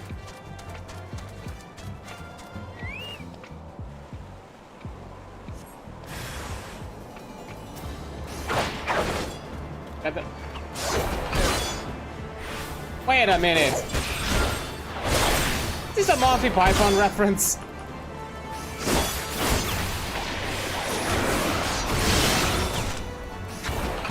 I'm fighting a feral bunny.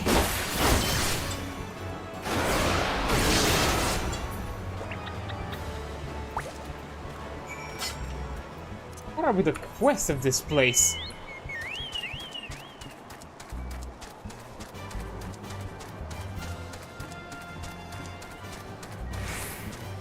Okay. Start with these. I'm gonna jump at these 2.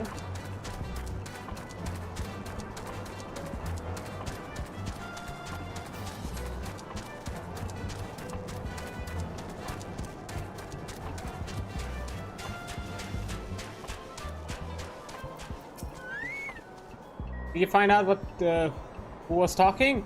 I can see from your aspect you did. No man, you don't say. And speaking in rude poesy?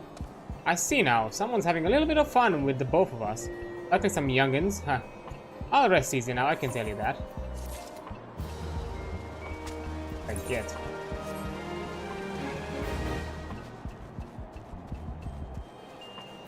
I don't know, I think I might need to book an appointment or something. Only with a snow is. There you are, you're at it a while. Nothing like a little hoarfrost on this nose hair, eh? No man talked, you say? Don't see how. I rolled the thing myself, and it wasn't like I engaged in vibing white mage.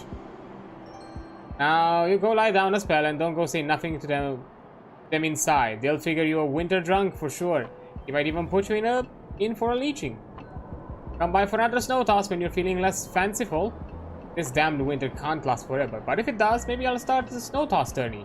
See if it can make a kill or two. All killed? By this wee thing? Huh. I took the span of its leap for the span of a giant's limb. Corrupt little rotter, killing far more than it could hope to eat. What is the gain in that? Well, I'm obliged to you. Get to know them who traveled the trade routes with you. Good men they were. Every last one. Maybe not that tall fellow from Gridania. We could have spared him easy. And I'm glad to have settled the hash of that murdering pocket thing. I'm suspecting it's a Monty Python reference. I don't know the Holy Grail too well, unfortunately. I've not actually watched it. I only know like clips of it. Yeah, sorry about that. I'm not as cultured as you'd think.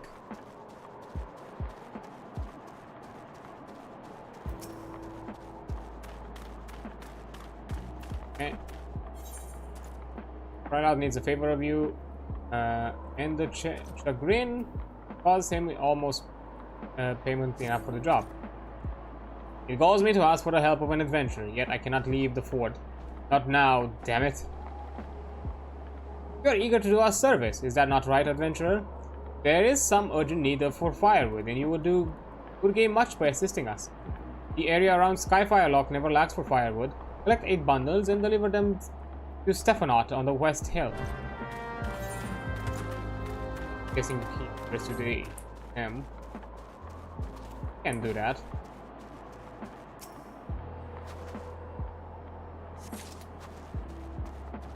At the very least, that's my suspicion that I'll collect these. Oh, there was like one like next to you. Really?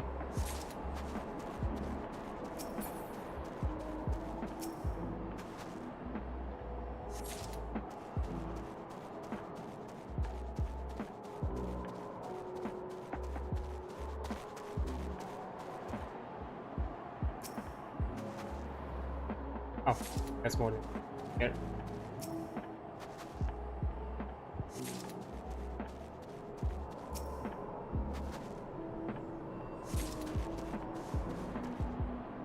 Ooh, piece of candy. Candy. And one. I'm suspecting I have to go here.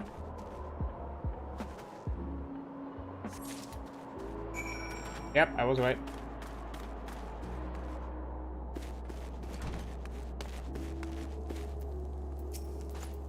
Stephanot, took your time, you sniveling firewood? Who told you to bring firewood, whelp? What happened to the fresh supplies from Camp Dragonhead? And stand up straight when I address you. Why, I mistook you for another. I sent out a recruit some time ago to take delivery of relief supplies. You came all this way to bring more fuel? I bid you thanks. It's no comfort we seek, you understand, but life.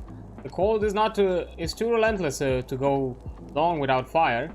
I give thanks for your service, but Coerfas is no place for those who lack discipline and faith. You will perish, and in so doing, mayhap endanger the crusade.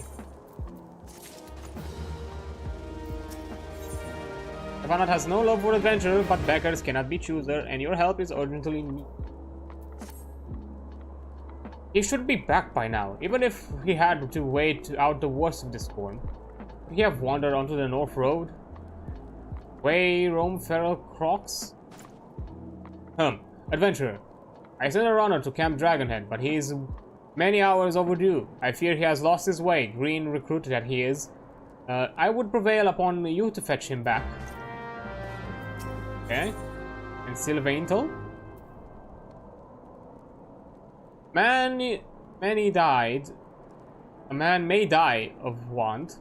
A fort as well as a hovel. And Sylvaintel has need of an adept hunter to help victual the locks. The common folk of Ishgard who know to seek shelter in Skyfire Locks whenever the dragons attack in force. Each stronghold must be victualated with these extra mouths in mind.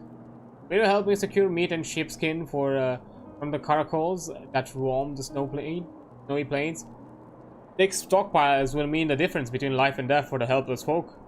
under our protection. When the ship are skinned and dressed, make your deliveries to the strongholds and watchtowers. Every morsel and every shield against the cold counts, no matter how small. Okay, both are kind of both are north of here. That.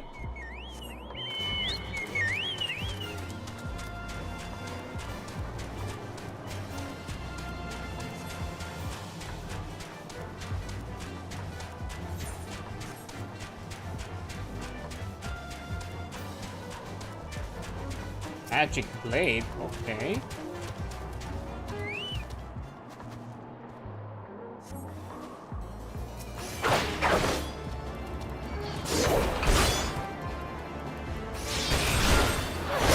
Wait.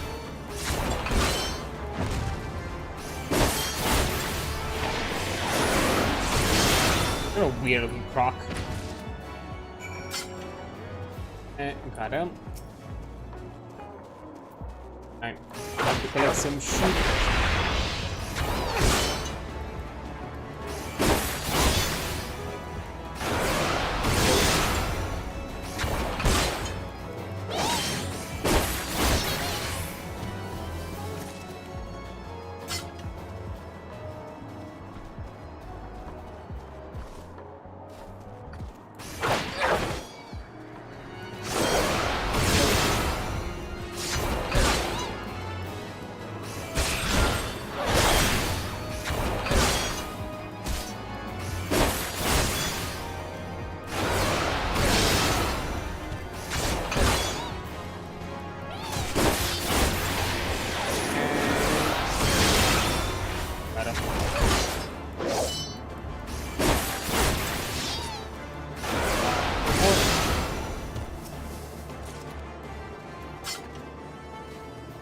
Side.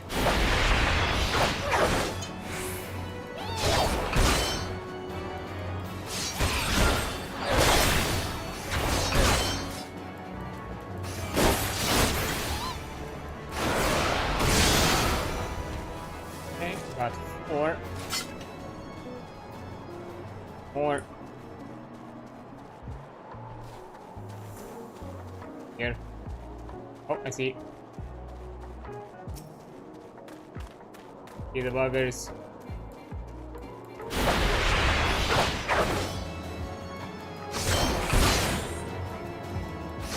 Here.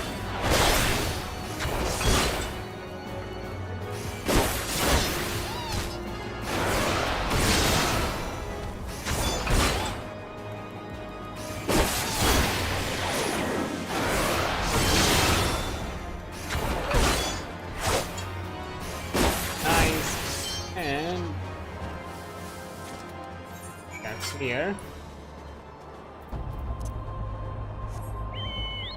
Okay. I'm gonna go this way. They're the closest to turning the quest afterwards.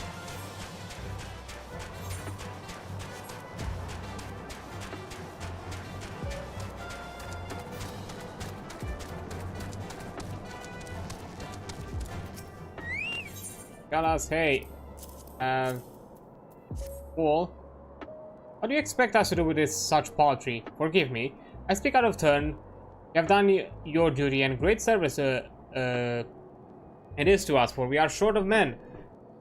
It is the enemy that weighs on me. Snow rather than fire.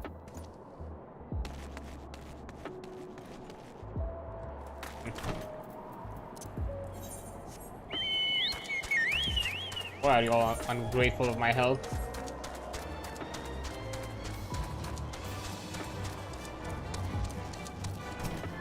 And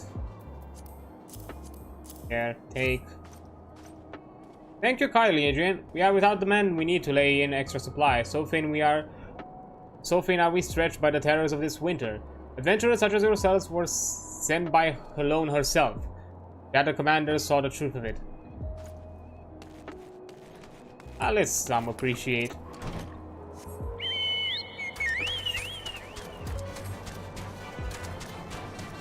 Sometimes your work can be a thankless job.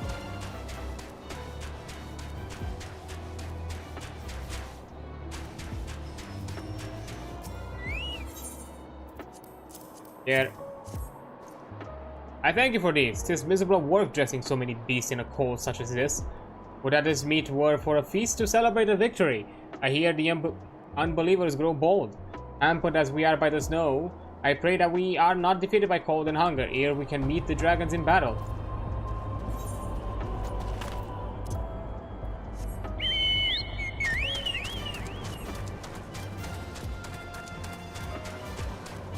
Okay. Finally.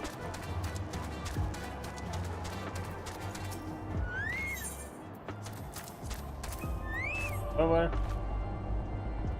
How like Sylvaintel to entrust as an important task as this to an adventurer. You at least can be trusted to complete the work you are given, but still, I thank you for delivery. You may go.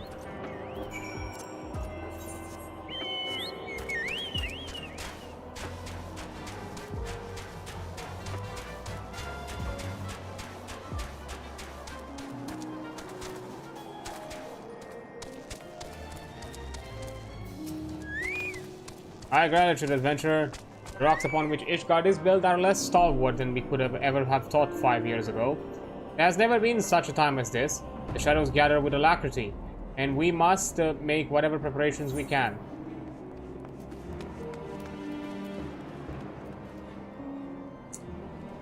Pretty sure this is better than what I have, right? Ah, it's definitely...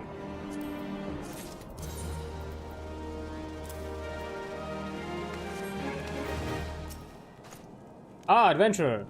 Where is the tomfool? If he's lost something to frostbite, he has none to blame but himself. This is the boy's ring. What is the meaning of this? Feral Croc? Are you certain? You could simply have dropped it. I'll not stand for surmise when the boy's honors... What? Yes, he had ginger hair. Oh, for the roof of Halone. A good lad. A fire to take his place in the war against the dragons. To die so ignominiously instead. I cannot tell his sire. Yet to lie to a fellow knight about his own son is more than I can tease out right now. You're saying that there is a pact of sorts between you and Stephanot now, and he gives you a very indication that he has another mission for you. I mislike adventurers, as well you know. But that wretched devil on the North Road binds us together. It is the will of the Fury. After much reflection, I have decided to send you to Camp Dragonhead with a ring. For Theo Balin, the boy's father. It ill becomes a knight to prevaricate, but I have added the boy's name to the patrol that was lost to dragons. You must tell Theo Balin that his son died gloriously in battle. Let his name not stand in shame. Deserved better. At least for both. For both.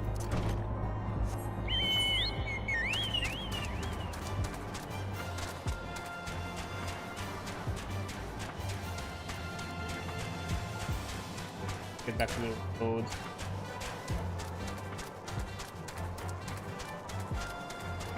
Once I'm done with these quest, I'll jump back here to do the Lev. Maybe I'll go first to the Lev Med here. Have it collected. That.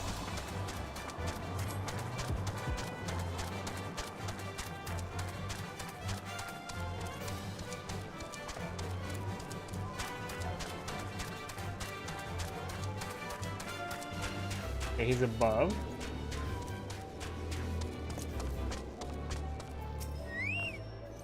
You seek your Balin? I am he. A ring? Talk sense, adventurer. This is my wife's naming ring, which I took off her cold finger so many years ago. I gave it to our son after his swearing of the sword. And he looks so beetle-brown, adventurer. I know what this means. My son is dead. My line is ended. Yes, I know what this means. There was a patrol out of Skyfire Locks last night, and I was killed.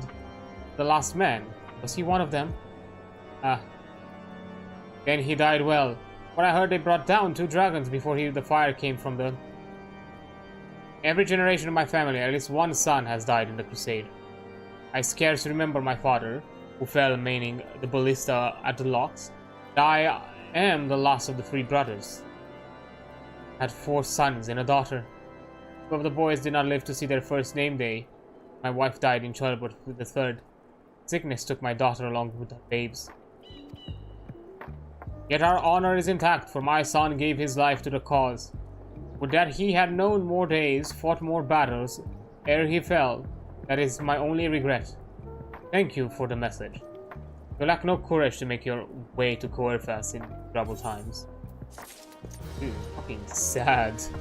Holy shit. This man didn't catch a break. Eugenois. Ooh, rings. No, bracelets. Sir Eugenois. Eugenois? I don't know. Is looking for more vexed than usual. As his eyes. Scan the camp for a very special someone, namely you. Oh, great. I have it on good authority that dragons have once again been spotted around Still Vigil.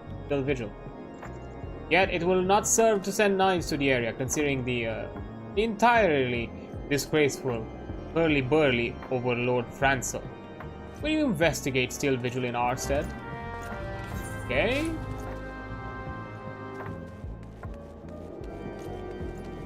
What that means, but sure. Edwin? Ooh, fucking ballistas.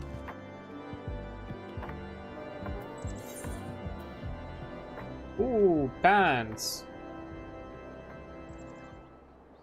Okay, when a merchant is rough, there is usually coin to be made. Solving a problem, and Edwin is looking very rough indeed. Hey you, no time for niceties. I'm waiting on Ceruleum. That old-down cutpurse, what calls himself a trader, is late with his shipment. Ceruleum burns like an alewife in winter. And there is no going without it to make the fire sands for the ballistas. First, that synth goth. What does he think we're fighting here? Ladybugs? You're lucky you'd enjoy a spot of heat. Find out where my Ceruleum order is. Go to Sigmboth and, you know, lean on him a little. Question him, like. I tell you, those Uldans keen on being paid, not keen on doing their work. Can't trust them. Especially in that lot at the Sapphire Avenue exchange. But he's having a bit of a time. Ow. Yeah. Guessing these are inside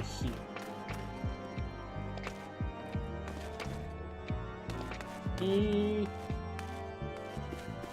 Most correct? Downstairs. Oh, yeah.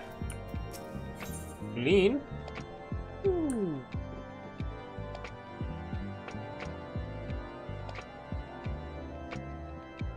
Only Ishgard would have an actual Valley of Death, conveniently located nearby. Lady nobly born, 6. An adventurer to walk in its shadow. Know you a gorge called the Witch Drop? Sharp as a claw and hard as steel.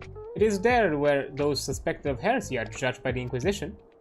The guilty would fly to escape death, using the power granted by them by the Drovarians.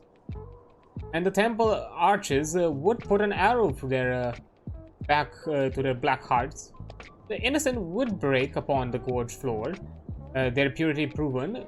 Their souls would ascend to Cologne's halls, and there await their loved ones. The one I loved was judged at Witch Drop. He went to his death with a rosary upon him. I carved that crystal myself. I'd only made 4 before he was taken. I think that may have the beads lie forgotten on the floor of the gorge. They say you have keen eyes, closed lips, and a kind heart. You find the rosary for my heart's succor? I do not expect all 4 beads, but please, good adventurer, as many as you can. 6. Okay. The Charlaian says there are no greater generals than old women with naught to lose. And Meduli's steely gaze says she meant to send you to war. Ooh. I had a son once, a fine boy.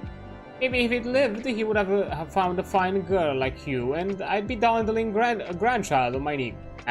Don't put expectation on me. I'm sorry.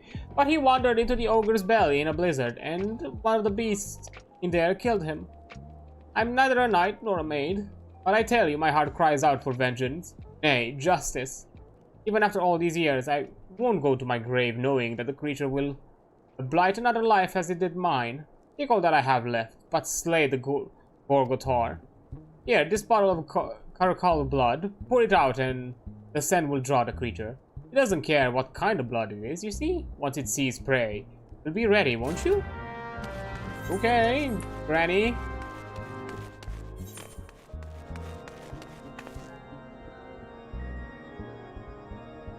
The looks of it. Get it here, one located here, one here. What is this? Oh, this one is actually in Muldar, okay.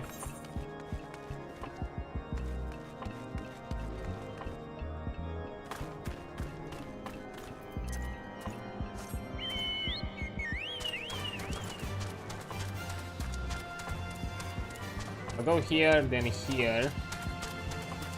Then I'll steal Vigil.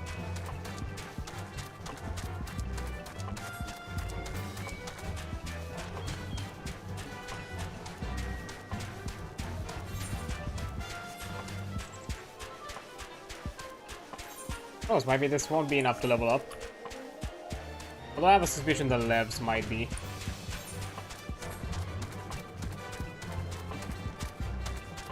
Without aggroing him, I can.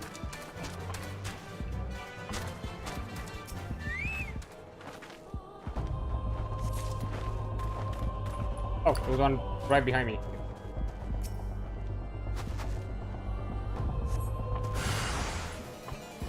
Oi! Hey, buddy.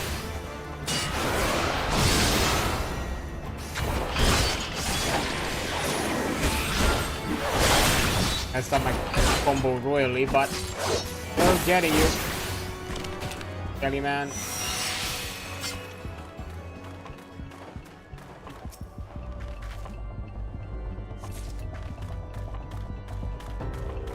Clean. This one's gonna have a Skelly man. Oh, clean.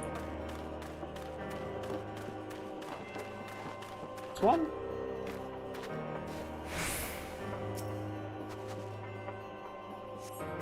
Yep.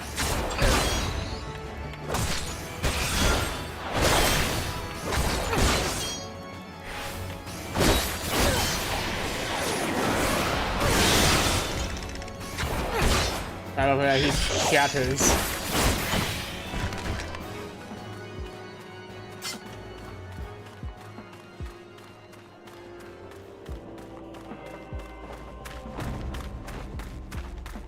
Last one. Course.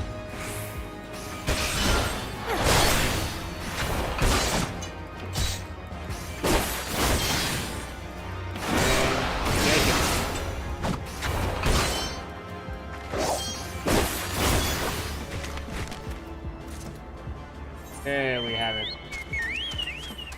To get out of the gorge first, I don't mistakenly aggro anything.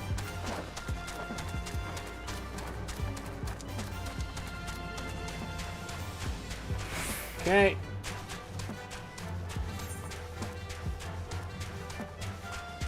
And from the looks of it, I think I need to go through here. Okay, I'm gonna be taking a break here because an ad is about to pop up, and I'll be right back once the ad is over. So yeah, I'll see you in a few minutes. There we go. Okay, so we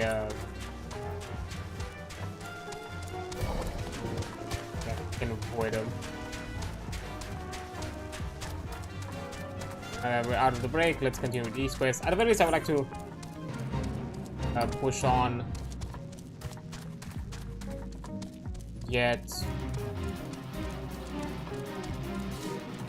Get all the side quests done and love mets, and if possible, maybe at least another also the 45 like Dragoon class would be.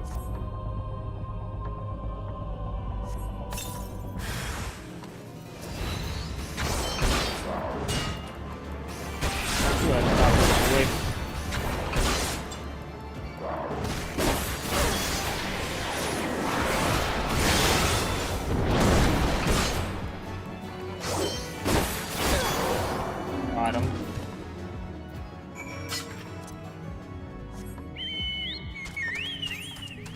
Out. Last place.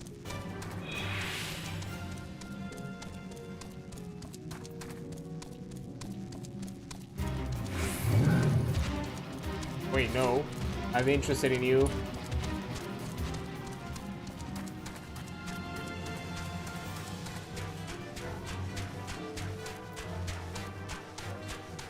You.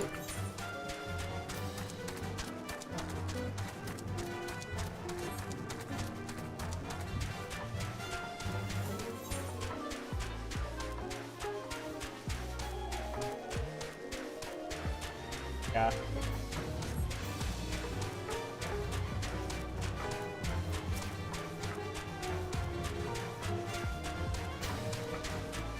Big castle that is barely standing.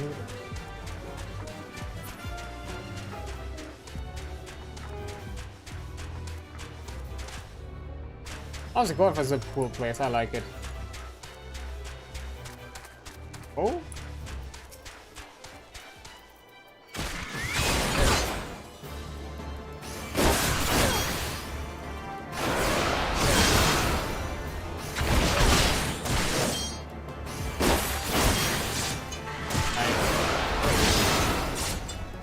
That is my box in one bit.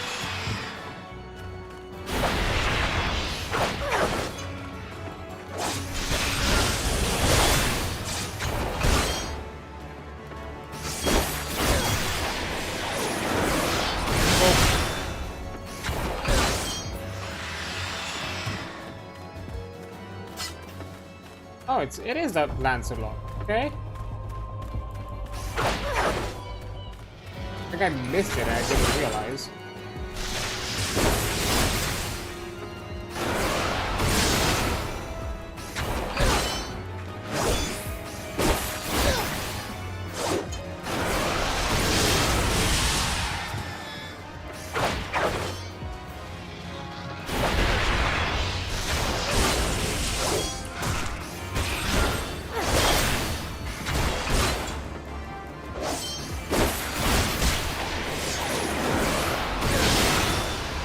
Got him.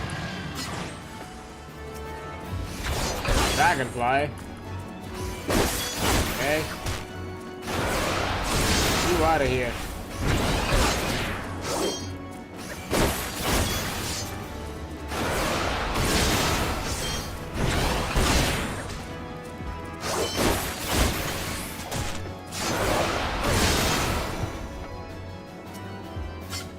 One Eden Almanac.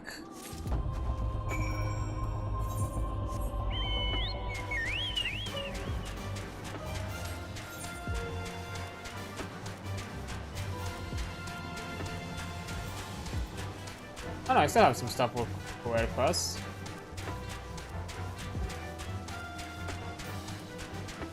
Batalore? I've seen one.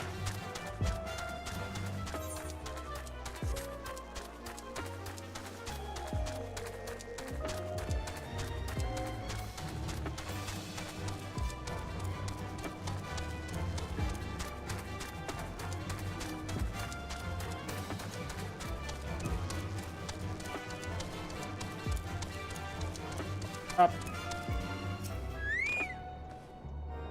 Adventure, did you find what my heart seeks? Yeah, here are some trees. There they are. How strange to see them again after all that has passed. Thank you for finding so many. I thought mayhap that there would be one missing. Matigniant has it, I believe, and so this rosary binds us together. Was he an unbeliever? His fate was not to the conflagration that other men sent to the house of their heart, yet I do not know. I never shall. I sought to mislay all memory of him, but he was my great friend and as well as my betrothed. A lady of Ishgard does not deny a friend, even if the way of the world would have us deny our own fathers and husbands. And so I shall never forget Matigniant.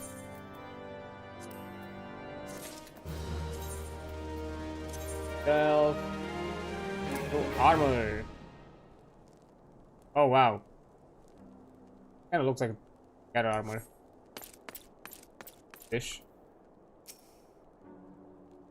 Thank the Fury, you're safe. I thought my revenge had been the death of you, but you say the monster is dead? Thank you, kind girl. Ah, would you look at that? You find his rosary. As bright as the day his father put it around his neck. They say Mithril never loses its luster. Not like life, eh? Fall to the dragon, go to heaven. Fall to aught else who gives to hells. That's the Ishgard's way. He was a scout, and a good one, I'm told. But he died a fool's death, and the fools deserve no justice. We found him and left his things where they lay. And left him where he lay. His own comrades. But you didn't, did you? You picked this up and brought it to me. A good heart and a noble soul. You keep your promise and to do a kind thing unbidden. You are the justice I sought, adventurer. Now I may live out my days in peace. Good for you, Granny. For you.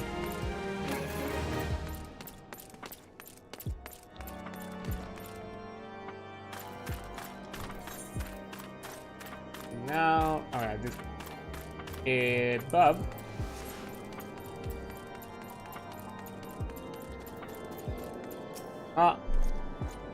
You have some dark news.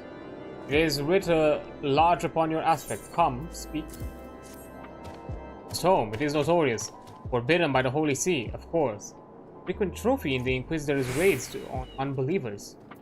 If you found this in the Steel Vigil, it can only mean that the unbelievers infest the ruins. They must have been tasked by the Dravanians keep watch and thwart any attempts to rebuild the Vigil.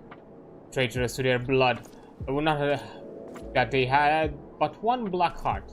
My sword would pierce its rotten core and forever rid us of their kind. Or with vitality. Don't need tenacity, I need skills.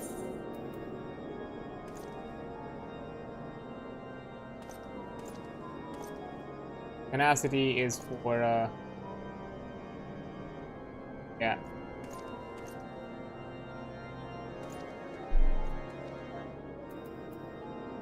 Yeah, it is better.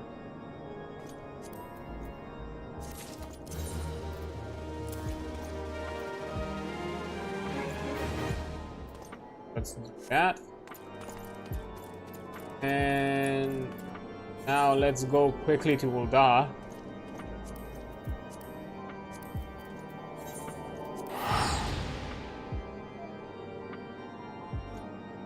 To deal with this quest. Where's my juice? Okay, see. Oh, Sapphire Avenue, okay.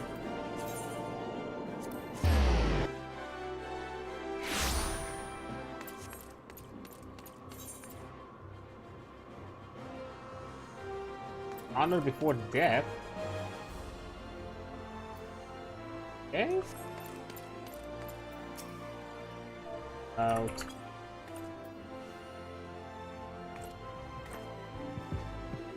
For Erdwin in Corvus? Oh dear, my friend, may I call you that?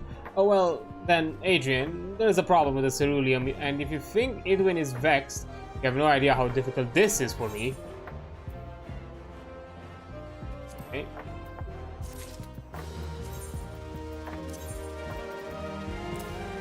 Okay, you can't. Ooh, at this. Matching. That's another bracelet. But better. Oh, that's dexterity, right? Yeah, no, I'm getting the gold. Caught between a rock and a tight place. Middleman will always produce a pot of grease. Find out what Thinkgod has in mind. Angry about the ceruleum order being late, is he? Friend, Pardon me, Adrian, I understand his situation, I really do, and I would ship the stuff to him if I had any. The fact is, it's been a mighty struggle for many moons to produce the processed ceruleum from Magina and Sons, and now they're entirely ceased doing business with most vendors. It's our life being the middleman, my dear lady. We pay for the sins of producers like Amagina, and what we do get in turn? Not so much as how do you do. Edwin's quarrel is with them, not me. Do you not know? The concern has the exclusive right to mine ceruleum in northern Thanalan. They can do whatever they want. You can always try them directly. Go talk to Papa Wazoo at Camp Bluefog. Though I warn you, he's a smug little toad. 1 to pieces? Alright, job. The apple of hand, okay? What are you? Ooh. Sibon has but little time left and would confide you in his burdens. Time heals all wounds, or so say those who have never experienced true pain. More 30 summers have passed since I carried the standard of the Dark Light Raiders into Cutter's Cry, but not a day goes by that I don't see the faces of friends I lost that fateful day.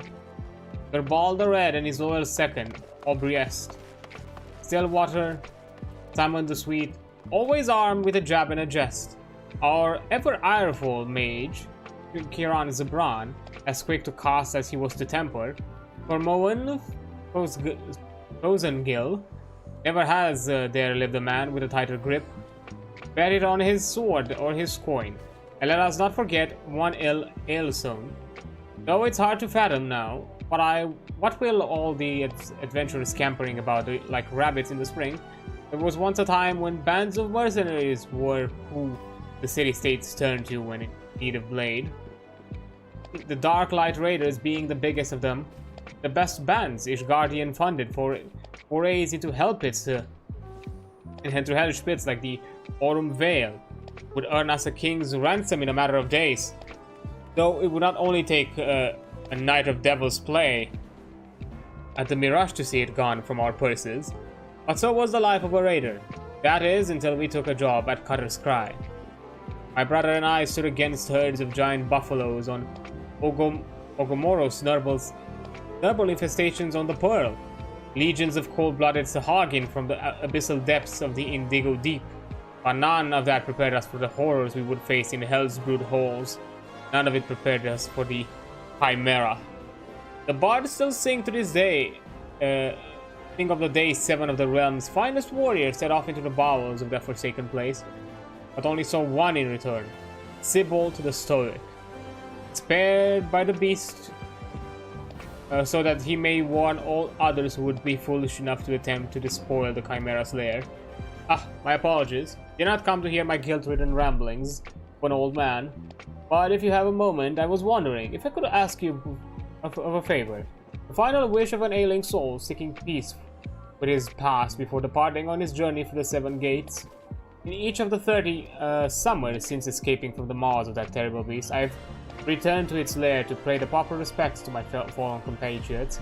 However, the years have finally caught up with old Sibold, and try as I might, I no longer can these bones make a trek alone. It is not too much to ask. Would you travel to Cutter's Cry in my stead and place a bouquet of flowers upon the resting place of the Dark Light Raiders? Okay, will do. Battle Fantasia, what? That.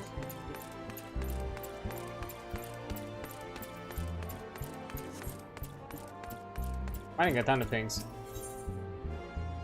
Hey, religion says that anyone who drinks this material good time from the will become a new man or woman. Oh!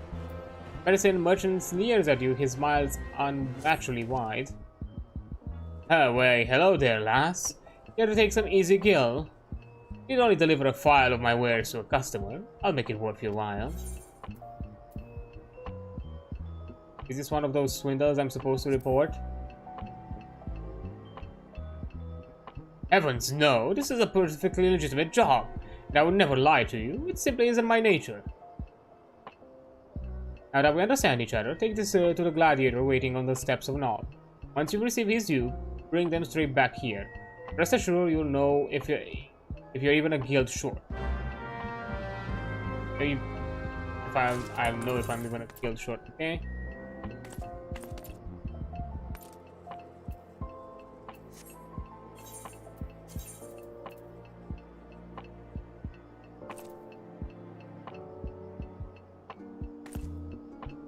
Next adventurous guilds. Good at. Where are you? Oh, the Black Rush.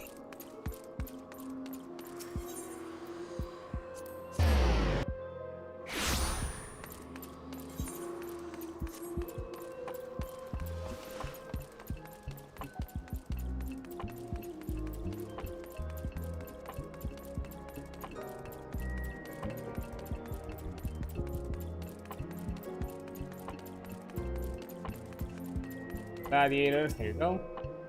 This is taking forever. Maybe it really was too good to be true. Here. Ah, thank you, miss. I've been waiting for what felt like an age. But finally, it's here, my miracle drop. Oh, you don't know what this is? This, my friend, is a vial of a mysterious brew called Fantasia. Legends say that any who drink it before lying down for the evening awaken a new man or woman. My Colosseum debut is coming up and I'm terribly nervous, so I thought this medication might bestow me with a self-confidence I lack. And a chiseled, muscly body besides. I can't wait to show off in my subligar. Take this to the medicine merchant with my compliments. Now if you'll excuse me, I'm off to make my dreams come true. Okay. Vicious. At least.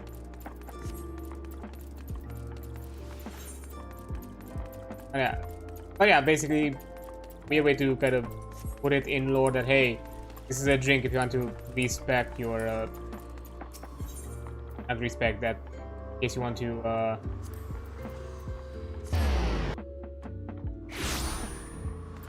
race change your character. But yeah, I can understand because, you know, see that the game is designed around the fact that all jobs or classes, everything is done within one character. At some point later down the line in the game, maybe a new race comes along that fits more your interest than what was available until then, you have the option. You don't feel like you need to redo everything you've done in the past. Good, you're back, and with my payment, I expect.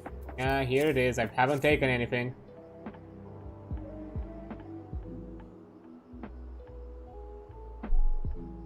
Every last skill accounted for. I knew you'd be the right one for the job. Now for your payment. But what's this? Oh my god, is that actually him?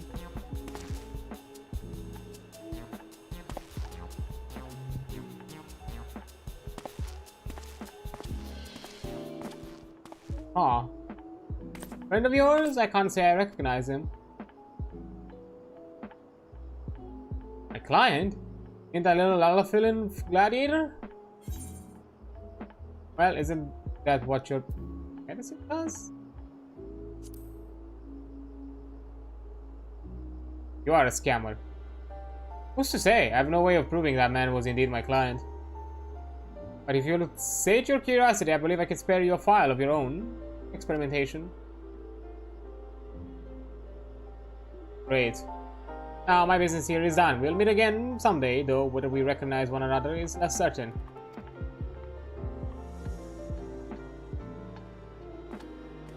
He's gone, never to be seen again.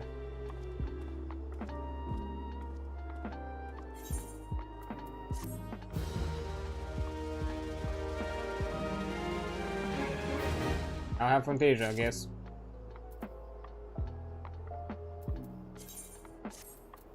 Bottle. Okay. Let's go here for it. Max out.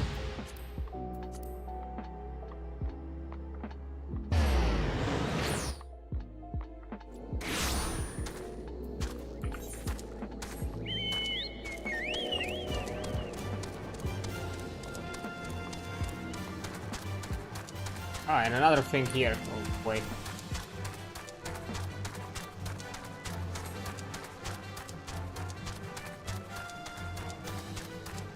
How many new features to unlock? And this is here to unlock a dungeon. As before. I get some gear out of it.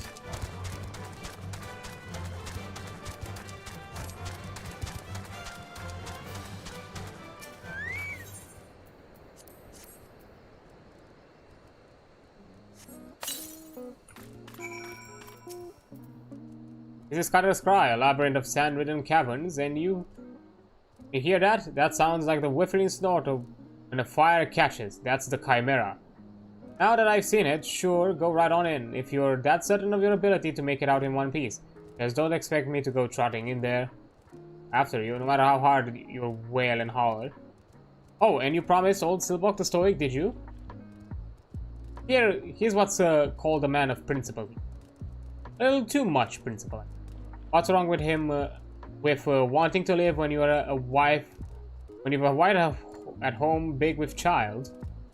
The tale goes that rather than facing the fate spun for him by Nemea, he hid beneath the mangled body of his leader, much as his companions were torn apart one by one, all so that he might return home to see his son born.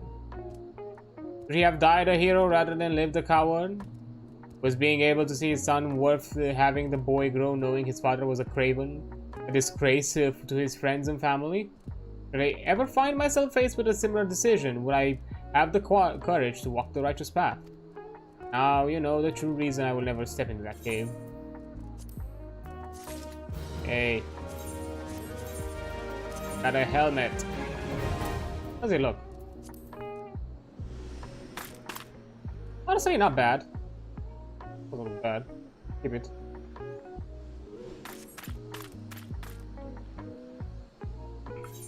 Okay. Huh. And blue fog, nice. And convenient.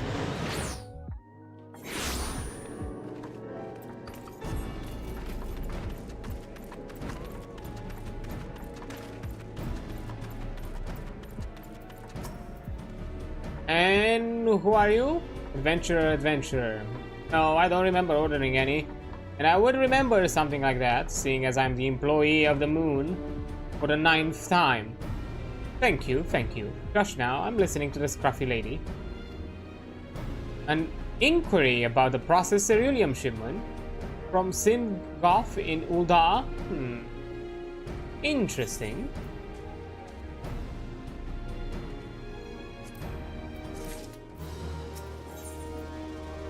Oh, now. Either what that would be. The room is thin on the ground, plot grows thick. None other than Papazu, the 9-time employee of the moon, wishes to consort. So, we may have a shared problem here. As unlikely as that sounds, we would love to ship ceruleum. But there's far too little of it coming out of the plant. I suspect thievery. A little skimming off the top. Furthermore, I suspect the porters. I was just going to keep an eye. Wouldn't want trouble with the labor confraternities, you know? But you are welcome to doubt and question them. And I use one problem to solve another. Brilliant.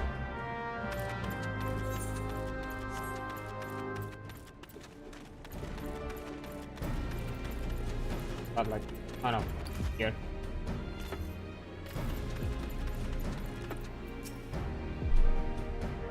Oh. That should be doubt. Selling ceruleum? One ought to punch you in the face for impugning my reputation. 2, you think I'd still be here with my arse out in the wind if I'd made off with that kind of loot? We'd be doing honest work out here with all manner of nasties just yalms away. You doubt my word? Go check the ceruleum in those barrels. Ain't nothing missing from what's in the book. Guess a cobbler. Maybe a cobbler. Yay, goblins! Wait. Wait.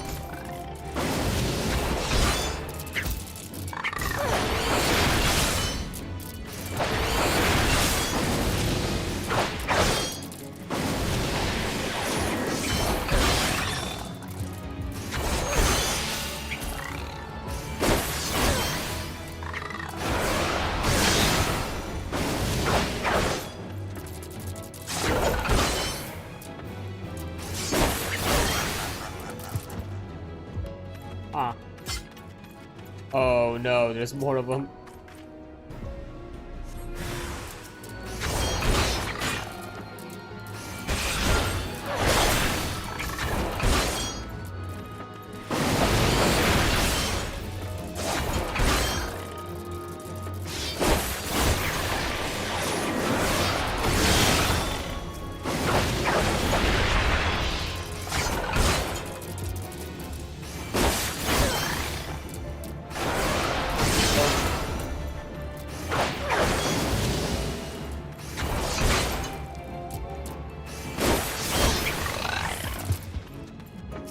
Finally.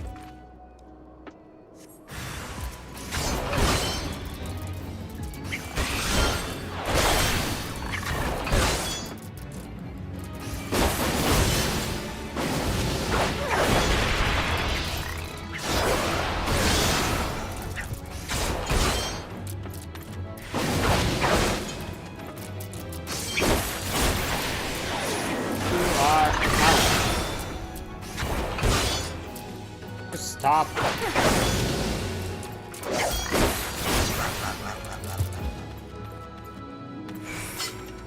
Oh, talk to the guy.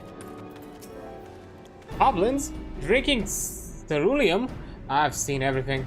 Well, I guess I don't need to get me a champion from the fraternity. That's a relief, but we'll have to make an extra trip to the plant to make for what those cursed toppers put down the hatch.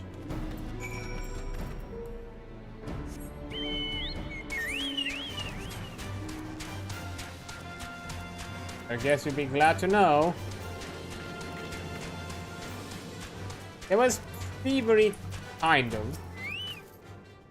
Interesting. Goblins. No, I definitely didn't order any.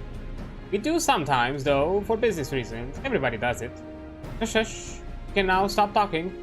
So, I'll have to hire guards for a whole area. Oh, an idea. Raise the price and call it a special security surcharge. Oh. Pavazo would offer you another commission and a chance to admire him if the mood strikes you. Anyway, the cereal must flow. No more delays in shipping. Another billion coup by Papa Wazoo. Oh, is that a feather for my cap? Why, thank you very much. So, you can tell Sidgoff that his shipment will be there in just a few days. Unfortunately, there will be a wee increase in price. Security surcharge, you know. Everybody does it. Guess our man is not gonna be happy about that.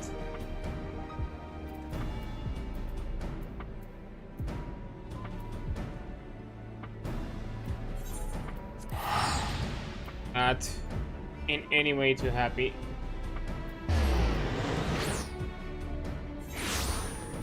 Let's see.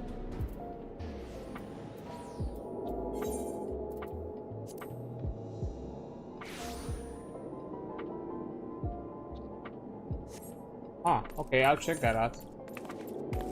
Yes. I have something extra to do. Change.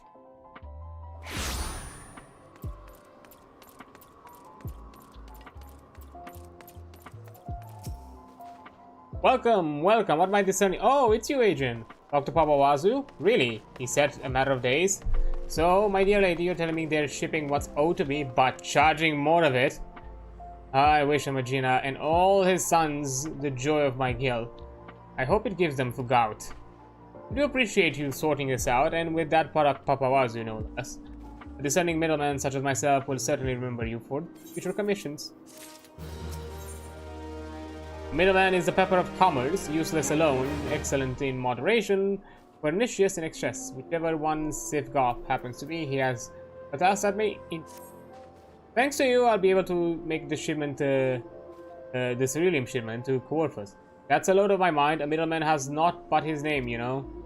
Head back to Camp Dragonheart, I assume. Tell Edwin that, to start laying out his vats. For that's how soon he'll have his cerulean. You won't take my word for it though, since Papa Wazoo made a liar of me by tearing while Coblin drank my shipment. Take this to Edwin as a token of my apology, and don't you sample any. Okay. I will do so. Back ahead. And I'll do this whole thing with my Faisal Chocobo. What's that about? That sounds interesting.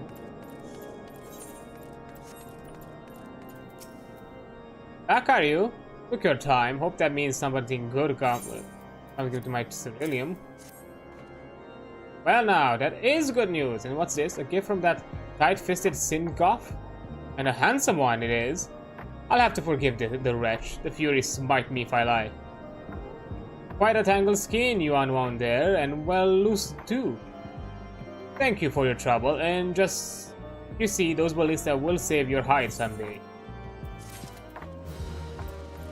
Glad to know.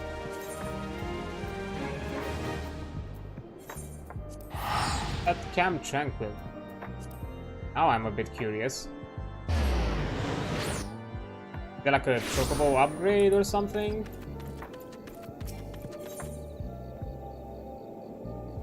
Thankfully nothing else to do. Lucida appears to have caught a scent of something. The unmistakable smell of a Chocobo clings to you, adventurer. Would I be correct in assuming that you own your own trusty steed? Aye, I thought so. Now tell me, is your bird battle-trained? If not, you might consider seeking the advice of Lukalot over at Branchbatch Meadows. The Ishgardian native is something of a prodigy in all matters concerning to fine feathered friends. He should be able to help you attain greater affinity with your bird. Oh, I can have it prepped for combat? Where? I vaguely remember stuff about that.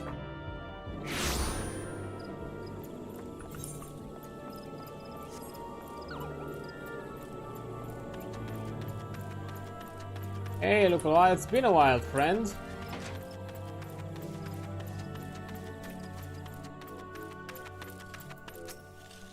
Good evening to you, Adrian. Is there something you need?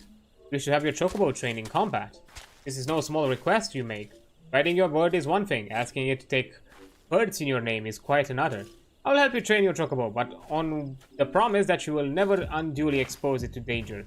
Do I have your word? Very well. To begin, we will need a bunch of Gishal greens. You have my leave to pick one from the fields yonder. Turn to here when you have it. Okay, will do.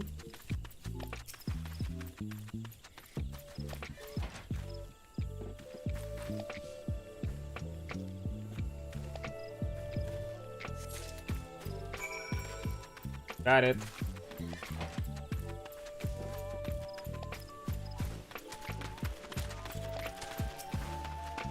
We acquired the greens? Superb, then we shall get straight to it.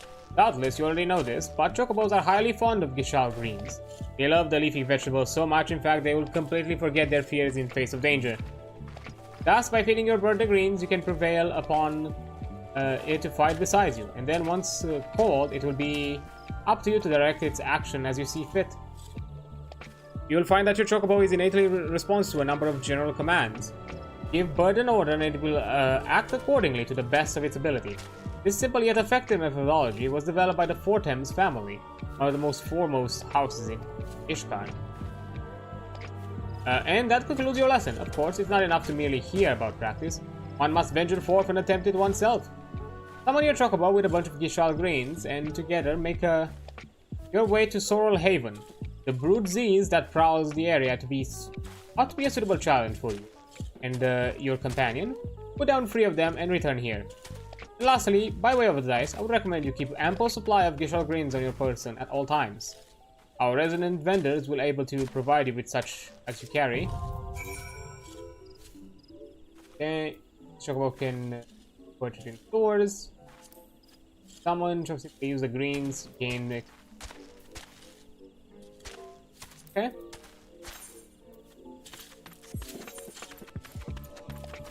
Not too far, I think.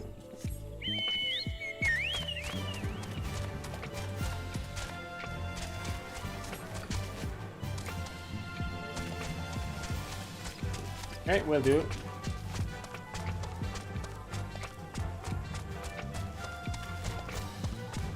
Yeah, from the looks of it, I think with the left meta and that have remained on in Dragonhead, I can also get the 45 quest for Dragoon as well. So that's gonna be nice. Probably a good point to stop. Okay.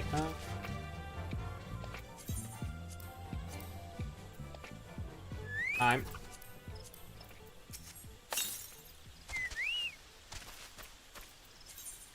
Chocobo.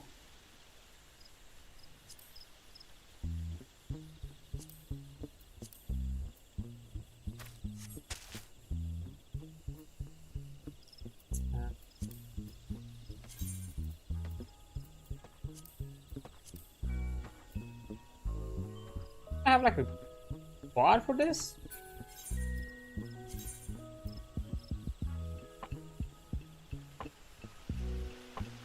Okay.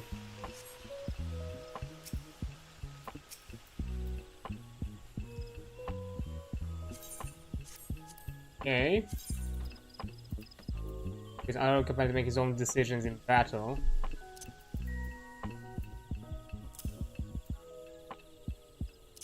And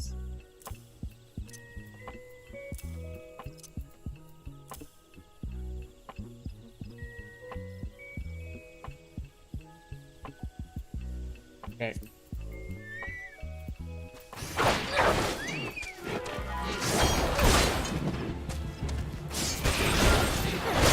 Okay, it counts now.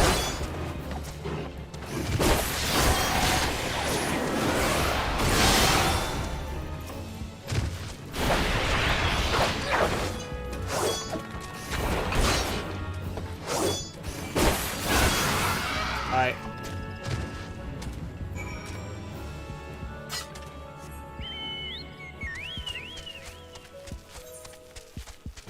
I mean, it's a neat feature. I'm not sure if I'm gonna... I'm not sure how viable it is, if it's something that's really good to have. Maybe for like open world things. Because if the same restrictions apply to this, to the companion as it applies to the mount, then, you know, for dungeons and all that, it's not really useful. Like for like endgame, for like open world content, I guess you have like an extra option to do so, which is nice. And I'm suspecting there are other mounts who can work the same way if you own them. Or who knows, maybe this was like a one-time thing they tried and then really gone through it. I don't know. I may look into it. It's not something that really intrigues me. That you can do. So you have successfully negotiated your first few battles with your Chocobo. Well done. Tell me, how did it feel? Was it not extremely reassuring fighting your feather companion? Your Chocobo can make up for your shortcomings or build up upon your strengths. Indeed, there are countless ways the two of you might complement one another. Through some experimentation, you will come to find the approach that serves you best.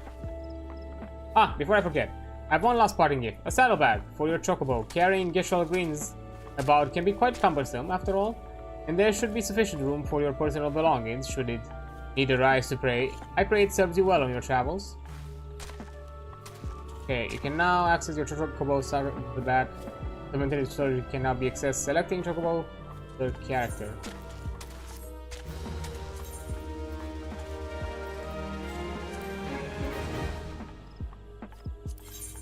Aha! Ah, neat. Oh no. Transfer items between saddlebag and inventories.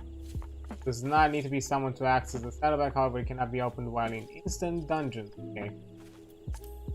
Interesting. Bird in hand. I'm guessing this is for... Must own an apartment or an estate. Be sharing an estate. Must be on...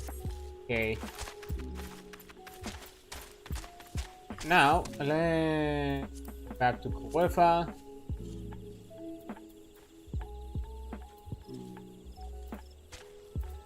Dragon heads.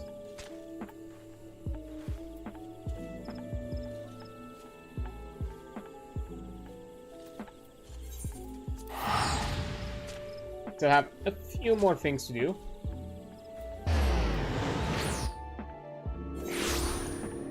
Oh, and I summoned the chocobo. Nice. First, I want to handle this left match here. Then go back to these.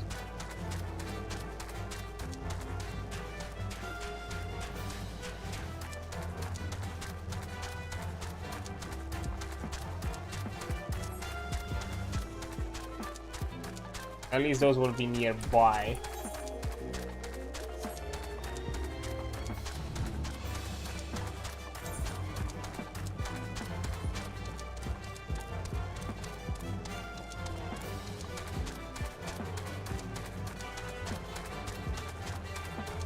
Oh, look, there they are.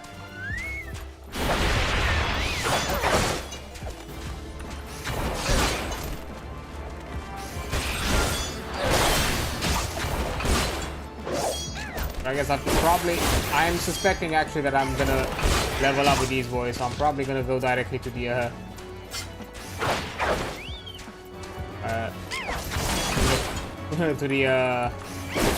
room quest. I wanna be done with that.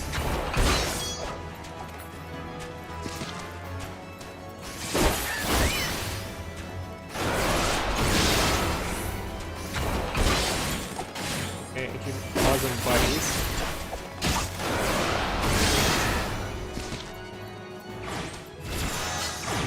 And there we go. Companion skills. This one's going to be used to acquire new companions with action. Attacker healer, when you choose to acquire this. Activating the defender sounds will turn to find a stalwart. Attacker sounds. Okay. Very sweet. Input to battle. How you choose your chocobo's skill points. Up to you. Once action tree can be purchased, that purchase cannot be undone. Think about how you wish to your chocobo and choose wisely. Okay, so my understanding I cannot go back to my profession. That's what I'm getting out of it. Not sure which. I mean, a support option would probably be better. My opinion.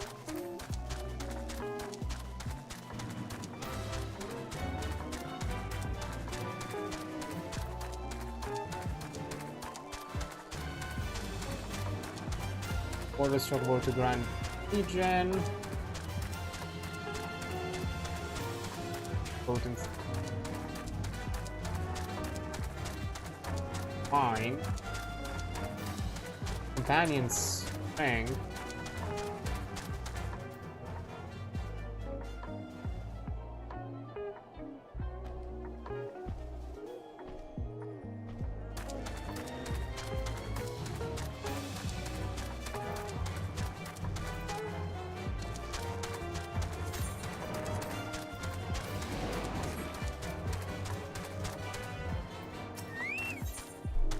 Sir Albrecht has eagerly been waiting your arrival.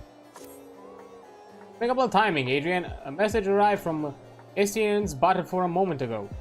Much to my astonishment, he would trade words with us and bid us meet at him at Boulder Downs. As for his true intentions, I cannot say. Yeah, it may well be a trap, but we must go nonetheless.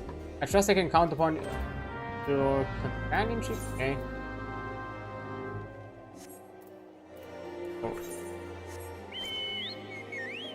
Exactly that.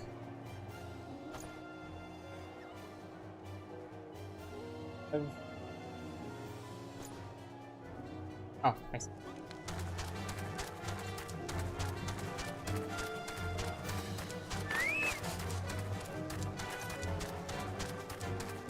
Okay, will do.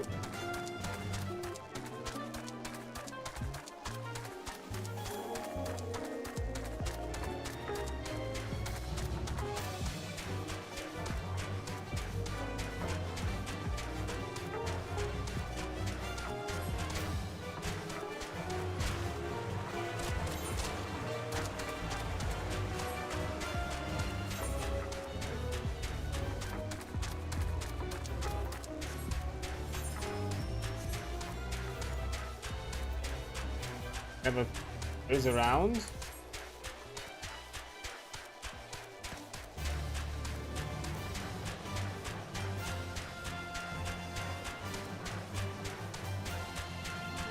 Oh, that's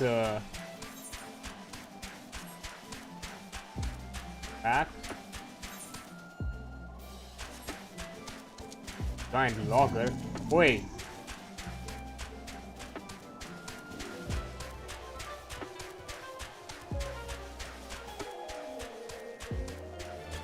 Huh.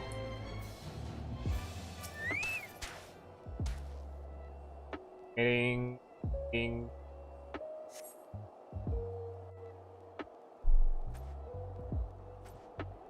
kind of a precarious point.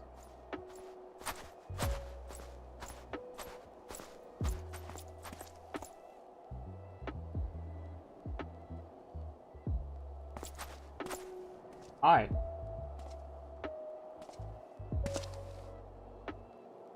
Greetings, Master. It has been too long.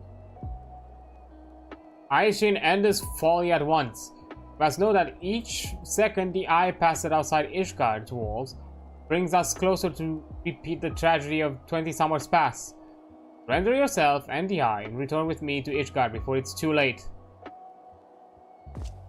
Ah, but it's already too late, Master. For you see, Nidhogg has already awakened. What? Hear me, Master. You have mistaken the cause of the dragon's return. The eye is not to blame. Premonition came to me by virtue of the dragon within, warning me that the great worm would soon rouse. Even as he slumbered, Nidhogg seethed with irrepressible rancor for that wound of 20 years ago. That rancor will send him flying as a speeding arrow to Ishgard, whereupon death and devastation will ensue. There is a possible solution, but the eye taken to a remote land far from the Holy See. Then, only then, could destruction be averted and the lives of the guardians spared. You mean to make a bait of yourself? Nay, there is more to this than you let on. Seek vengeance for Ferndale. To me, the two are the one and the same. You know my past better than anyone else. It was for no other reason than to avenge my family that I became a dragon. Dragons long outlive men and do not soon forget the wrongs done to them. What grudge they harbor burns as fire in their hearts, for time swelling into unquenchable inferno. They not only look back on history to see that Nidhogg grows stronger with each awakening. When last he darkened our skies, the great worm came within a hair's breadth of laying waste to Ishgard. Not short of death will prevent him from completion. His mission, when next wakes, Nidhogg took everything from me.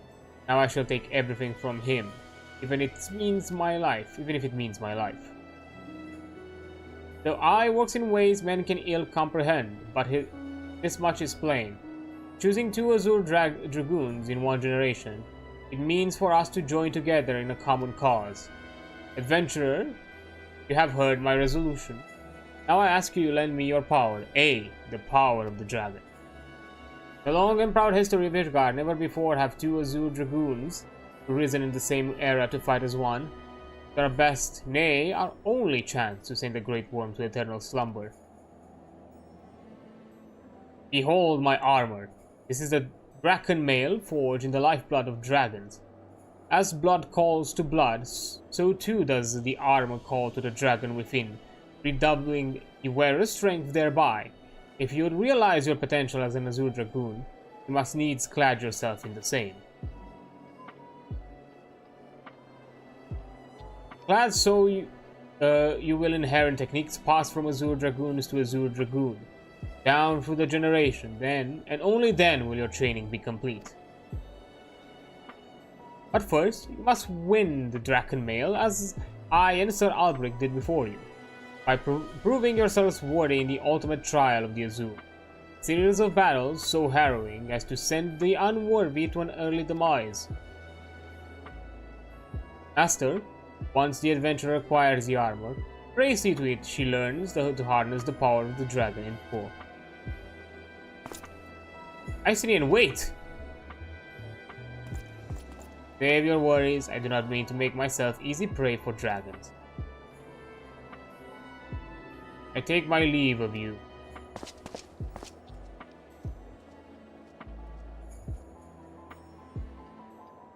Okay. I have to return. Yep. And get myself some nice gear.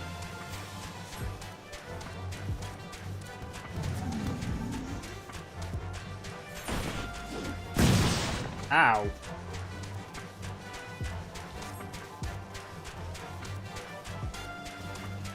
I forgot if the gear I get it now we're at 50. I think at 50.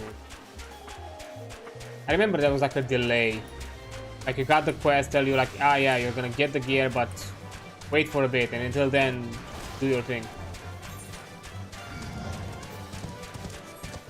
I think I have to do the trial, and then I'll get the gear. I think.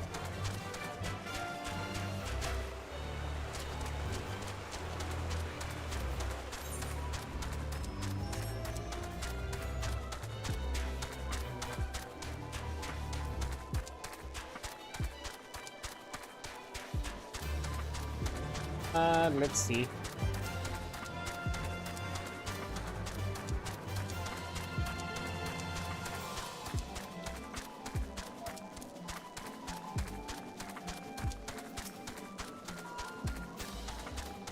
Hey there, Albrecht.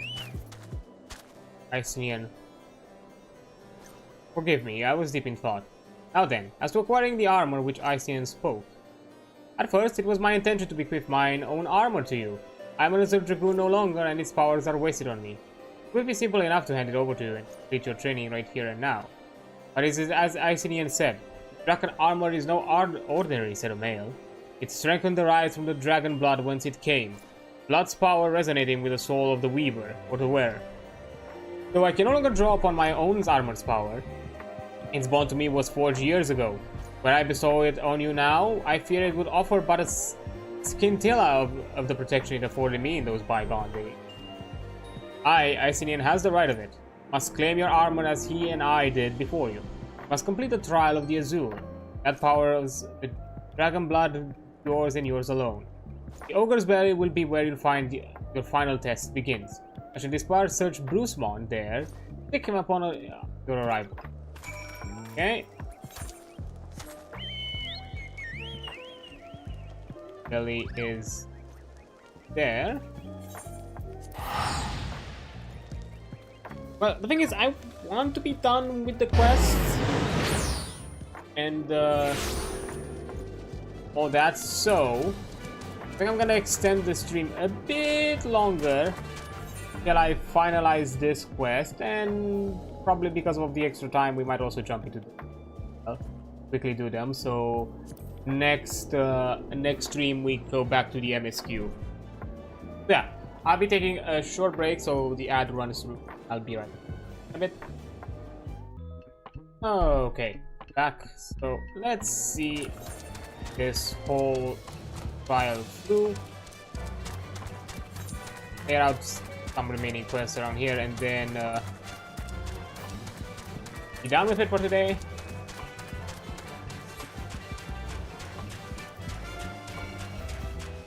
Okay.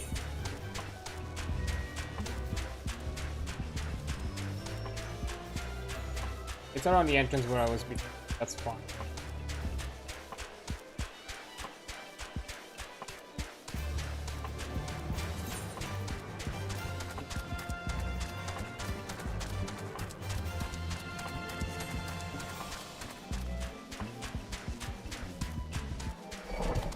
Yeah, leave me alone. There.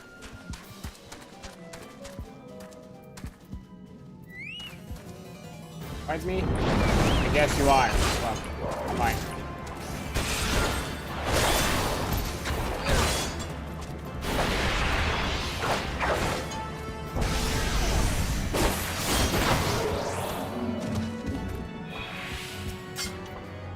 You have grown strong since last we met, adventurer. But you pale in comparison to with your azure forebears. If you'd prove me wrong, let your lance do the talking.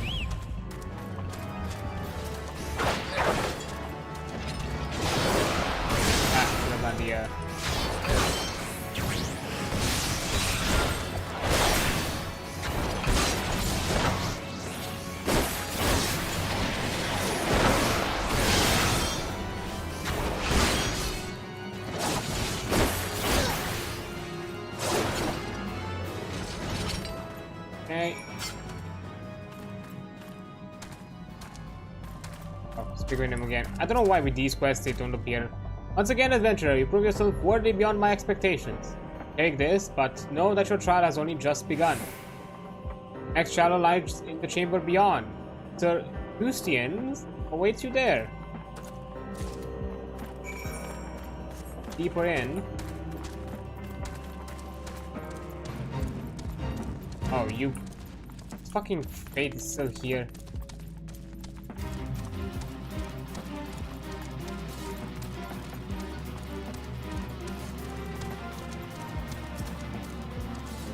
You, a foreigner, would don the dragon armor, then prove to us that you will not do it dishonor.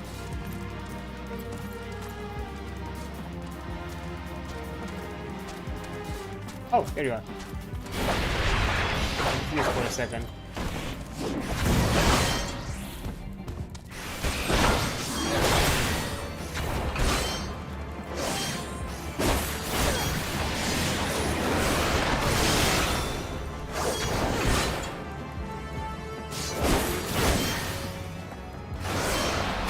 Wait, don't kill my bird.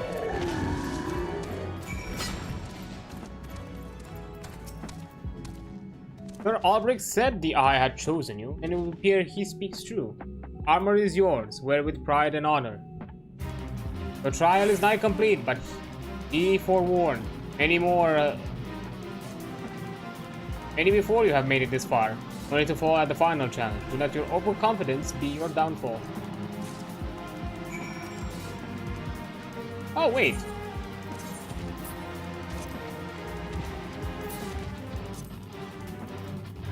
Have the gauntlets and the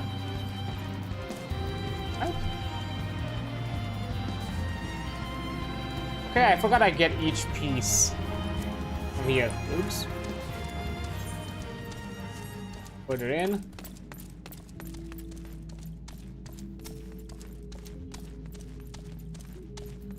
He mastered himself. So you've made it this far. Very well. Prove yourself worthy of the Azure and or die in the effort.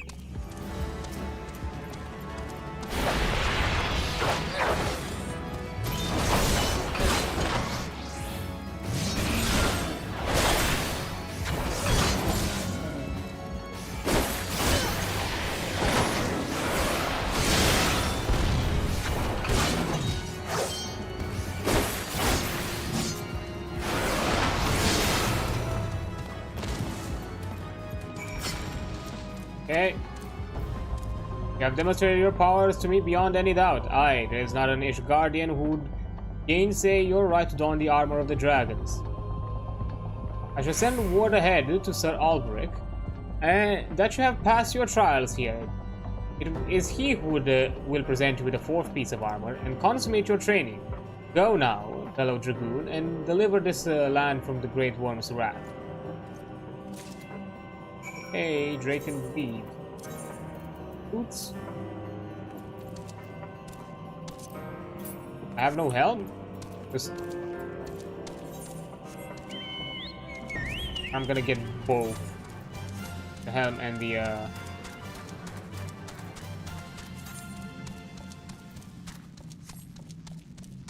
probably.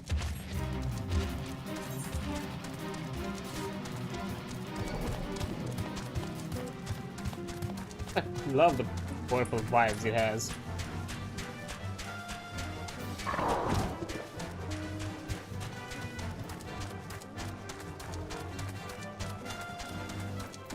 Yeah, so this is gonna be gear that's gonna be kept on me for a good while because it's level 45.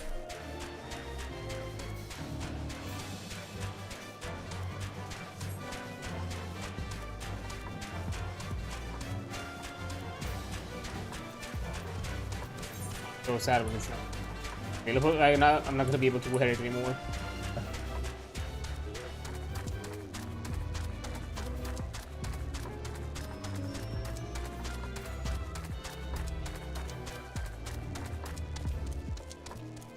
I think I got both from the quest, like from any helmet and the chest. It would be so kind of doofus if I had everything but the helmet.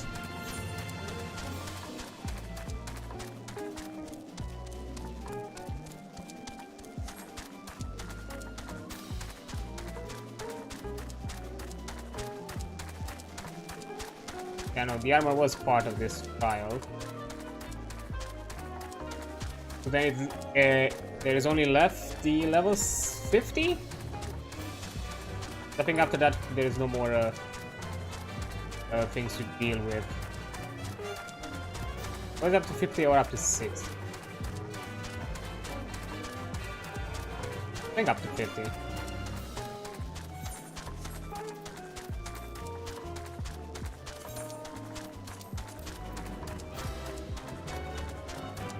I mean, to be fair, yeah, you see the bar so far behind now because, you know, level cap is way higher.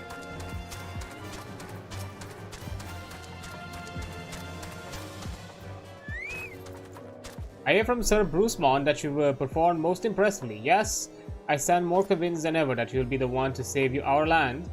Yet be warned, Adrian, one last trial awaits you. You'll face this trial in the presence of not of knights, but of ghosts. Make your way towards Still Vigil and seek out the gravestone north and west of the structure. Take this with you. Take this flute with you. When you reach your destination, blow a single strong note. A visitor shall soon arrive. Entertain your guest, and should he leave behind a present, return it here to me.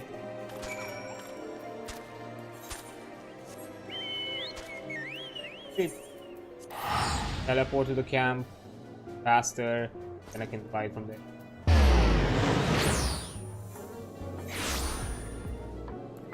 Oh! I teleported Wild Mountain. Nice.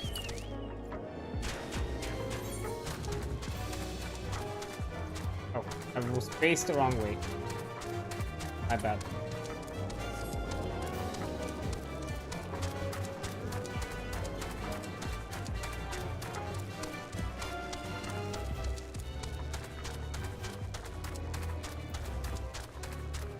I didn't get anything out. You sure?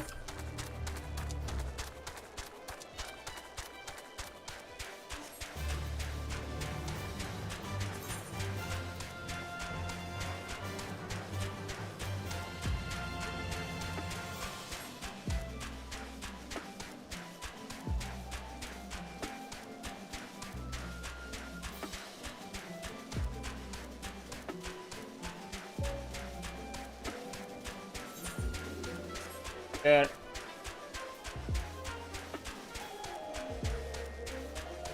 Got you.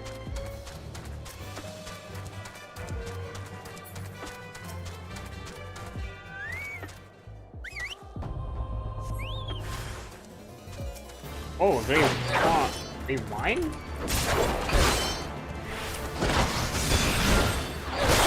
Wait.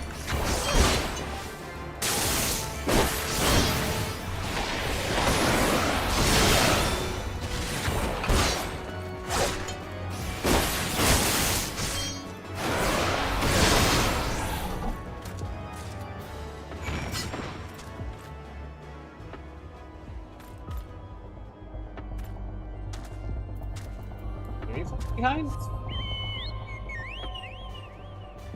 Maybe.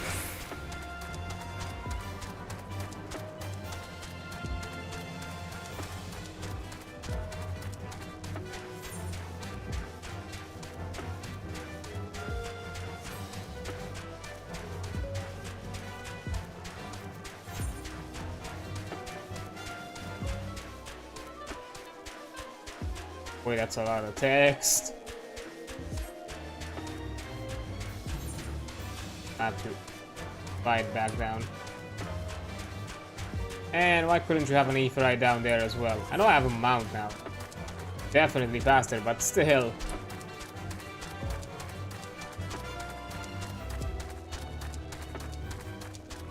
Make me do the entire trek.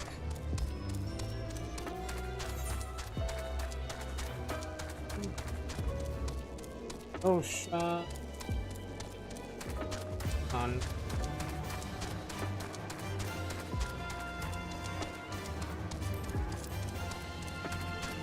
Level 40 or above. Well, about that, buddy. About that.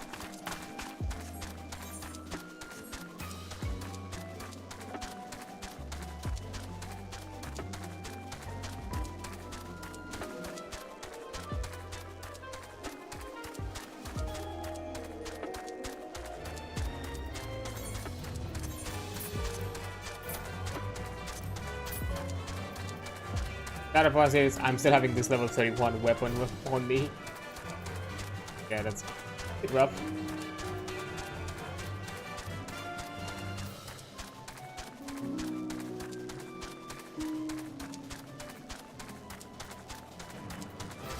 That's my lowest level item. Well, technically this one, but it has good stats. Your presence before me indicates you've seen the visitor. Have you ought to show for your deeds? And oh. Ah, the Skull of Greywine, old warrior of the Dravanian horde. It said that in ages past he could bring down a castle with a single breath. His strength has dwindled since those days. But the dragon past his prime is a formidable foe nonetheless. Slaying him, you have proven yourself worthy of this. Now, you now possess 4 pieces of the armor that I seen him myself and our forebears did wear. While you doubtlessly wonder about the 5th, I can tell you only that it is not mine to give. Fear not, however, your triumph in the trials against the dragons of the horde give evidence that the dragon blood now resonates within you, with yours. Yes, you stand before me as prepared for your ultimate challenge as any could be. And yet, before we proceed, I would hear it from your own lips. The Great Worm's powers is the stuff of legend. Have you truly resolved to fight this battle? To risk your own lives to deliver a foreign land from the clutches of its ancient foe? When you are certain of that in mind, your mind is settled, return and speak.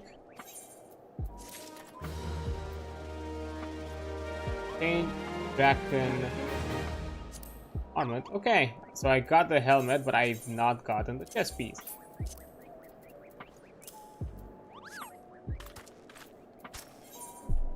Oh, I would like to reaffirm the commitment to do battle with the Great Worm.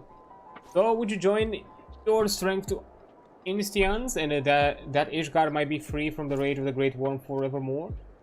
Then I shall honor my promise. You shall have the full use of your powers by the time we are done. Before we begin, there is something I must needs confess. You will recall the tale of my battle with Hawk 20 years past. How the power of the dragon left me on account of the injuries I sustained. What I said was an untruth. The power did not abandon me, alien. It was I who abandoned it. Being derived from our mortal enemies, the power of the Azure Dragoon is a double-edged sword. Even as it lends us the strength we need to smite dragons, it heightens our communion with the creatures, rendering our minds more susceptible to their seduction than ordinary men. Even as I buried my lance in Nidhogg's flesh, our gaze locked. Mine eyes met then with a look that would fairly impale a man. That instant, I found myself assailed by a torrent of emotions, not mine own. Sorrow, rancor, pity. Threatened to drown the man in me and leave behind the dragon. Fearing I might turn traitor, I chose to purge myself of the power that the Eye has bestowed upon me. Thus, regaining lucidity, I was able to rout out the grievously wounded Nidhogg. Alas, countless of his brethren yet remained, as if to mock me. They fell upon Ferndale with a vengeance. Bereft of my power, it was all I could do to save but one child. Nary a soul knows this, nay, not even Astian, but I can keep him in the dark no longer. At our last meeting, Astian said that protecting Ishgard and exacting revenge upon Nid are as one to him. That frame of mind, I fear, may well lead to his demise. Desire to protect and desire to avenge are opposing forces that can ill be reconciled. Worse, the latter serves only to cloud his sense of self. When next Estienne and I meet, I intend to confess all of that. Though it means the loss of his good opinion, the outcome of the coming battle and his very life may well depend on his readiness to relinquish his powers. Never allow yourself to forget the origin of your strength. Ever does the dragon lurk behind your eyes, binding its time, ready to claim it for its own. Aught less that complete conviction, and you will find yourself in the vice-like clutches. So forewarned, let us return to our present endeavor. My promise to Essien was that I would impart onto you the technique that will mark you as the Azure Dragoon. If you would know the truth, however, this knowledge is not within my power to bestow. No, you must claim the technique much as you claim the fourth piece of your armor you bear. By proving yourself in battle with the dragons whose power you would unite with your own. I entrust you with this flute once more. Take it to the southwest Providence Point and blow a single note. By locking wills with your adversary and prevailing, you will prove yourself worthy to champion the cause which your lance is sworn. The dragon within you shall be then awakened. Okay, so... Oh, that's close.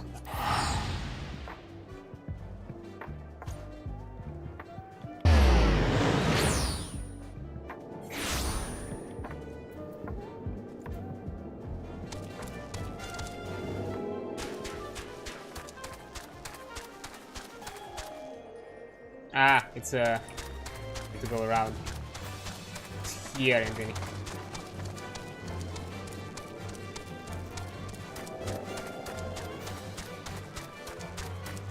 I feel like this quest line was. I think this quest specifically is the thing that kind of saved how kind of uninteresting the first two were. In in building up all this and adding all this exposition, but with not a lot of like character conflict or anything else to kind of add to like small cinematics or character interactions.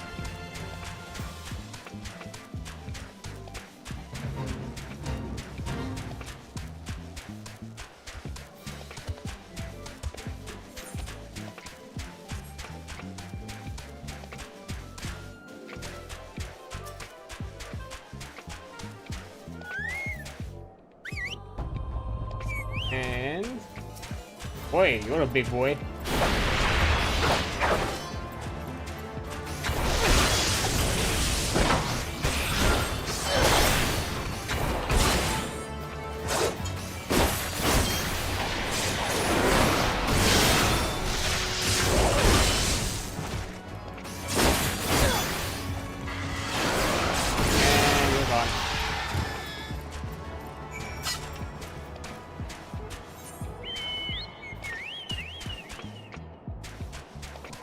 No, there's no way for me to go down from here.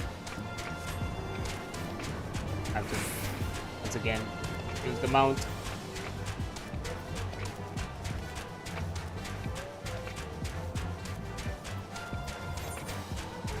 I get rush to a target and his location cannot be executed while bound.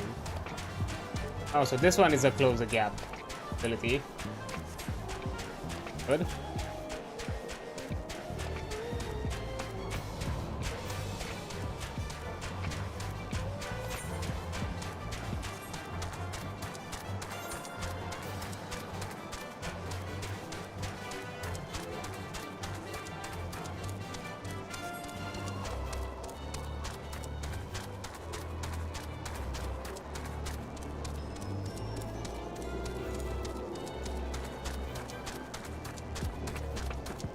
I think I vaguely remember now. I think the 5th piece, something that I unlocked later.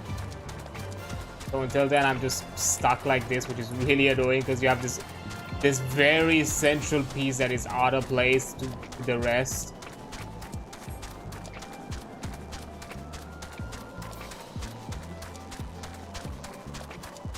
I think that's how it works.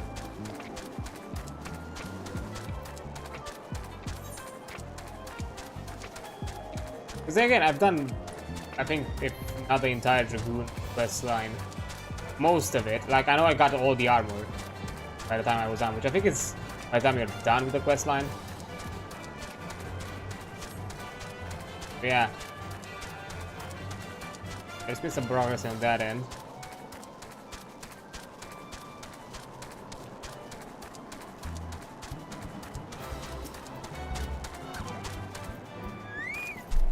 It's good to see you safely returned, and I take you're bearing that the engagement went favorably? It is. You left this place as a woman, Adrian, but you return as a dragon. There is no more for me to teach you. From here, your battle is yours and yours alone. Now, you might recall, Sammy, that the 5th and final piece of the Draken armor was not mine to give. However, that was not wholly true. I could guide you into the direction which you seek. That said, I yet have reservations. The sheer power of the dragon house within is such a great. Many of your Azure forebears, myself among them, have proven hopelessly incapable of wielding. But I do not doubt what I see. Within you has awakened a strength that forever eluded the likes of me. If you are not worthy of wearing this armor, then I know not who are. Remember my warning to you, Adrian, and heed it well. Nidhogg is a lord among his kind, and aught less than complete conviction, and you will surely fall under his thrall. Before you can master your foe, you must needs master yourself. Hone your lance arm until it can bear no further honing. Then present yourself to me. When the time it's come, I will tell you what you know. I look forward to our next meeting, young goon.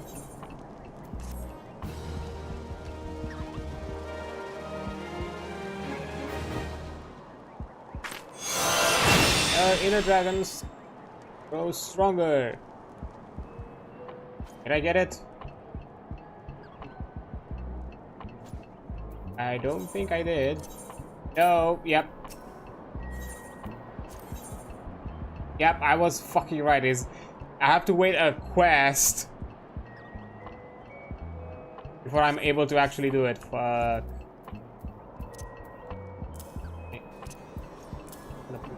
I have a plan with these, but not now.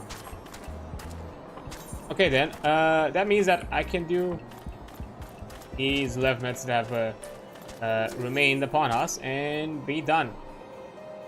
Simmerod, the Adventurers Guild representative for a local lab quest at the Observatorium, is seeking an adventure to undertake guild labs. Good evening to you, madame. My name is Simmerod, and I represent the interests of the Adventurers Guild here at the Observatorium.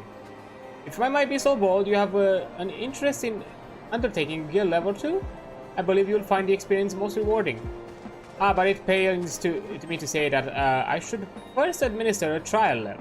I must beg your forgiveness for my premature proposal. This lab should serve as a test. If you are so willing to accept it, please do so now. Will do. That's an upgrade. And my most humble thanks, madame. The dragons and their minions have terrorized my homeland for generations. We appreciate all who would aid to our cause. To attract the two beasts which threaten dear Bessie, we must slay snapjaws and use their meat as bait. Their method is far from foolproof, though, and I fear it may attract other ravenous creatures.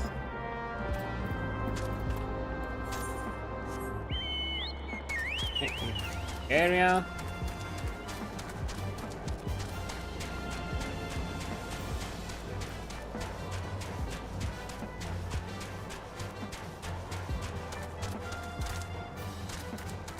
And initiate, okay.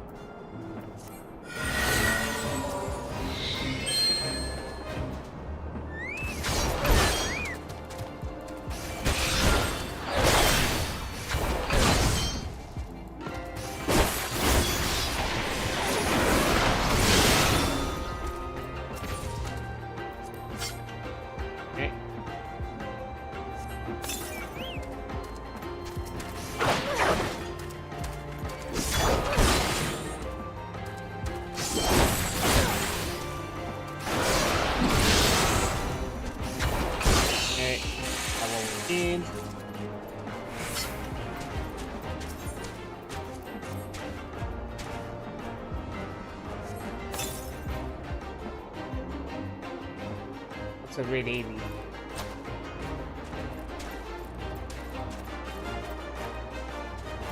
Oh, there's no evidence, okay, that it failed.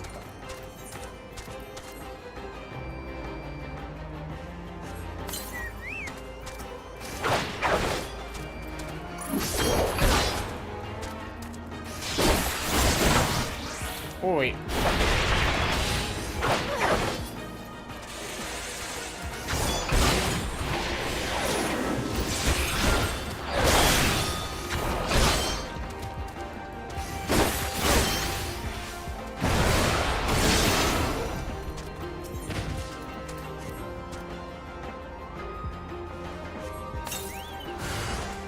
Oh, there's one.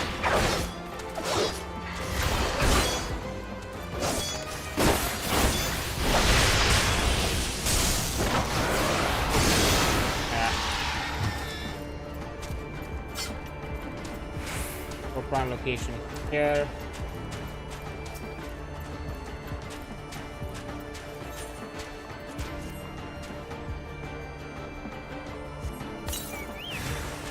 Nice.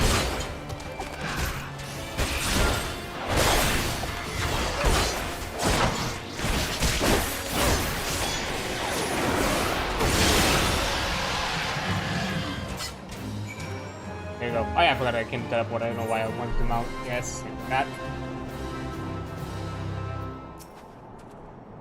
The Lev watches spoke of your skill and valor in the field. Please accept this reward for your services. Okay.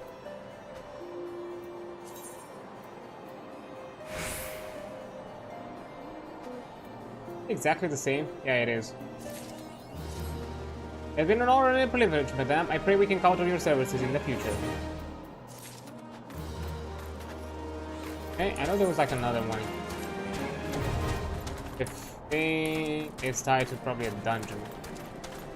Or to fear, that sounds like. Oh, it's free.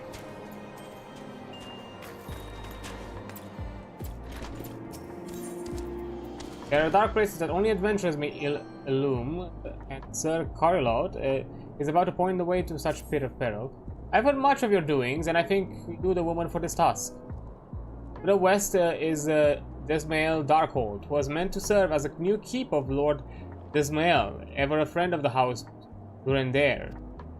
But before the masons and carpenters could complete their work within the caves, hordes of voidsent appeared and drove them out. A year since, the creatures have consolidated their presence. As such, we officially petition your assistance in reclaiming the Dark Hole. All arrangements have been made. You need only give your assent. Speak with Sir Ophelia at the Ingress if you are to with us, and she will tell you what you need to know. Oh, that's nearby.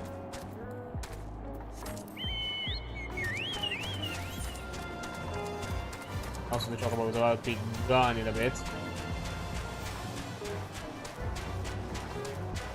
Could I go from here there? Because I think that would be faster. Might be able to. Worst case scenario, I'll just teleport. Actually, by teleporting, I'll get there faster. Yeah. Okay, welcome to Desmael Darkhold. Built to withstand all Dravanian ploys and plans. These were natural caves behind me until the House Desmael began enlarge, connect, and fashion them into a stronghold.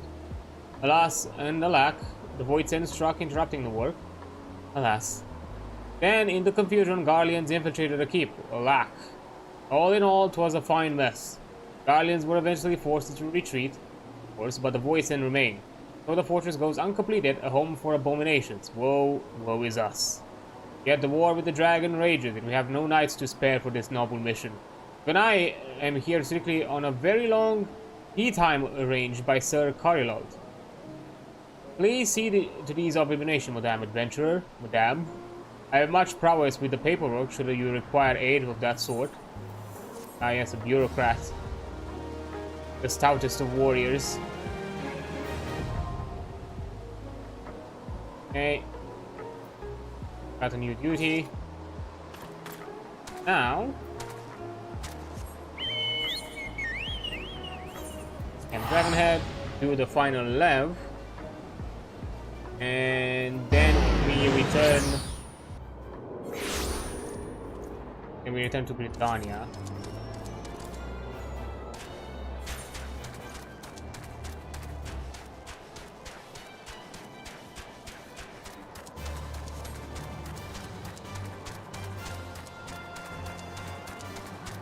All this kind of took us almost like an extra hour, but it's fine.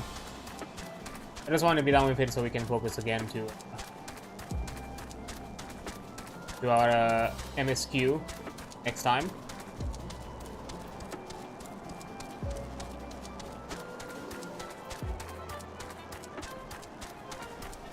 I think this left should give us something.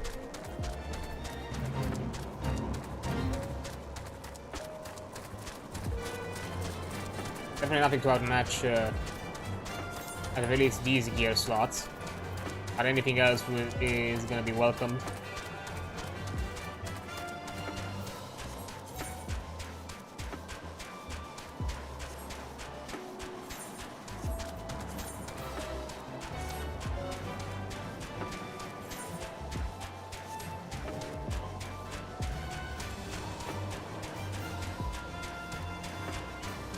It's quite the arduous upkeep.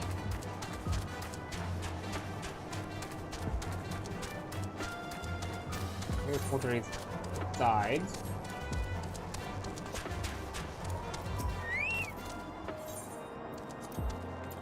Locked it.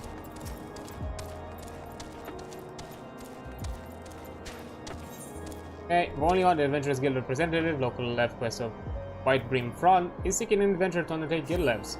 While met adventurer, might I interest you in a guild lev?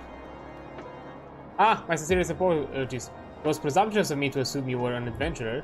I mean, how could I possibly know at a glance? That said, on the off chance that you are an adventurer, I have a wide assortment of contracts that need doing. This, however, one catch. I must, in accordance with official protocol, ask that you undertake a trial guild lev. Once you've completed this trial, you will become eligible to receive levs as I have to offer. Ah. Oh well, fine. But gradually, the roads to White Brim Front grow more dangerously every day. If these attacks were to continue unabated, it would be disastrous for the local economy. Let's only let you do your part to cull the dangerous beasts in the region. Do not think you incapable of this task, but be warned. Leaving behind rotting corpses is likely to attract other creatures eager to feed.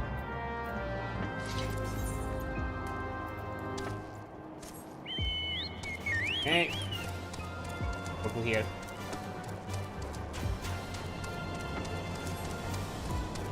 And let's initiate.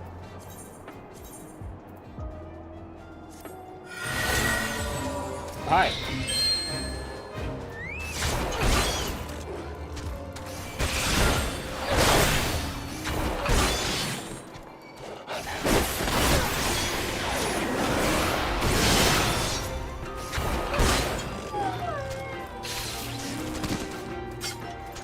Ooh, I got something.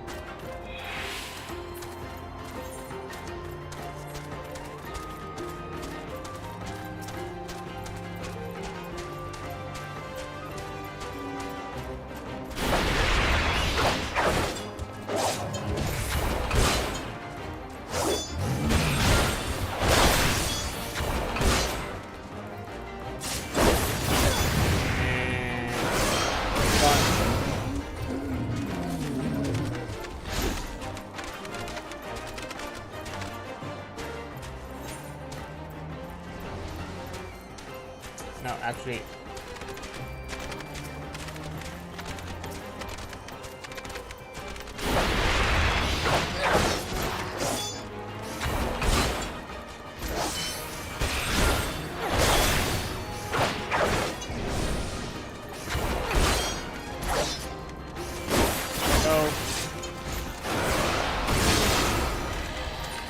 Where's the last one? Oh. Boy.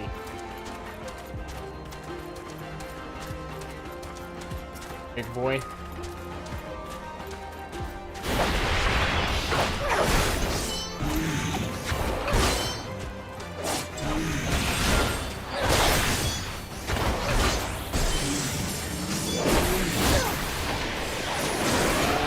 Got it.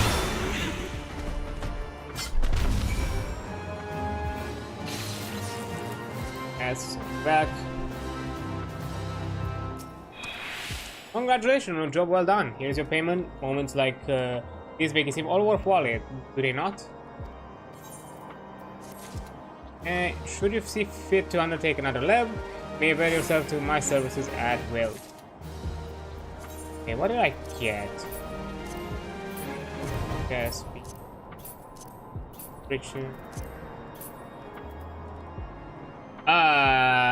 What's this? An astrologian weapon. Come on, man. Really? Is that what I find? Okay. Fair enough. Fair enough. Now, I guess I should go back to Dania. As until,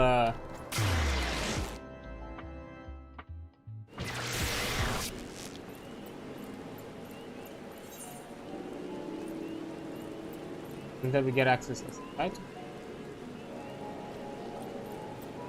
This, hold up. Hold. I remember seeing you around.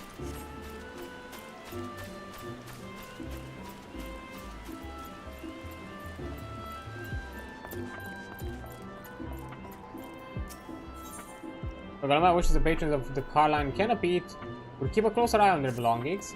I'm not busy enough without playing Lost and Found. Oh, do forgive me, friend. Once again, one of our customers has departed without her belongings. I'm at loss for what to do about it. While I understand that the adventurers have many cares on their mind, it would make my life much easier if they would keep their personal effects in order. But you did not come here to lend an ear to my grumblings. This book in question, the face of its owner was unfamiliar to me, but Earl over there seemed quite smitten with her, as with every pretty lass he lays his eyes on. But that's neither here nor there. Might I trouble you to inquire as to the girl's whereabouts? I found the man to be less than forthcoming ever since I spurned his fancy. Please don't look at me as a pretty face. The sweetest little thing with the journal? Of course I remember her, and remember her well. Had a smile to warm the heart, and a laugh, a lilt one might say, to tickle the depths of the soul. And she was the most eager to hear the tales of my many travels, which speaks to a keen and sensitive mind. Shirley, I believe was her name? No, that's not right. Shirley was the redhead from last week. Damned if I can't remember. You must understand, no small number of comely lasses seek out my company. As they say, keeping all the names and faces straight is an adventure in itself. Any road. The girl spoke of paying a visit to Apkalu Falls before traveling on. Like as not, you'll find her there now, getting a tea or two about at our parting. Do pass along my regards if you see her. She should be readily recognizable in that charming straw hat of hers.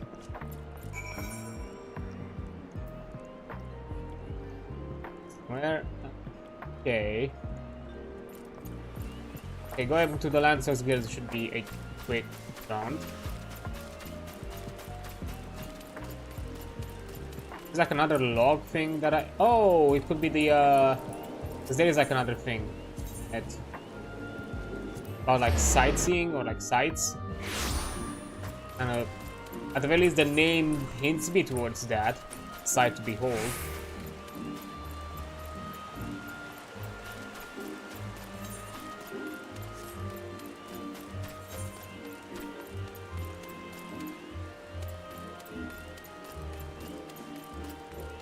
Makes me wonder, because we got one in Limsa, we got one in Gridania. Are we gonna get one in Ul'dah? Oh! Ring Moogle. What's this? You're able to see me? That's amazing, Kupo. That we should thus meet can surely be no coincidence. And so marks this fateful occasion. I shall make you a gift, a magical potion, Fantasia. It's called. A legend holds that it allows you to alter your appearance. May it serve you well, Kupo. Oh. Oh, so now I have two of them. Nice. I remember like the Fantasia being like something that you find here as well. Pardon? I don't believe we've met. Something of mine, you say? Have it. My journal, Texas 12. In my haste to escape the clutches of that insufferable mutton monger, it slipped my mind entirely. Might I be so bold to ask your name? You have my gratitude, Adrian. It may not look like much, but I count this as my humble diary, among my most prized possessions. Its pages brim with tales of the most heart-stirring sights to be seen in our realm, as told to me by the sensitive souls I have met in my travels across Eorzea, tales that have struck with me with most incurable cases of wanderlust. As an adventurer, you too have seen the realm, I am sure, but I would ask you, Adrian, have you truly seen her? Poured witness to Eorzea in her myriads of splendor? Have you stood at the palm-fringed beaches of Costa del Sol, just as the sun peeks out over the horizon, its rays kissing the sands beneath your feet? Have you lost yourselves in the night sky of the Sagoli, adrift amidst a boundless sea of stars? But why do I even try to convey with words that which must be seen to be appreciated? To our fortune, whatever so we wander, Eorzea's beauty is but a stone's throw away. If I may quote from my journals, yes, this is one, for the fain beneath the two that are as one. Her divine cup runneth over with light ethereal. Such were the conjurer's words, and I would see as she saw. I saw for myself before coming here, and I can assure you, the conjurer spoke true. Indulge me. Go there and look out upon the beauty before I would hear your thoughts. Going to go.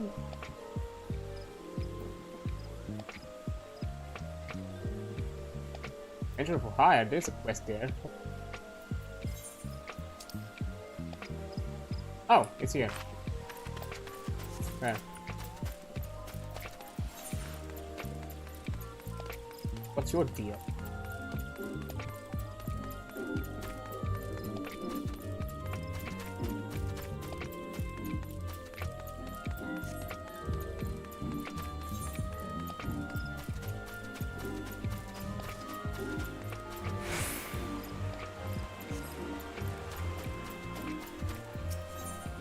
And now she's an adventurer to go with her. Okay. Fellow green farmer asked me to pick up two things in Gridania: sweet rose perfume and a good adventure. I have the perfume, though it took me some doing. We botanists do tend to be miserly with our sweet rose. And as for the adventure, hello, lovely. Okay.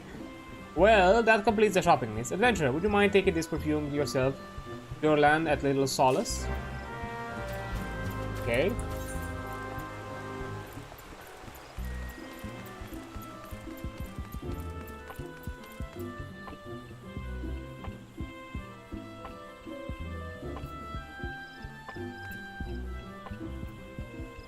Out, okay. Will do. Along with this.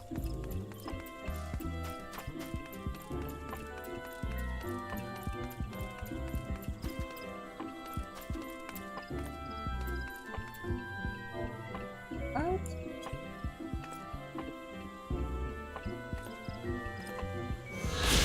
You have explored upon one of Eorzea's stunning vistas, as identified by the explorer Milith Ironheart. Return to Apkalu Falls and report your sightings.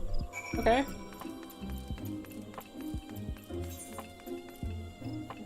Fair enough. I'm not gonna. I'm just gonna run there.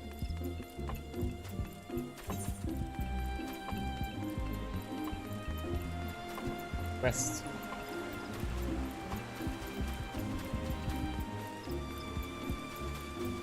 I guess I'll make a quick stop to East Shroud. As long as, you know, not interrupted by other quests. Oh boy, if that's the case. stopping.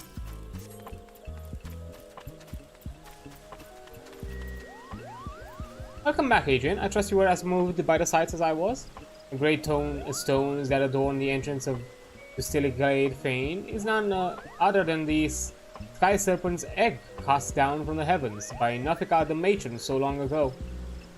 Ah, and those mammoth tree trunks, remnants no doubt of the primeval forest. Whence did they come?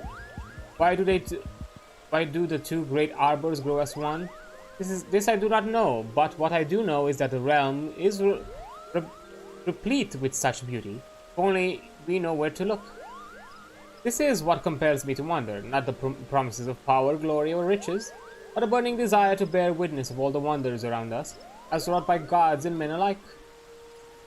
Though we have just met, the twinkle in your eye tells me that we share certain aesthetic sensitivities. It would be my pleasure to give to you a sightseeing log of your own. In its pages you will find my record of the most stirring sights in the realm, both those I have seen with my own eyes and though I have thus far at least only heard of in my travels.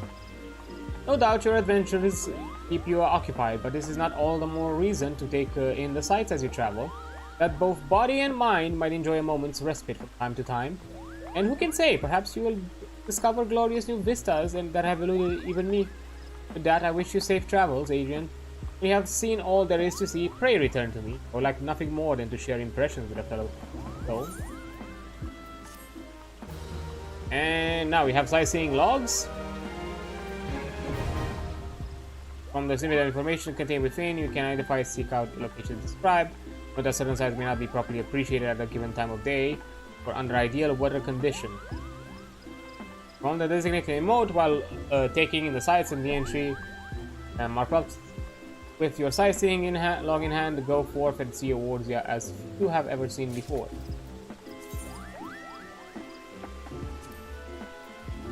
Okay, so apparently emotes and other places matter. Okay, I'm given like a general description and a location. Let's see. Interesting.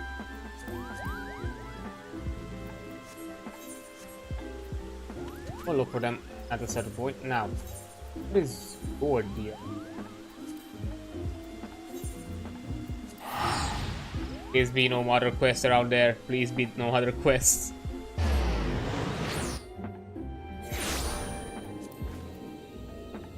Oh, thank you. Guess I can just do this and be done.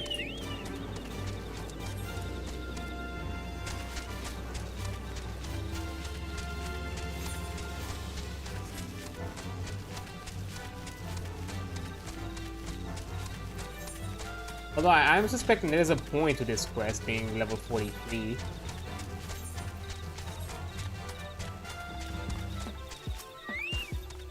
Hello there, you're an adventurer. Say, you don't happen to have some sweet rose for you?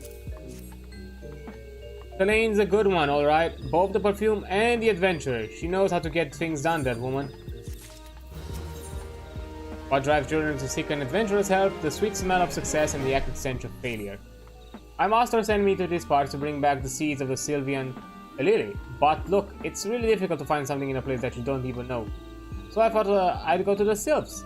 First I asked Selene what gift I should get, and since I couldn't find any of that sweet rose stuff, I asked Selene to get me some... and then I thought, how about something much better? It'd be to have an envoy, you know? Someone, not me, go to the Sylphs, I mean.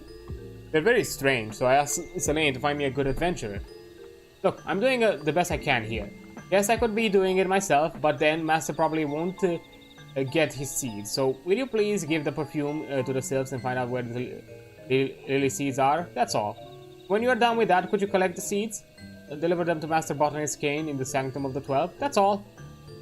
I'll ask Selene to do the rest.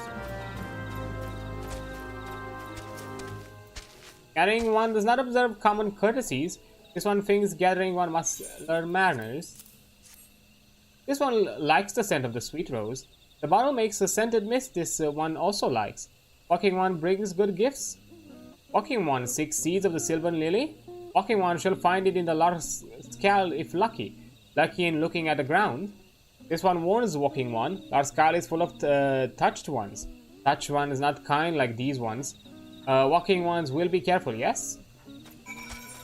Yeah, it's in here. There's more. Fucking more.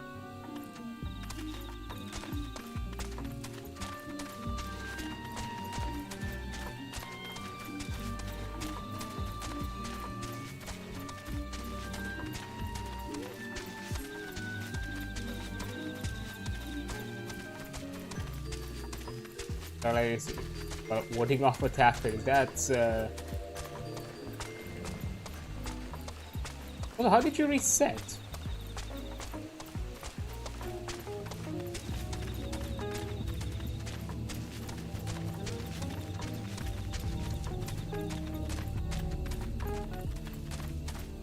Oh.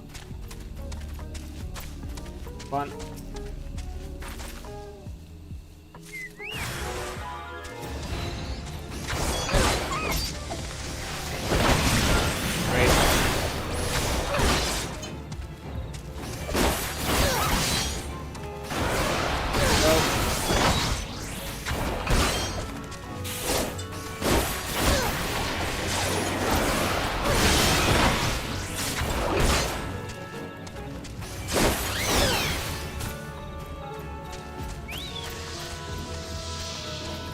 No. Deal with it. Can be excused by...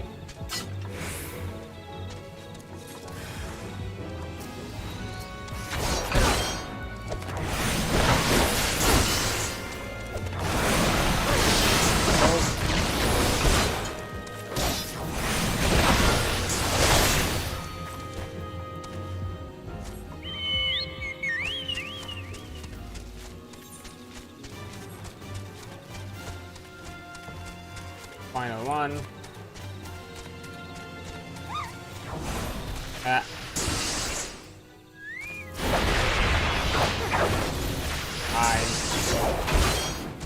Guess we have to fight.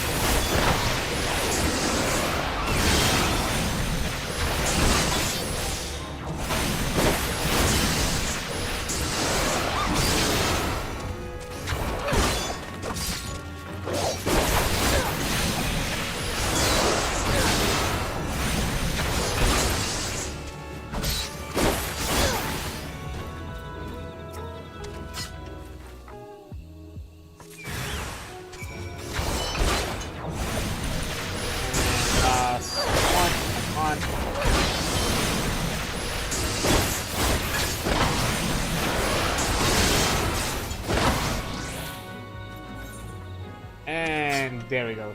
Now we can teleport. But you know what? Because it's already already sort of an extra hour. I don't want to give this more.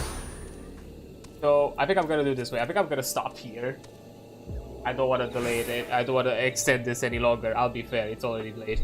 So yeah, but to be fair, we did a lot of good progress. We did some more progress in MSQ. We did defeat the first primal, and we also got ourselves to become a dragoon, and we're almost done towards that journey as well. So yeah, good progress in my opinion.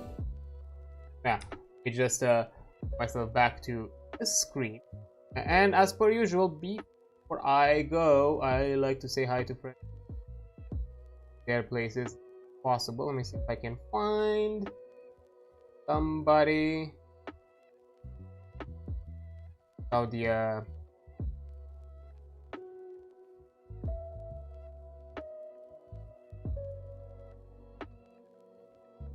that has ended. Let me see.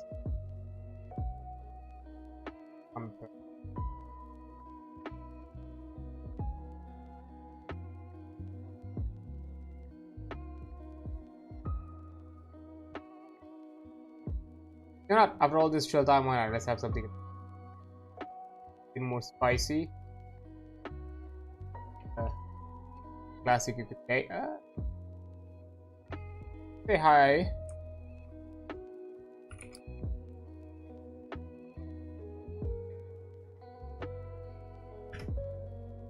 Yeah, we're jumping at Joe's as as he's playing some Corpse Party with Chu. I don't know which one. A Corpse Party game. Blood Drive, which I think is it the new one? I think it might be the new one. Could be. But yeah, that is what's happening. So yeah, for anybody new here, when it comes to rating, these are the usual messages. The first one is a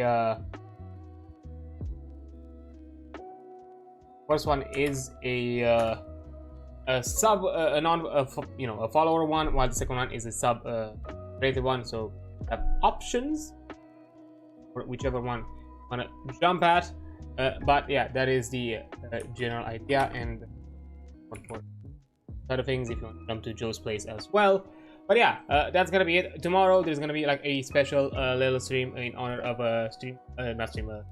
Stop Killing Games. I was about to say stream for cause, not that's done a while back. But yeah, a special stream for Stop Killing Games as a way to kind of raise awareness and do my part of it with how little it is, but at the very least do my part of it. And then, you know, a quick break, then getting back to some TTRPG discussions on Friday, and a bit more 9 Souls on Saturday. And Sunday, I'll think about it. I might do an extra stream, I might not do.